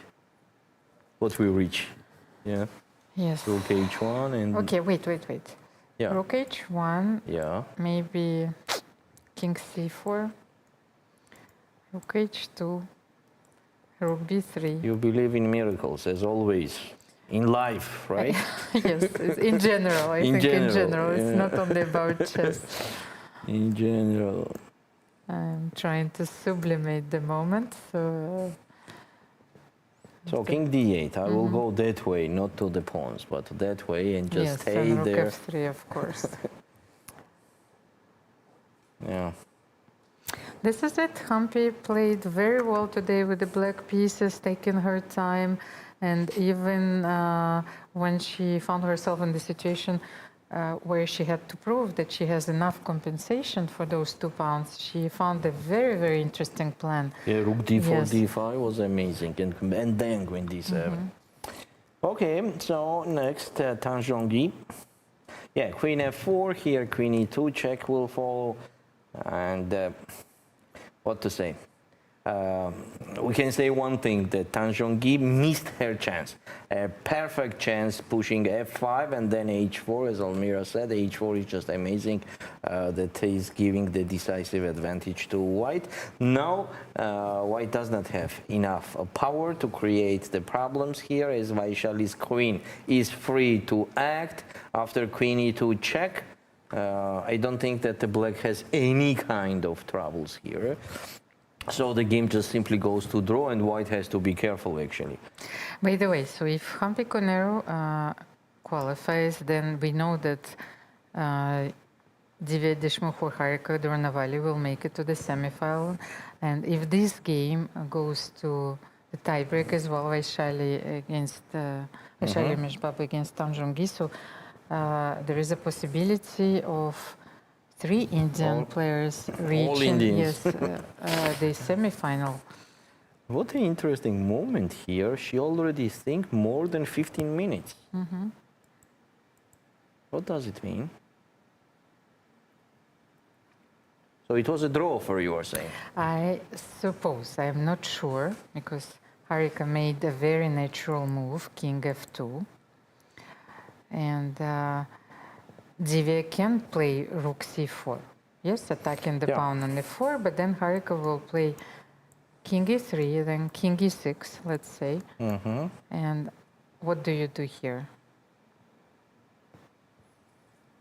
Rook c1? What do I do here? Then c2, by the way. What do I do here? Let me show this variation. Rook c2, rook c1, just in case, if you just stay, c2. Yes, and if king d2, then rook f4 is winning. You cannot, you have to stay with the king on... Is it winning that king d3? What I do mean, you after c2, king d3. Ah, king d3, but I still take on f4. You're losing. And I take on c2? Yes. Is it winning? I don't think it's winning. And h5. I cannot be with my king h2. on d2 because... Yeah, here rook h2. Yes. After rook taking on g4. So rook takes f4, rook takes c2. Rook g4. And rook h2. Ah, not h5? Yeah. But rook h2, I can fix it. Oh, h5 and I'm Yes, losing. even Yeah, so I have to h5 play is- h5 yes. as soon as possible. Or even maybe king f5 first, who knows, just to bring the Okay, king. h5. And Or if you maybe- play g5, I have rook c7. That's a problem. And if you take on h5, then, Then yes, we can it's make a with draw. the double h pawns. It's just a draw. Okay, but let's But try what it. about if we don't play rook c1 at all? Of course, but just to illustrate that there are motives that we can still use to win the game, of course. But what do you do then after king e6? What can I do? Maybe you can start with h5. h5. Yes, if you want to, but then I will take on h5. You have to, otherwise I will take and then f5 also will be there. And king f5. How is this pawn endgame, by the way? If you Yeah, play exactly. king The d3. pawn's endgame. Yes. Nothing else but the pawn's endgame. It's just a draw. What is that? There is nothing to calculate. It's just a draw. Yeah. Okay, maybe that's the easier option. And we have a move, by the way. Yeah, rook c4. Rook c4 was is on in the game. board. So Harika will answer with king e3 definitely. King e6, and this will be the moment to think. The moment of the truth. True. So, But maybe Divya can start with h5 then, not h5 king makes e6. more sense. Yes, let's try for the once pawn's again. endgame, it makes more sense, but I'm not sure. Okay, we just have to calculate. So take, and king d3. But now maybe I can go for rook f4. No, rook f4, king takes e3. Yes, but maybe your king is No, far okay, too rook far. takes e3. Rook takes e3. I don't need king c3. Yes. Rook takes e3 anyway, because that pawn's endgame is easy draw, right? I mean, it's just super Yes, simple so draw. you can take. Yeah. Okay, the position is a dead draw.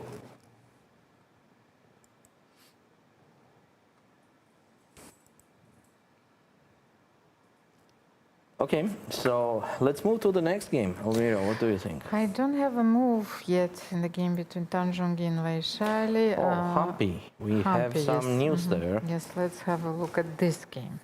Humpy decided to sacrifice the pawn on But take d2 on and she will f3. take on f3, of course. Yeah. So to win this game, White need their king on b6, which can go only from a5, which is absolutely impossible. Yes, it's just a draw, dear friends. So, late in Dzagnidze, Here we have only one move, take on f4 and bishop takes f4. And the position, yes, it's still tough for black. Then we have Harika, king e3. And Divya continues thinking, and she has already, how many minutes? 6 minutes on the clock.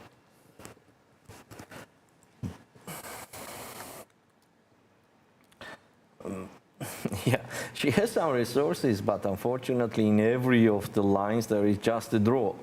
So white even kind of does not have a chance to do the mistake because it's a draw by itself. But Divya is still thinking, trying to find out the chances. Of course, this is the skill of the real fighter, warrior. But she has to be careful. She has to be careful because, you know, still too few time on the clock, too much pressure. Tomorrow is the tie breaks, so maybe keeping the energy is not a bad option.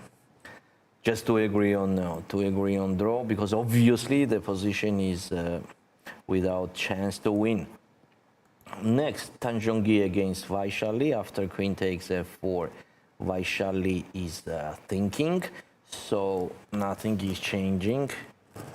But yes, maybe let's try this variation once again. Vaishali, yes. First Vaishali, because here we have another rook in game. No.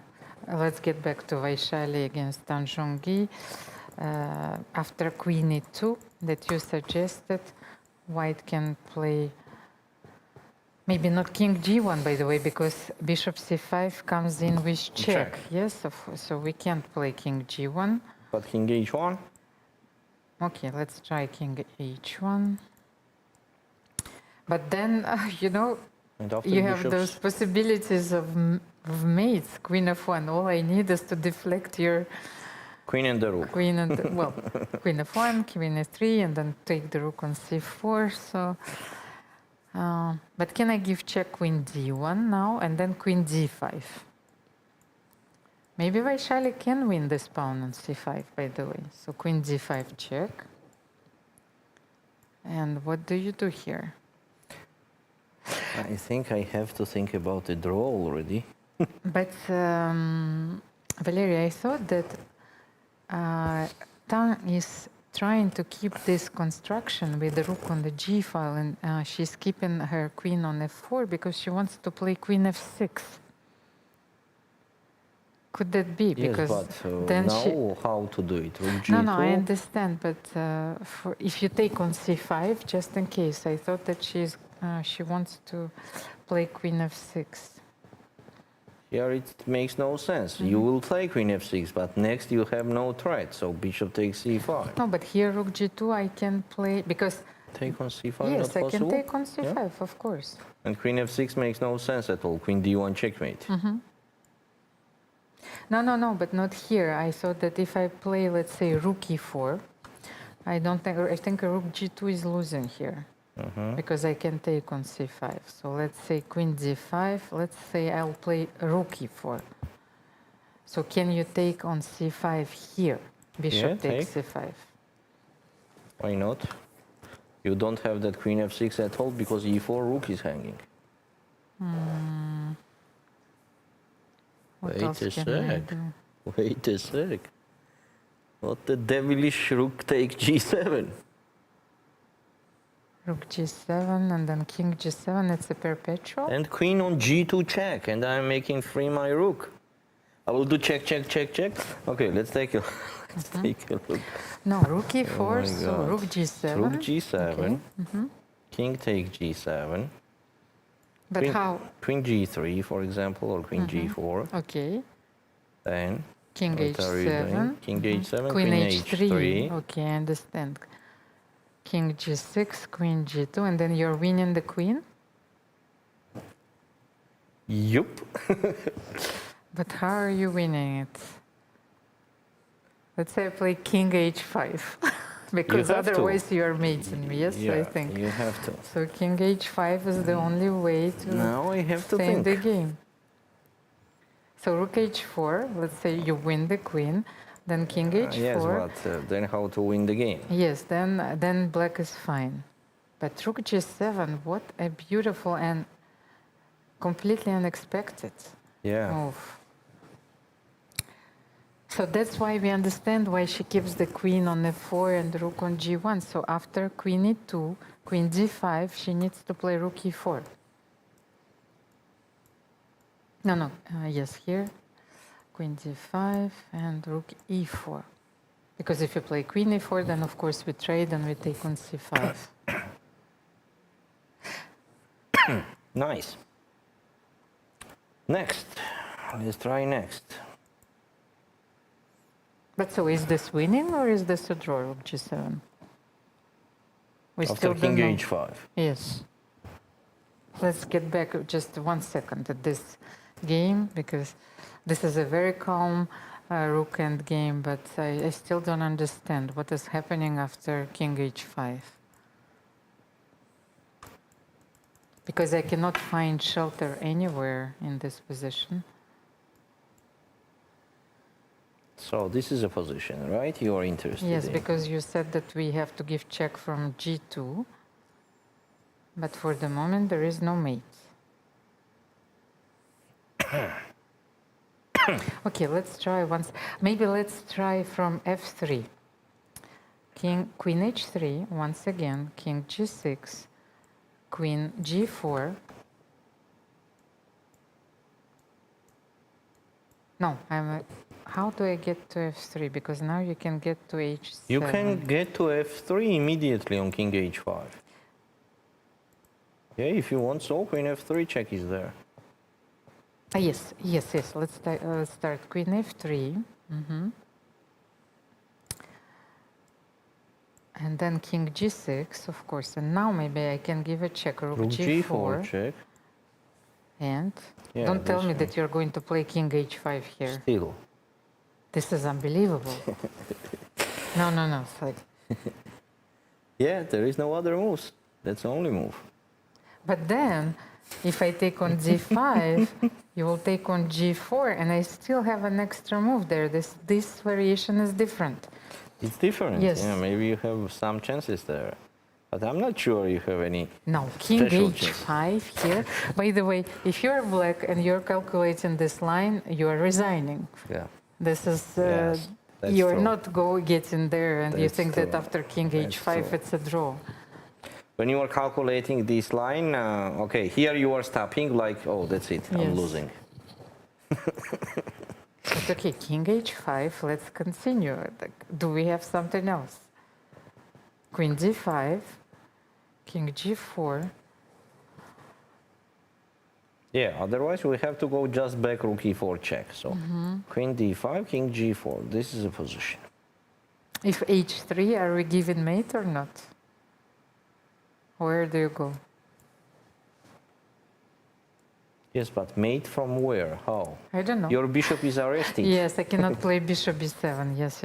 So just capture on h3. Wait a second. So if I give checks here, and if I play king g2, you will take on d6 and then rook c2. Yes. Wait a second. Okay, so let's say king g2, bishop d6, but maybe I have an intermediate check like queen f3. And where do you go? Queen g5, king g5. Maybe it was better queen d4 check. But I mean, But what what's a next? line! Then You know, we yeah. managed to find a It's real crazy jewel here. Rook Crazy g7, line. and then using these geometrical motifs to bring the king to h5. Is Vaishali aware? Let's see. Let's see, and before that, let's go to Divya. What's happening here? Is it draw? No. Harika is thinking after king e6.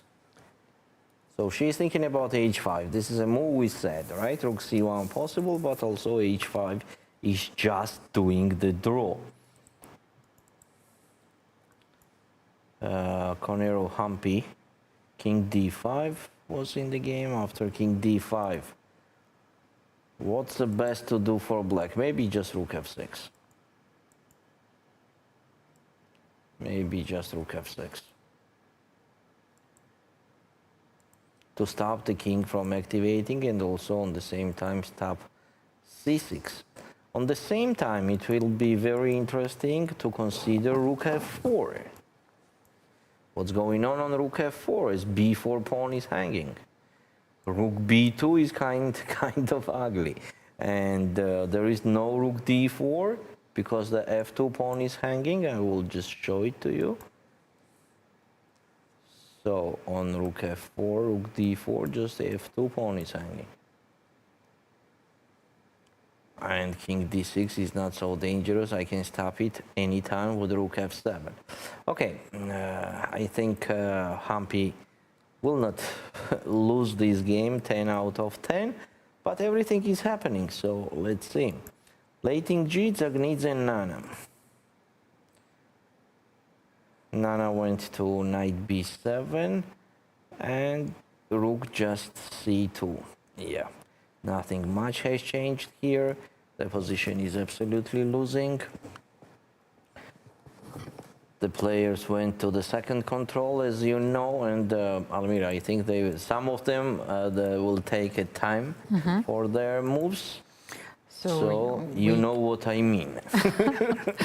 Okay, let's take a short break, of course. We will be back for the conclusion of this exciting round, and please stay tuned because we have a very special video prepared. So 5 things that you probably didn't know about chess, and I hope that you will enjoy it.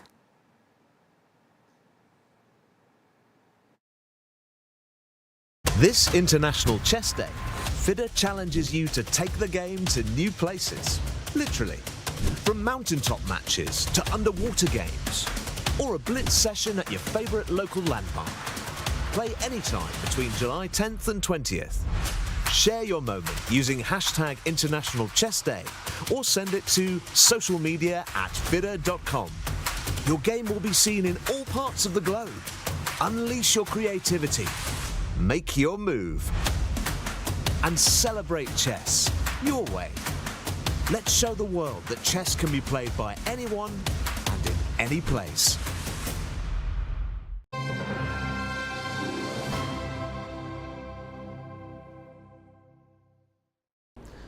Here are 5 facts about chess you may not know.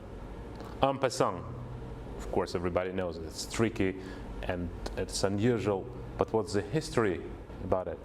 So, prior to 13th century or so, the move of the pawn was only 1 square up, not 2 squares. The game was much slower. And then the new idea came up. So the pawns would start moving from e2 to e4, so 2 squares up. It actually made the game much more dynamic. And then the question came, what should happen? Because the logic of the game was we have advanced pawn, and then this pawn would pass by. What should happen? And then what happens that 2 different type of roles appear. From 15th century up to 1880, there were 2 sets of roles in place. And slowly, the one including en passant prevailed. It started in Spain and in France. Ruy Lopez was the first one to document it in his book at the end of 16th century. And then what happens that most of opening series and games were played with en passant in 16th century, 17th century, 18th century. But in Italy, which was one of the capitals in medieval chess, the rule still was more about playing without en passant. Finally, only by 1881, the rules were unified and en passant became what we know today. Paul Morphy, legendary player, a player who was a world champion without being world champion. There was no title of the kind. But it sounds that he was like ages ago, and then Steinitz came and all this history started. Not true. Paul Morphy was actually younger than Wilhelm Steinitz. Paul Morphy was born in 1837, while Wilhelm Steinitz was born in 1836. It just happens that Morphy became a top player at a very young age. He traveled to Europe from USA when he was only 20, and he competed and beat all the opponents, and he retired from chess when he was only 23. And that's the reason why for so many years World Championship was not contested. It is only after his demise in 1884 there was decided that now somebody who is the strongest player in the world could be considered the world champion. And in 1886, the first world championship, official world championship match took place, and Wilhelm Steinitz became the first world champion. Who is the player, world champion, who played the least number of tournament games? What do you think? Somebody who played just very few years? Bobby Fischer? Or somebody young like today's guys? Not true. Actually, the player who played least games is the player who had the longest career of all world champions, Emanuel Lasker, famous champion who was a world champion for 27 years. In fact, he played just about 500 official tournament games in his career. He played very few competitions and matches. He has several periods of inactivity in his CV, and there was a period of 9 years or something where he didn't compete in tournaments. And all in all, in spite becoming world champion in 1894 and playing competitively till 1937, he has played only around 500 games in his career. Who is the player who has most openings, variations, lines under his name? If you open the theory book, who could that be? Some famous theoretician? Maybe Garry Kasparov? Maybe Bobby Fischer?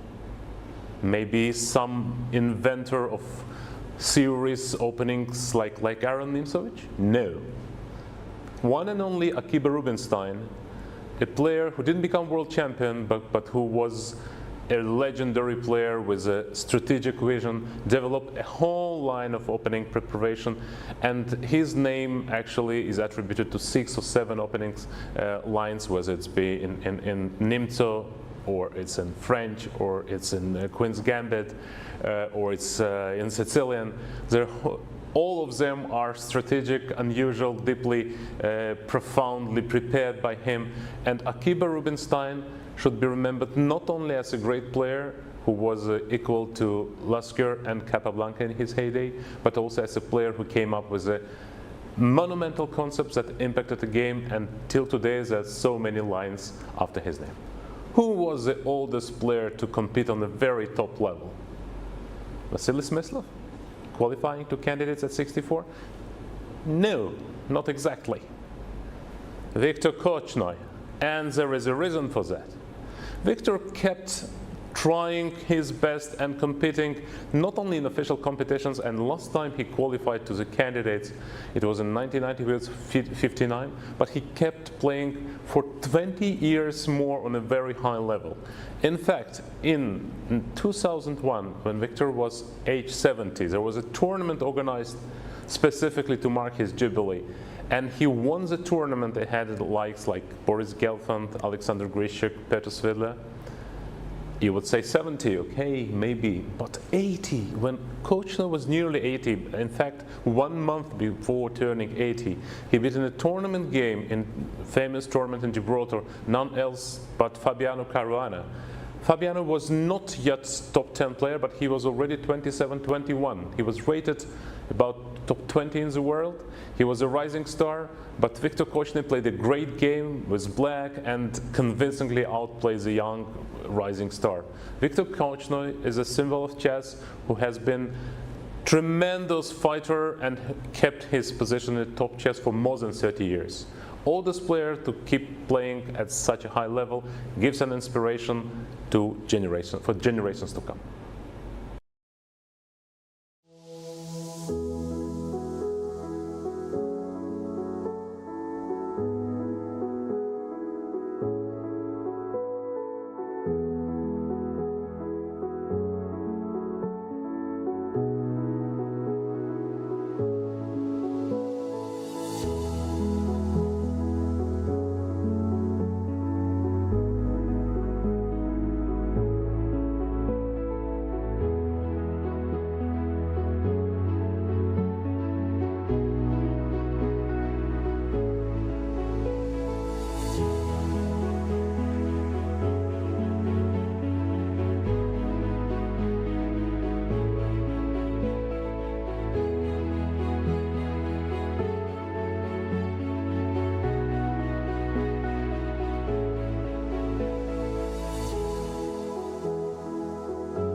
Dear chess friends, welcome back. And the 4 games of our second game in the quarterfinal are still in progress. Valerie, which one have you picked for us?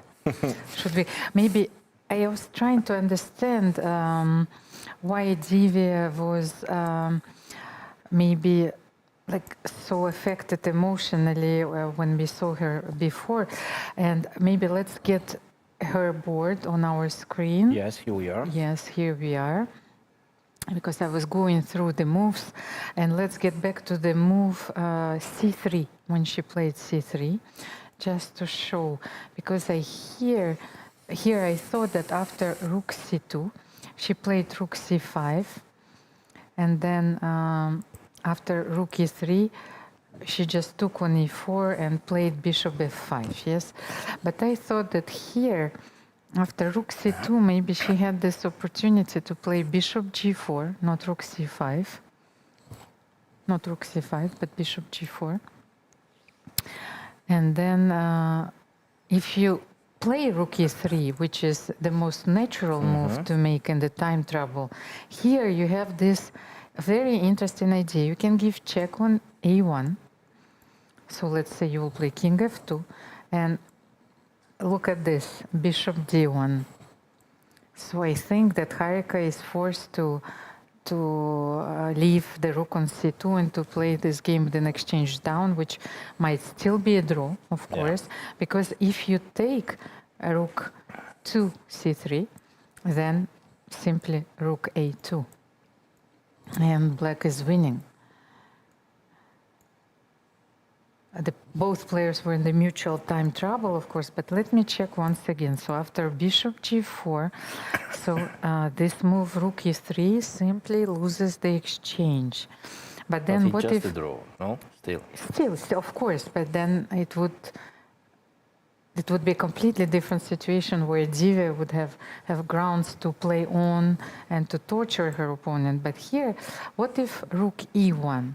But then rook c5, and she will be able, yes, to keep this pawn on and if rook e3 still?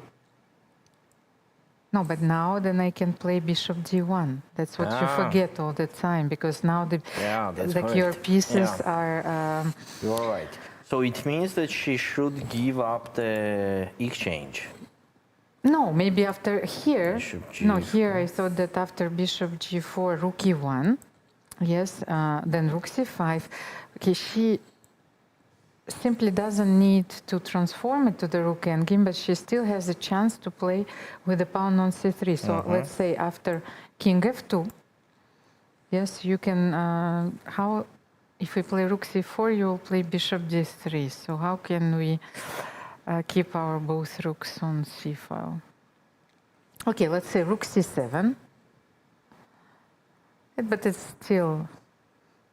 Yes, king e3, so supporting the bishop. Oh no, king e3 loses immediately. Yes, but let's show it. So rook c7, I wanted to keep the rook on the 7th file, and king e3 is actually losing immediately. So you have to lose one more tempo, yes, to protect your bishop. So king e3 is not possible, but then... Maybe rook e3 now. Okay, rook e3, but I still have this move, bishop d1. And here rook c1. Yes, and now I can play c2. Of course, I'm not saying that we are winning, but it's at least a small chance. But let's get back to the current position on the board. Of course, h6, rook c7 was played. Harika can simply... Yeah, it's just a draw, right? Yes, play maybe, what, king d3 we saw?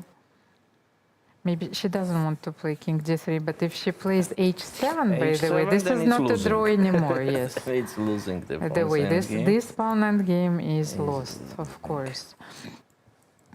So what is the safest way to play here? Let's say we play king d3.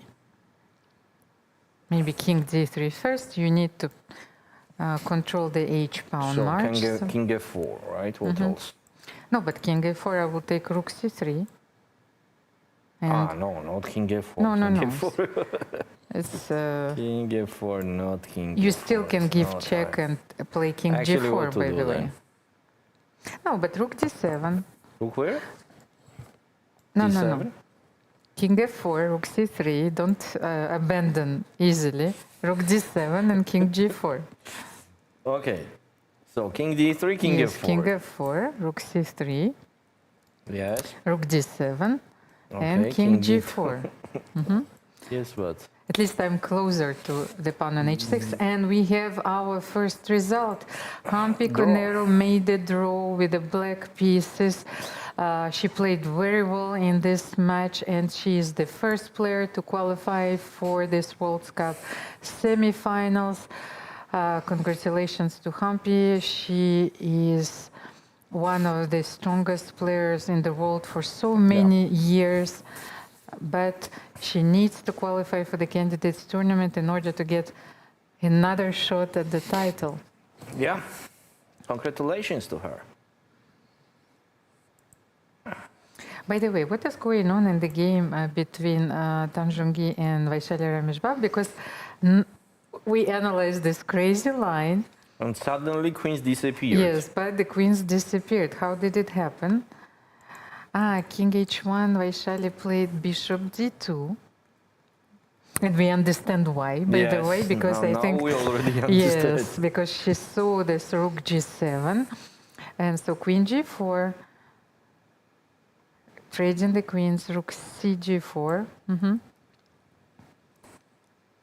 And Bishop H6. Nice. That's nice. And then back to B4. Yeah, now it seems the position is equal, right? Not enough resources left here to create anything, as on Rook G4 now. Still, what's going on Rook G4? Just G6 or what? I mean, in the current position, when the bishop is on B4. Yes, I'm thinking. Rook G4 and just G6. But then, just G6. if you play E6, E6 and just take on you C5. take on C5, yes. And if, yes, yes, and then you take on G6, and this is a simple draw. And there is no other way for me to continue after G6. And if I play H4. Instead of E6? Yes, then you take on C5. Oh, instead of E6, let's play H4. But we have Charlize live for us, Valerie, so let's quickly get the first impressions of Hampi Conero. I'm here with Conero Hampi, who just defeated Yushin Song in the semi-finals to advance to the quarterfinals of the FIDE Women's World Cup. Hampi, you're the first one out to qualify for the quarterfinals. How does that feel? Yeah, it feels happy to be qualified without playing tie breaks. But I felt today I could have played even much better. Like I was completely in a better position, but I slipped out in the time trouble. Yeah. And tomorrow, as you said, you don't have to play the playoffs, which is quite important at this stage of the event to get more rest, while the others will most likely be playing. Will you be following their games today and tomorrow? Yeah, of course, I'll follow, definitely. So on the rest day, you'll be doing more chess than actually resting, or what will go into your day tomorrow? Yeah, I'll also rest for some time, and then I'll also prepare because it's going to be a very tough match in the semi-finals, yeah. Most likely you'll be playing against Lei? Yeah. She's one of the strongest opponents and also the top seed of the tournament, yeah. So you've given this matchup some thought already? Not really, because like each round is like a lot of process. Like you're not sure until you win it. Yes. And at this stage, also fatigue is setting in for some players. For us working here too, we're here for so long. Is there anything specifically that you are doing? I noticed in the game sometimes you go out and kind of just breathe in the refreshment area. What are you doing to maintain stamina and focus? Yeah, usually I go for long walks, especially here at the beach side, and also the weather is fine. So It's more like in India. Well, thank you so much, Hampi. Enjoy your free day tomorrow and also the chess, the exciting chess. Thank you. Thank you, Charlize. Congratulations to Hampi won again. And if I may quote the American baseball legend Yogi Berra, who said that it ain't over until it's over. So yes, you have to be very careful, of course, till the very end. By the way, he was born in St. Louis, Valerie, you know, so... Really? Yes. And how about the game between Lei Xingji and Nana Dzagnidze? So here is the current The position. rooks disappeared from the board. Disappeared. The knights kind of start working. Okay. More than it was happening a few moves ago, but still the position is tough. Mostly if we connect it to the result of the first game, where Lei Xingji won her game. She is not risking anything in this position, and maybe she's even trying to simplify the position just to make it go into the draw. So that's why she did not go to the complicated lines. I think so, because the position actually was obviously with a bigger advantage than it is now. But now it is less complications on the board, less complications. Now the pawn on d3 is hanging, so that's the main trouble for now. It's hanging and there is nothing to protect that pawn. I mean, there is no piece to protect that pawn. But the queen can protect it. Queen d4. Then b4. Queen d4, yes, you queen mean d4. that? Then after bishop d6, are not you losing? And Anna just went queen e3, but also attacking the pawn on e5. But okay, maybe Lei would have played the same move. So let's have a look at the game. Bishop d6 check, of course, protecting the pawn on e5 first. King b6. And take on d7? But then, no, but then maybe Nana doesn't have more than a draw, yes? Yeah, Queen just f4. perpetual check forced. Otherwise, Because queen you're c7 mate. checkmate is hanging. There is mate in one move. So, I think that's it here. It seems like that's it. Nana agreed on draw because there is just no power, no resources for more. But king b6 is on the board. King b6 is on the board, yes, right? So Lei can simply take on d7. By the way, if you want to try to win the game, you can play queen e4 also instead of taking on d7. No, but But why? Yes, right? queen Just d7, why? of course, secures the victory in this match. So queen c7 checkmate is hanging, and the black could not stop it more than the perpetual No, check. you can play, by the way, What? queen f4, let's say. King g1, king h1, whatever, queen c1, king h2, king h2, and then you can still play d2 here queen because d8 check. yes, but then you have queen Checkmate. d8 mate on b8. Yes, so Yeah, king a7. you can and just stop a the mate on checkmate. c7. Yes, but you can stop the mate on b8. Yeah, no. Nana is already agree on draw. I can see it on her face. So if Lei Xingji captures on d7, it will be just a perpetual check. So refreshing to have the because current the move positions. that you said, queen e4, it leads to another line where if you take on e4, bishop e4, then black can play g2. I'm not sure you can play for a win here. Bishop c2? Yes, but it's still highly complicated. g5, g6 is not a big boss. How am I creating something here? Yes, knight c6, knight d4 probably doesn't work, no? Yes, g5 is coming. What other try? Maybe knight c5. Okay, I will push. g5, yes.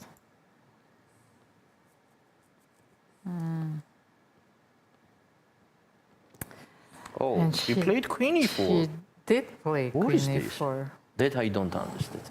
I actually don't understand what is it.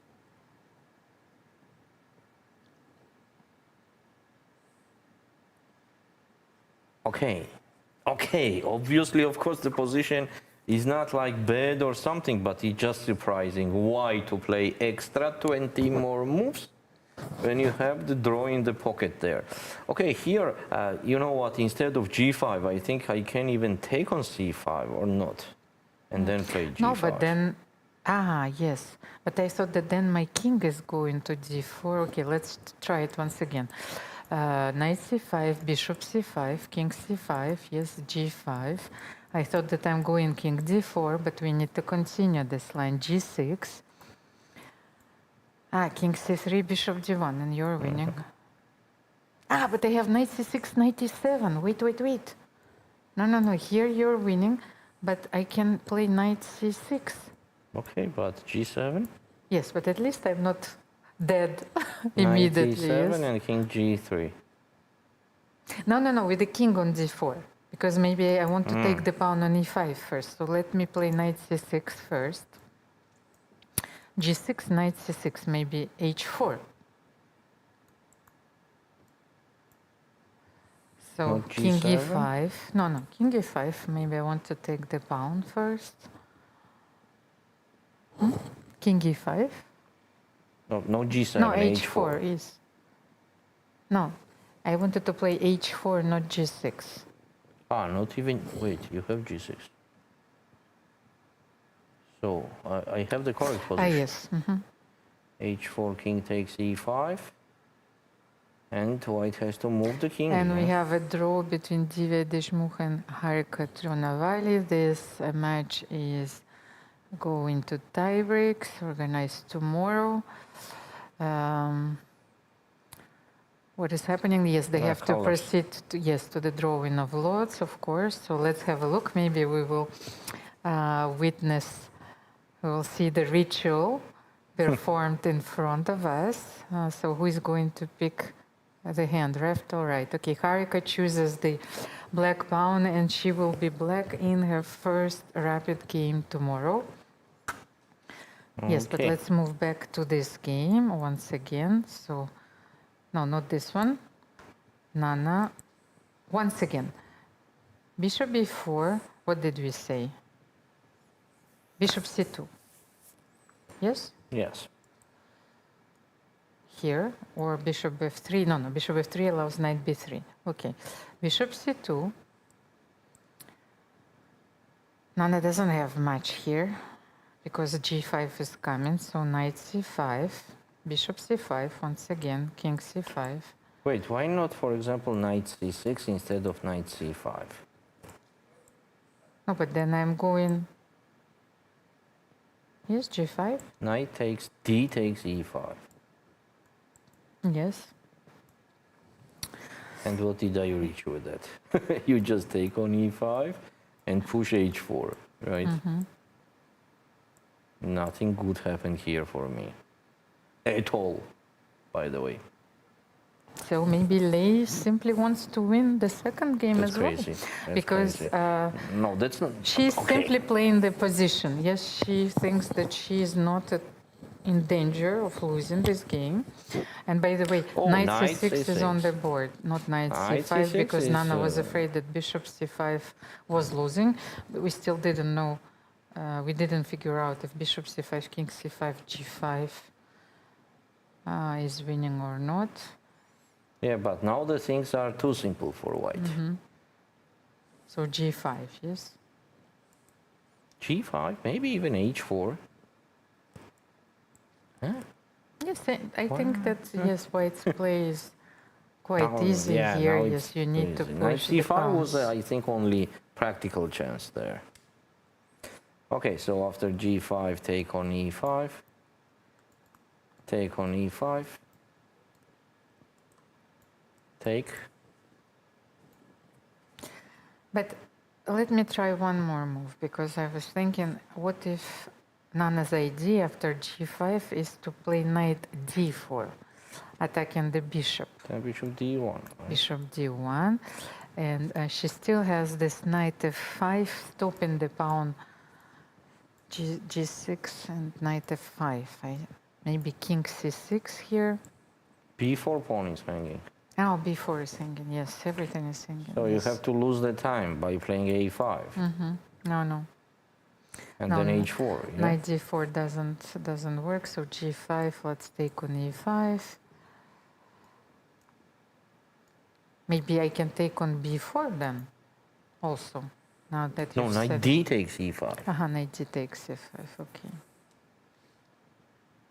Knight D takes E5, and now I think we have to take on E5. After knight D takes E5, white does not have anything better. So Maybe king G3 first. I'm not allowing you to play knight F3. And after And king king G3, C5. king C5, now I can play H4. King D4. H5. But what I don't know what I'm looking for black. Okay, for example, I play king C3. Okay, I play king C1 even. Yes, but then then the bishop what? is controlling Then what? everything, of course. So, Leitinji is right. She Yes, but is what going about to knight win this C5 game. there, Almira? Where? Instead of knight C6. Let's try this line again. Knight C5. I don't think black is losing there. Okay, so what did we calculate it here? Because if I play G5 first, yes, if I'm not taking on C5, I'm still not sure about what is happening here. You want to take on B3, yes? Let's say, you want to push both pawns, B and D. So let's G5. say knight B3. Yes, knight B3, anything, G6. G6. What do you do here? Let's say knight D4. It's a study like endgame. I'm not What sure. about G7? Yes, G7. But then maybe knight C2, G8. Ah, that's giving me some chances. Yes, but let's continue because then G1 queen, and if I'm not mated there, yes. You have king C6, king D5. I'm just simply running away. But it's a draw then. Oh, you know, I don't think that knight C6, what Nana did, giving more chances. Of course. But then, here is at least some game. You know, who knows? I don't know. by the way, with an extra piece here, because if queen D8 here, let's continue, king C6, I thought that queen A8, no, knight B7, queen A6. And then I'm running with my king D5, queen B7. I don't know how we managed to find those variations, which never appear on the board. And now king C4. Look at this. Do you have the perpetual here? You know what? Just imagine why to go on this line with white in this match. I'm just talking about that, nothing else. Maybe it's draw, maybe not. That's another story. But just why? It's an interesting question. Maybe there was some missing, something that... Then maybe knight C5, bishop C5. Okay. That's the line that we started to calculate.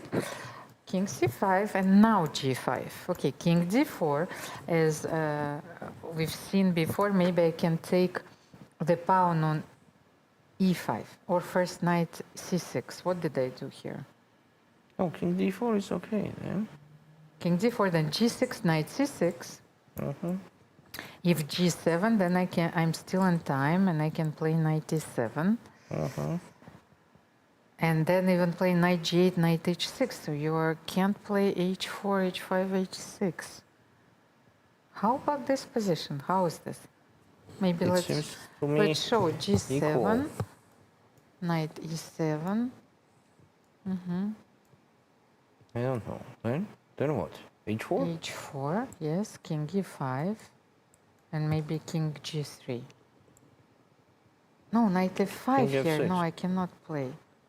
No, knight E5 check. You cannot play bishop F5. Yeah, that's correct. And I take on. Yeah. So Okay, you have this to is push. clearly wrong. Not king G3. H5? H5, yes.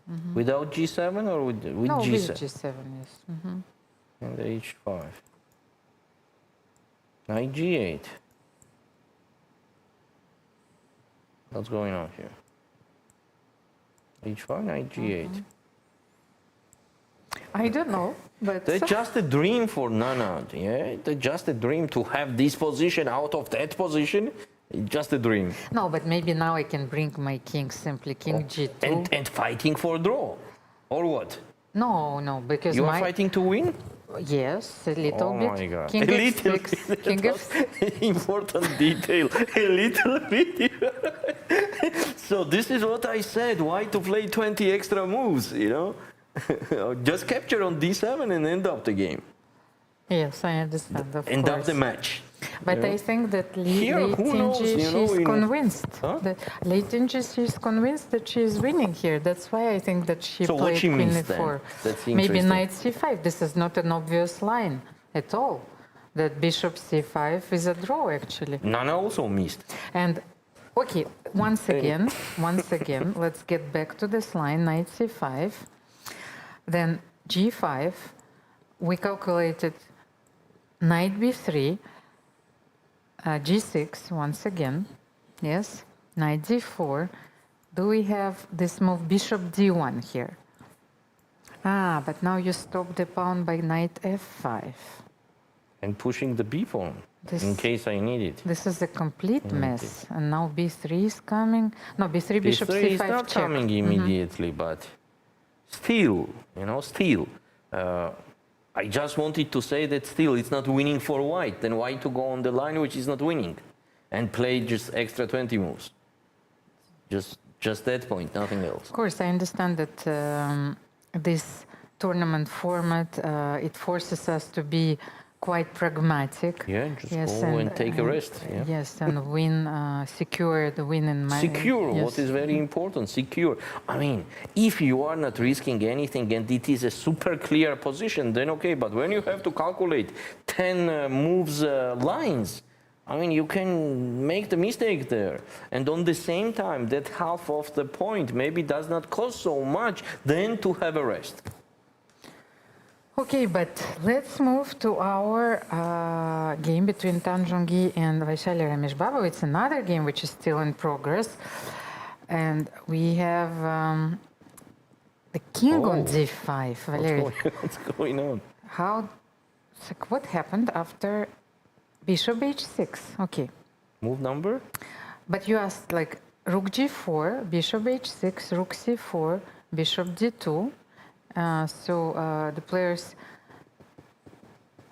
were repeating maybe the moves, but here Tanchu played king g2, bishop b4 back, bishop and e7. here you were asking what if rook g4, but she started by bishop b7, so threatening bishop f6, and then rook h4 mate. It's a very nice try. So Vaishali played bishop d2, king f3, bringing the king closer, rook e6, bishop. Okay, this is very beautiful. So she, Bishop d6. yes, bishop Trick d6, the rook. cutting the rook, and then bringing the king to d5. Oh, that's nice technique.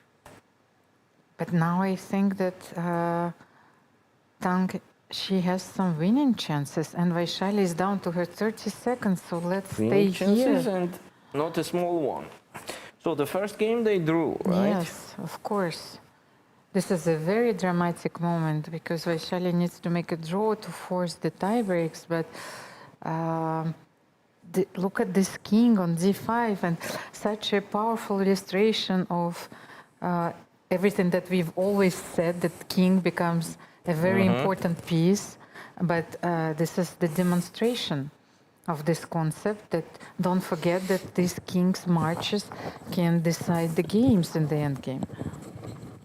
The king is supporting the bishop on d6 and Okay, how c6. to win here? c6? Oh, let's try. Yes, she can play Bishop takes c6. d6. And then you're checking me, yes? Rook if, but then, no, but what? King I'm not d4? checking much. I'm not checking much. Rook e4, king d3, maybe c3. Okay, let's start with c3. I'm going to b2 and a4, a3, a4. Let's show it. Rook e3, king b2, rook e2, king a3. Instead of rook e2, what's going on if rook b8 check? Yes, but I wanted first to show this line. Just a second. Rook e2. King a3, because you can bring another rook to e3, then king a4, and then rook e2, and you are finding shelter behind the pawn a5 on a6. Yes, and if you give one check, of course, rook b2, you are not taking. Yes, maybe you can take on a5, by the way, and rook a4, but still, I Also wanted to possible, play but, rook, yeah. king e6. Oh, and here we are. Tang is going on that. No, something else happened. Ah, so. Wait a second. What happened? She played rook f6, rook f6, she takes f6, king f6, but now, oh, she simply wants to push her pawn, yes, and she will first secure the pawn on h2. Also makes sense, huh? And she wants to play c6. After rook f2 check. c6 and c7, yes? Yes, let's see. Wait, So- on c6 there is no rook d8? But then c7. Rook takes d6? And then I go back with my king, and that's it. c8 comes. With rook on c2. Yes. Yeah. But why she couldn't play? Let me check. Just a second. Why not c6 here? Rook d8. Just check. Why did she play rook c2? c7, rook d6, queen, king e4, then maybe rook e6 check, king f3, rook e8. Is this a draw, by the way? Just to check. King e4, rook e6, king f3, rook e8, so c8 queen, rook c8, and rook c8. Is this a draw? Has to be, huh? I don't know. Maybe I will manage to win the g5 pawn, and then it's not a draw. But maybe with the h. No, the pawn is on h. I don't know. No, that's the wrong color. Yes, Almira. it's the long color. Yes, because yes, you Or the need the bishop. other. You need the other corner. Yeah. Okay, so anyway, in the game was rook e1 and bishop g3.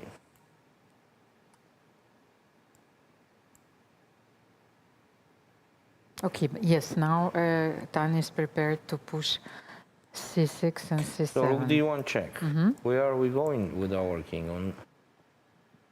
That's a good question. Where to Can we go go with the king king? c4 Yeah, I was also thinking, but and then c6? Oh, maybe she wants to play king c6 and king b7. c6 makes sense, yeah. Yes. So. Because on king c4, maybe black can do king e7. But now king e7, and I will go king b7 anyway, so rook d7. No, king e7, I'm saying on king c4. Yes, yes, but still, you need to bring your king closer, maybe, no? And she did king c6. No, this is completely winning, because the king is supporting the c pawn, and she will be able to play c6, c7. And I think that Vaishali will need to sacrifice on c5, but this But will still. not be enough. Yes, Yeah. because you see this bishop on g3 is protecting everything, of course. Yeah.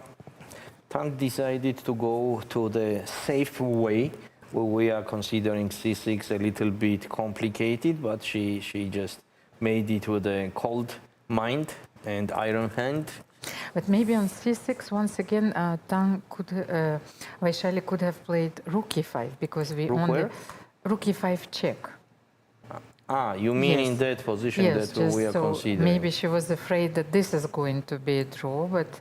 Oh, the pawn is just... Yes, we can Okay. we Let's can take a look. explore this opportunity, of course. Because you can play c7 and c8. Yes, but let's show it. Just Would move it was a number, critical moment. I think 55, maybe. Yes. No, 54. No, that one. That 54. position. Mhm. Ah, it's just one move ago you were Yes. saying. So, on c6, Here, maybe. Yes, because we analyzed bishop d6 and Yeah. e takes, but maybe rook e5. Yes. g5, but here king d4. d7 is unstoppable. And c7 is Just is unstoppable. such a threat. I think yes. what happened, you know, Tang just avoids to calculate the long lines there, you know. Check, check, check, check, and you are hiding with the king on the move number 12. So she just found out the easier way, the clear way, actually, we can say like that, and she just moved to that. Okay, so let's stay at this Seems game like just for, winning. for a Winning. moment. So it seems that we have only one tie breaks, Almira. Yes, if Tan wins this game, yes, only one match is going to be decided tomorrow between Divya Deshmukh and Harika Dronavali. And what happened here? In Lana Dzagnidze against Lei Tingi. D2, bishop c2, knight c6, and king g3, not even g5. Okay. c5 and king f2. Just a simple way of solution this problem.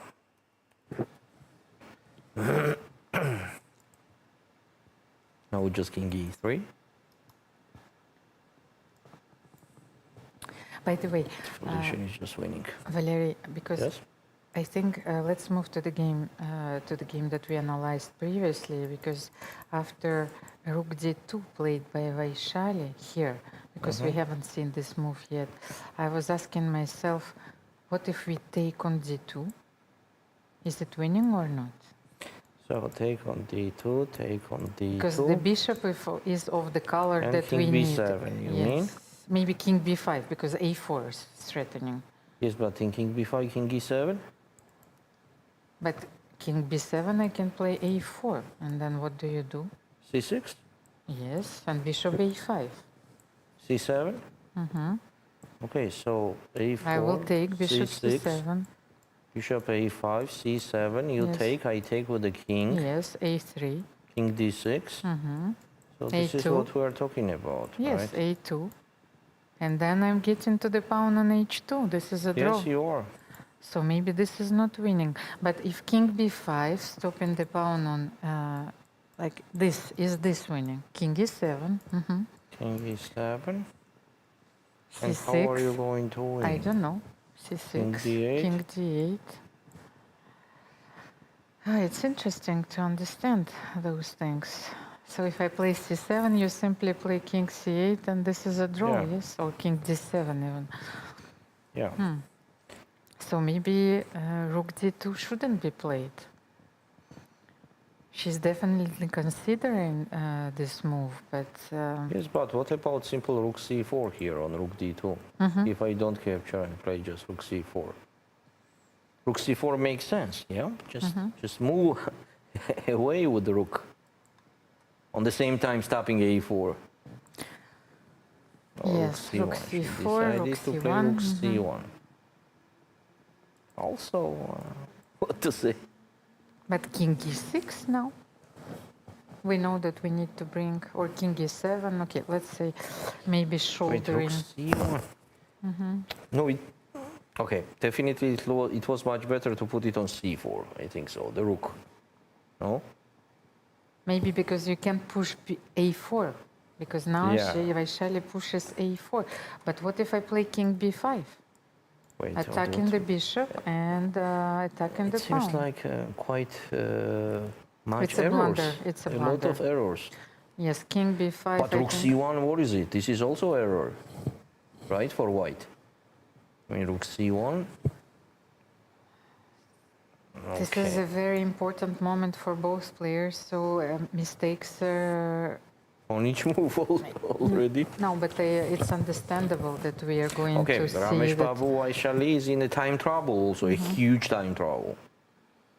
But king b5. Now after king b5, how do you protect your pawns? I don't think I'm protecting it. King b5 is on the board. What was the move played? Yeah, king b5 just played. Maybe rook b2. Ah, but then king a4. Okay, it's like, you see, after rook b2, you can simply take on a4. Maybe she wants to play rook d4 after Then a4. c6. Ah, c6, yes. Rook d4, King c6. e6 was the only chance there. You need to play king e6, c7, and what is happening? Rook b2. Mm-hmm. Now just take on a4. Mm-hmm. King a4. Maybe Vaishali's idea is to play king f5, g4, h3, yes? And sacrifice on g... Yes, but okay, you will move your bishop, of course.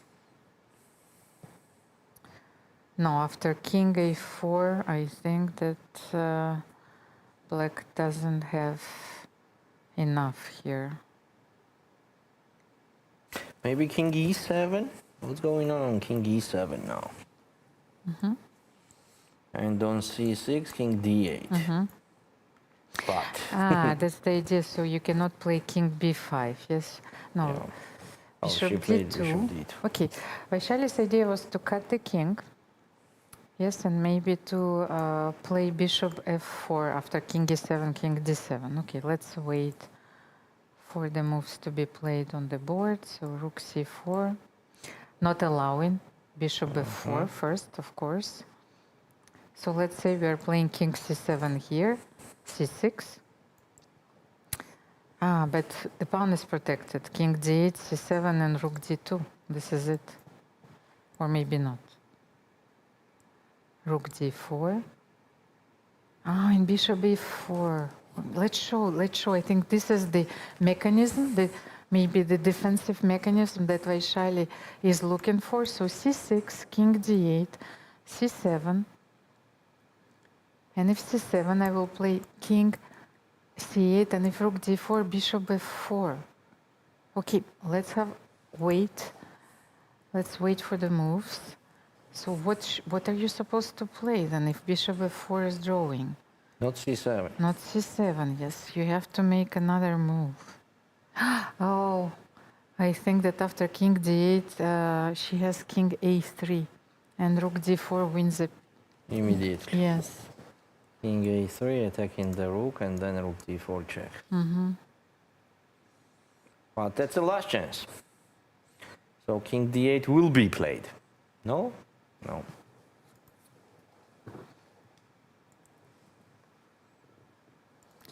Rook a2 check, king b3. Vaishali wants to play rook a8. And on rook e4 check, go to f file, yeah? Somewhere. Yeah, but why not king b5? Yes, both moves. I think she just wants to bring the king, the rook to this last rank.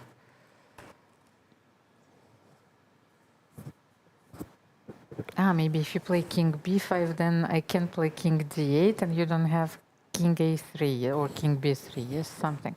But it's a very interesting endgame, technically winning for white, of course, but Vaishali is constantly posing problems. And when your opponent is very tenacious and resistant, that's the moment where you make mistakes, of course.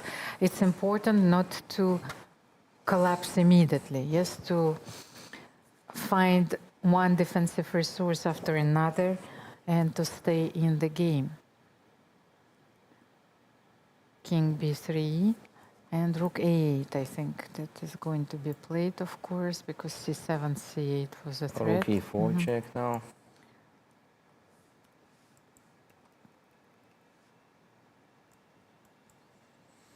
King goes f7. where it goes. f7, King f6. f7, yes. And then c7. Yep. f6. Maybe she wants to play king f6, king f5, and bishop f4.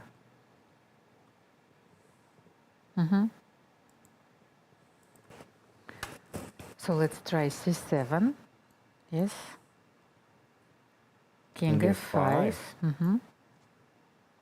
Ah, no, king Rook f5. e5, check. Yes, but, And rook b5. Yeah? yes. Maybe you can even start with rook d4, rook d8. Yes, you cannot stop it, so I cannot play king f5. Okay, in the game, Tang did not play c7. She played rook d4 first. So bishop a5. But why can't I play bishop e3? Because I want to control the square f4. Ah, bishop e3. Rook d6 check rook and d6 c7. check, yes. Oh, king f5. She played bishop e3.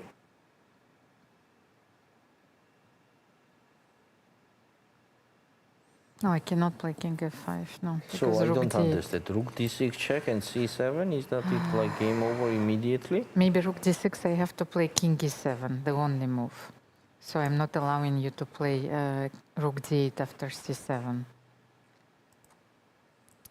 I want to play king f5 and bishop f4, but I don't have time for it. So how do you win after king e7? Maybe you can give rook d7 one more check, but then I will play king e6. Rook b4, that's even better.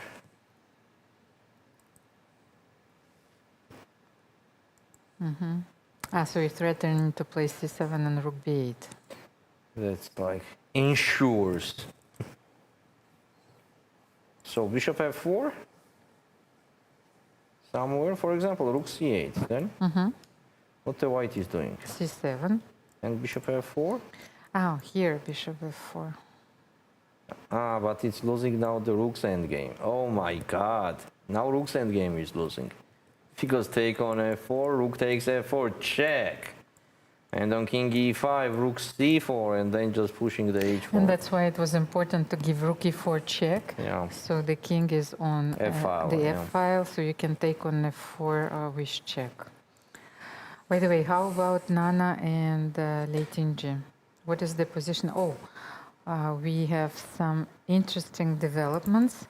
Let's have a look quickly. What is it? No, but let's have a look like how the game proceeded after Are you knight sure? b3. Is not it better to take a look at Vaishali, who is doing Just a the second, games? quickly. Knight b3, not here. Move number? Move number 56. 56. We have only Knight a few b3. moves. Yes, knight Okay. b3, g5, okay. Knight d4, g6. She simply pushed her pawn to g6, so knight f5, and actually king e2. Leitinji immediately brought her king closer to the center, and she has the right bishop to win this game, Yeah. by the way. So she is going to win. Yeah, knight c6 actually was losing. This is what we are considering, analyzing. So it was the only chance was knight c5 to make the complicated the position. Yeah. Okay, so now it's absolutely losing. Yeah, we know the white king just goes to a5 pawn, like this, taking on a5, and that's it. I mean, it's just game over. That's a correct color here. Maybe Vaishali? Yes, but maybe we should stay on this game because I think we are about to see resignation. Bishop Okay. g8, as far as possible, controlling the b3 square. Just a sec to be there. Here we are. Bishop g8 is the last move. King b5 is hanging. Yeah, that's time to resign.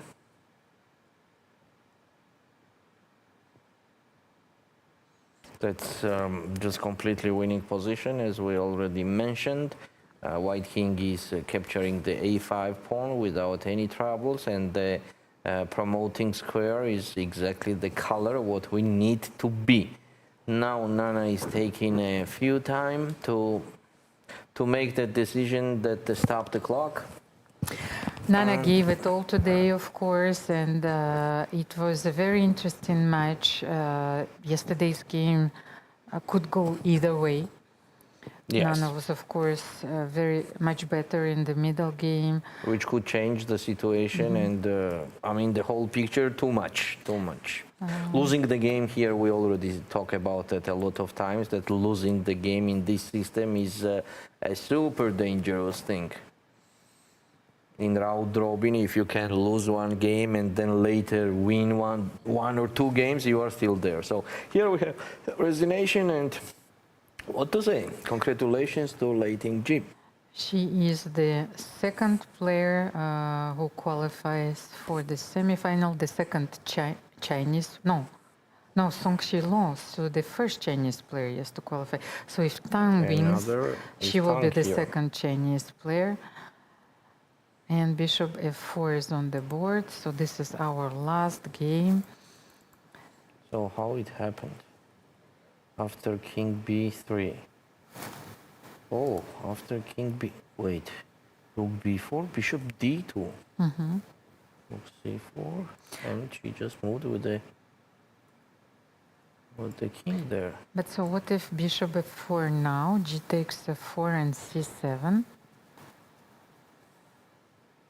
What do you think? I think that I will not touch it at all and I'll play c7 immediately. No, king b6. Yes, you're absolutely right. Maybe you don't need Why to touch it? Why not c7, for example? I mean, is not it the same? I'll just play c7 on the next move. Yes. Just to have the pawn there. Here's some rook b8 check. Okay, that's another story. Absolutely winning, yes. The position is absolutely winning, as the Vaishali could not force white to trade this bishop. Now the next move will be c7, I think so, or maybe bishop takes f4 is also winning easily now, and king b7. Now, that's a game over, yeah? When it's a game over, you have to do it straight away. c7.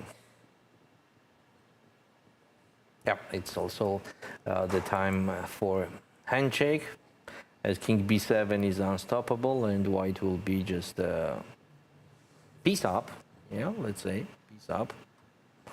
For example, king f3, just for example, then king b7. And here we are, or rook c7 immediately also. It's the same piece up position. This is what is she trying. But what, rook c7? Bishop takes g3 and play with the king and the pawn. That makes sense. That makes sense. Okay, the king on b6. Is it close? Yes. Okay, let's try. Rook c7. We take on g3. Of course, king g3, and then king c5. No, the king is too close. Then g4, king d4. King f2. King f2, but I can always give checks. Just to win king immediately, d4 rook and c2 g3. check. And then rook c2. Yeah, or king e4, rook c2, yeah. Okay. Instead of king f2, if I play king f3, is it making a sense? Any sense? So this, king c5. No, king f3, I will always give check. I can give check. On king f3? No, when your king is on c5 instead of g4. King d4 still. King d4 and g4. Can you I have just simple king d3. Yes, king d3, and That's if I give rook f7 check, why doesn't it work? King d2? Yes, but then I will play rook g7, so I won a tempo. King f3? King f3, and now king d3. Yeah, okay. And if you play g3, I will give rook f7, and you are forced to go to the g. Okay, Yes. I will refresh it.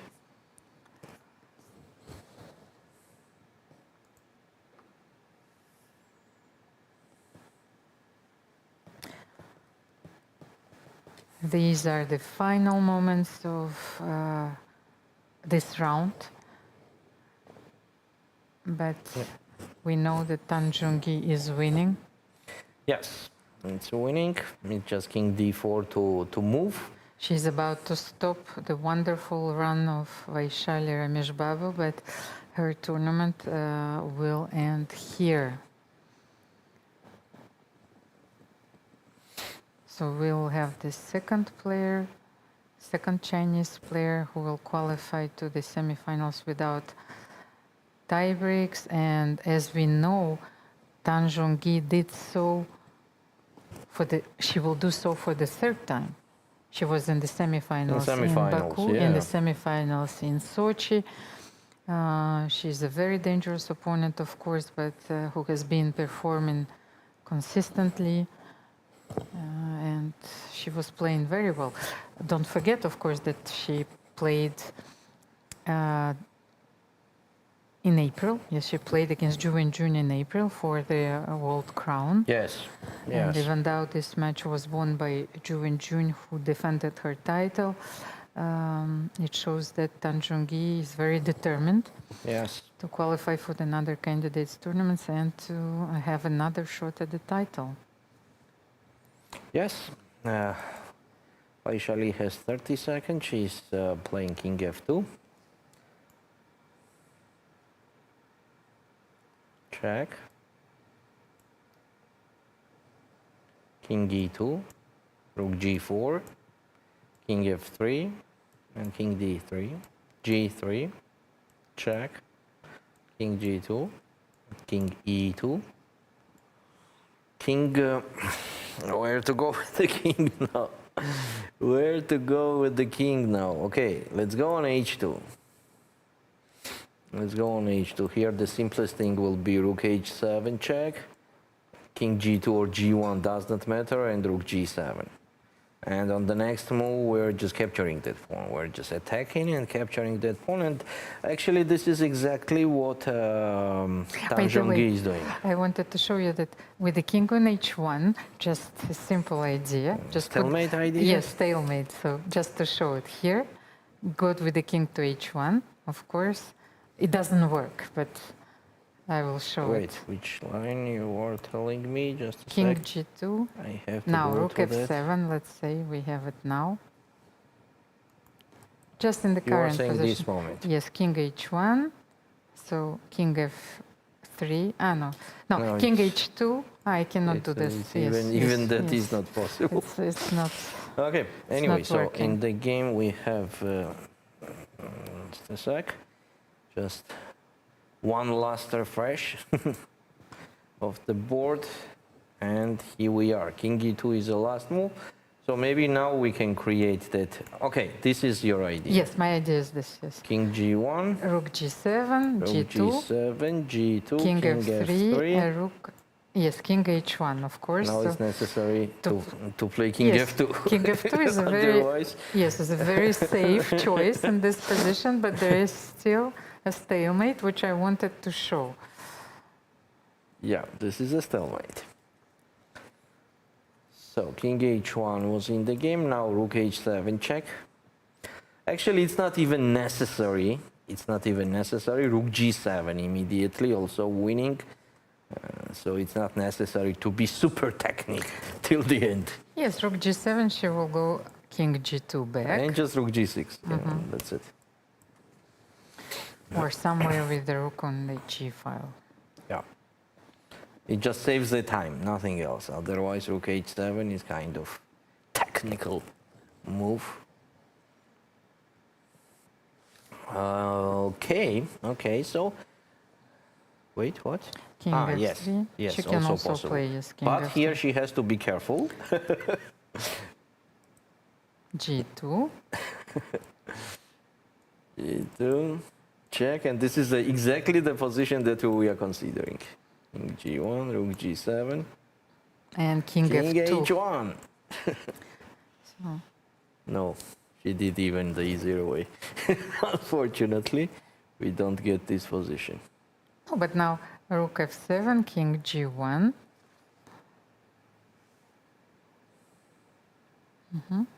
Rook H2 has to go somewhere. Here we are. Now king h1 is forced, And rook then h7 check. and rook So, h2. Tang decided to be super technical till the end. And rook h2.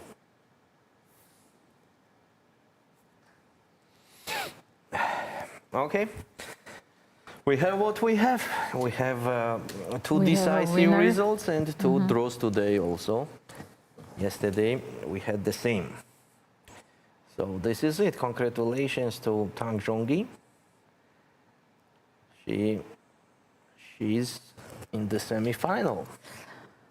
Yes, and what I wanted to say about her performance, because she is the only player that I remember that she won all her matches in classical format. Yeah. And also very nice fact, Almira, that in the final, in the semi-final, we have 2 Chinese and 2 Indians for sure. Oh.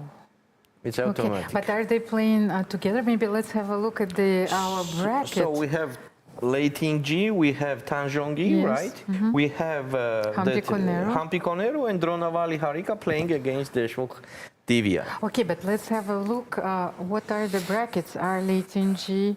Lei Tingji will face Hampi Conero, and Yes, Tang so Zhongyi it's will just face the winner China-India. in the match between Harika Dronavali and Vaishali Ramesh Babu. And we have a chance to have Chinese or Indian final. Yes. Tomorrow is going to be another exciting day, but after a dramatic round, we've seen 3 players advancing to the semifinals, and 1 match is going to be decided tomorrow. Same time, Divya Deshmukh and Harika Dronavali will face each other once again. What a dramatic tie-break this one is going to be, but yes. One of the players, yes, will leave the tournament tomorrow, and as you've said, it's in the semifinals going to be Team China against Team India, so support your players, of course. I would like to thank you so much for watching, and happy Chess Day to you once again. I hope that we can join the celebrations Yes, we right have now. to. We have to. Thank you, Valerie, and see you tomorrow. Stay tuned, of course, for more videos if the highlights are prepared. If not, of course, we will show them to you tomorrow, and see you tomorrow. Bye.